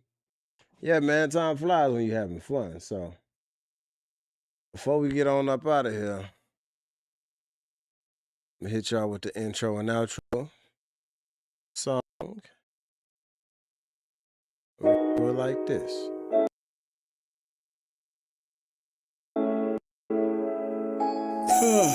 Transition, man. Transition. It's been a long ass day. But I'ma still go for mine. I promise. I go straight for the motherfucking cash. Got a tank full of gas and the dude be the match. Got a bitch in the passenger seat with a bag. Little mama hit it once and she can't stop her laughing. And I swear I'm not drinking, but you won't believe me, cause the way a nigga finna crash it. And I buy mine in bulk, got an ounce of that hook. Now I'm about to break this hoe down and smash it. My lighter flick, my blunt is lit. My team legit, my nigga. My weed is great, nah it ain't laced. That's how it hit, my nigga. I'm from the twin, same hood, same friends. That's if you're looking for me. But if them laws looking for me, that's a different story. Ayy, fuck man, it's been a long day, but I know that shit gon' pay.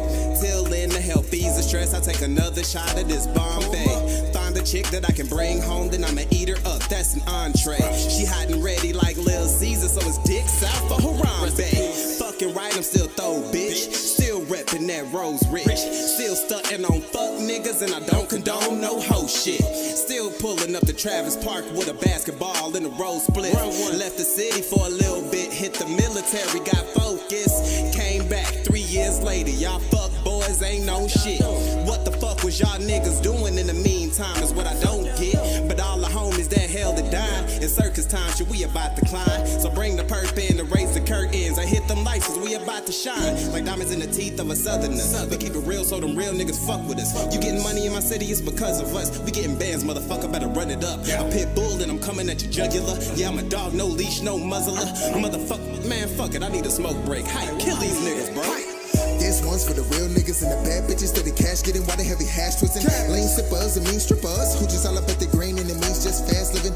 And I'm not one to judge, cause I've been off that mud double cup with no fucks when I pass limits. And who don't like to smoke and get gone off a cone, but it would not get blown unless gas in it. Hold up, we bout to roll up. I got some smoke, keep you up like it's Folgers. Rookies try to hit the cookie, fuck around and throw up. So we drop the hottest pen verse and it blow up. But we got some recognition from a nigga, so what? We be walking down the street, get beeps like they know us. Now bitches in the sheets, but the freak on the meat skis keep real defeat. Hell yeah, make them toe touch. You know what? I go nuts, but get them steady focused. Probably from the biomass flower, no lotus. I can't even think how many trees we done smoked up. Whatever the number, gonna fuss, you'll need a tow truck. Getting shit across the seas with ease, put a boat up. That's no lie, baby girl, no joking. Shorty said she can't swim, I'm behind the back stroking. Do it for the love of buzz, stuff a blunt, make it swell and make your fucking chest open. That's how we doing the rich. You gon' know for one, I smoke two just for kicks. Fuck us up, blaming no why is it killing you niggas? Get mad knowing that the shoe fits. You know.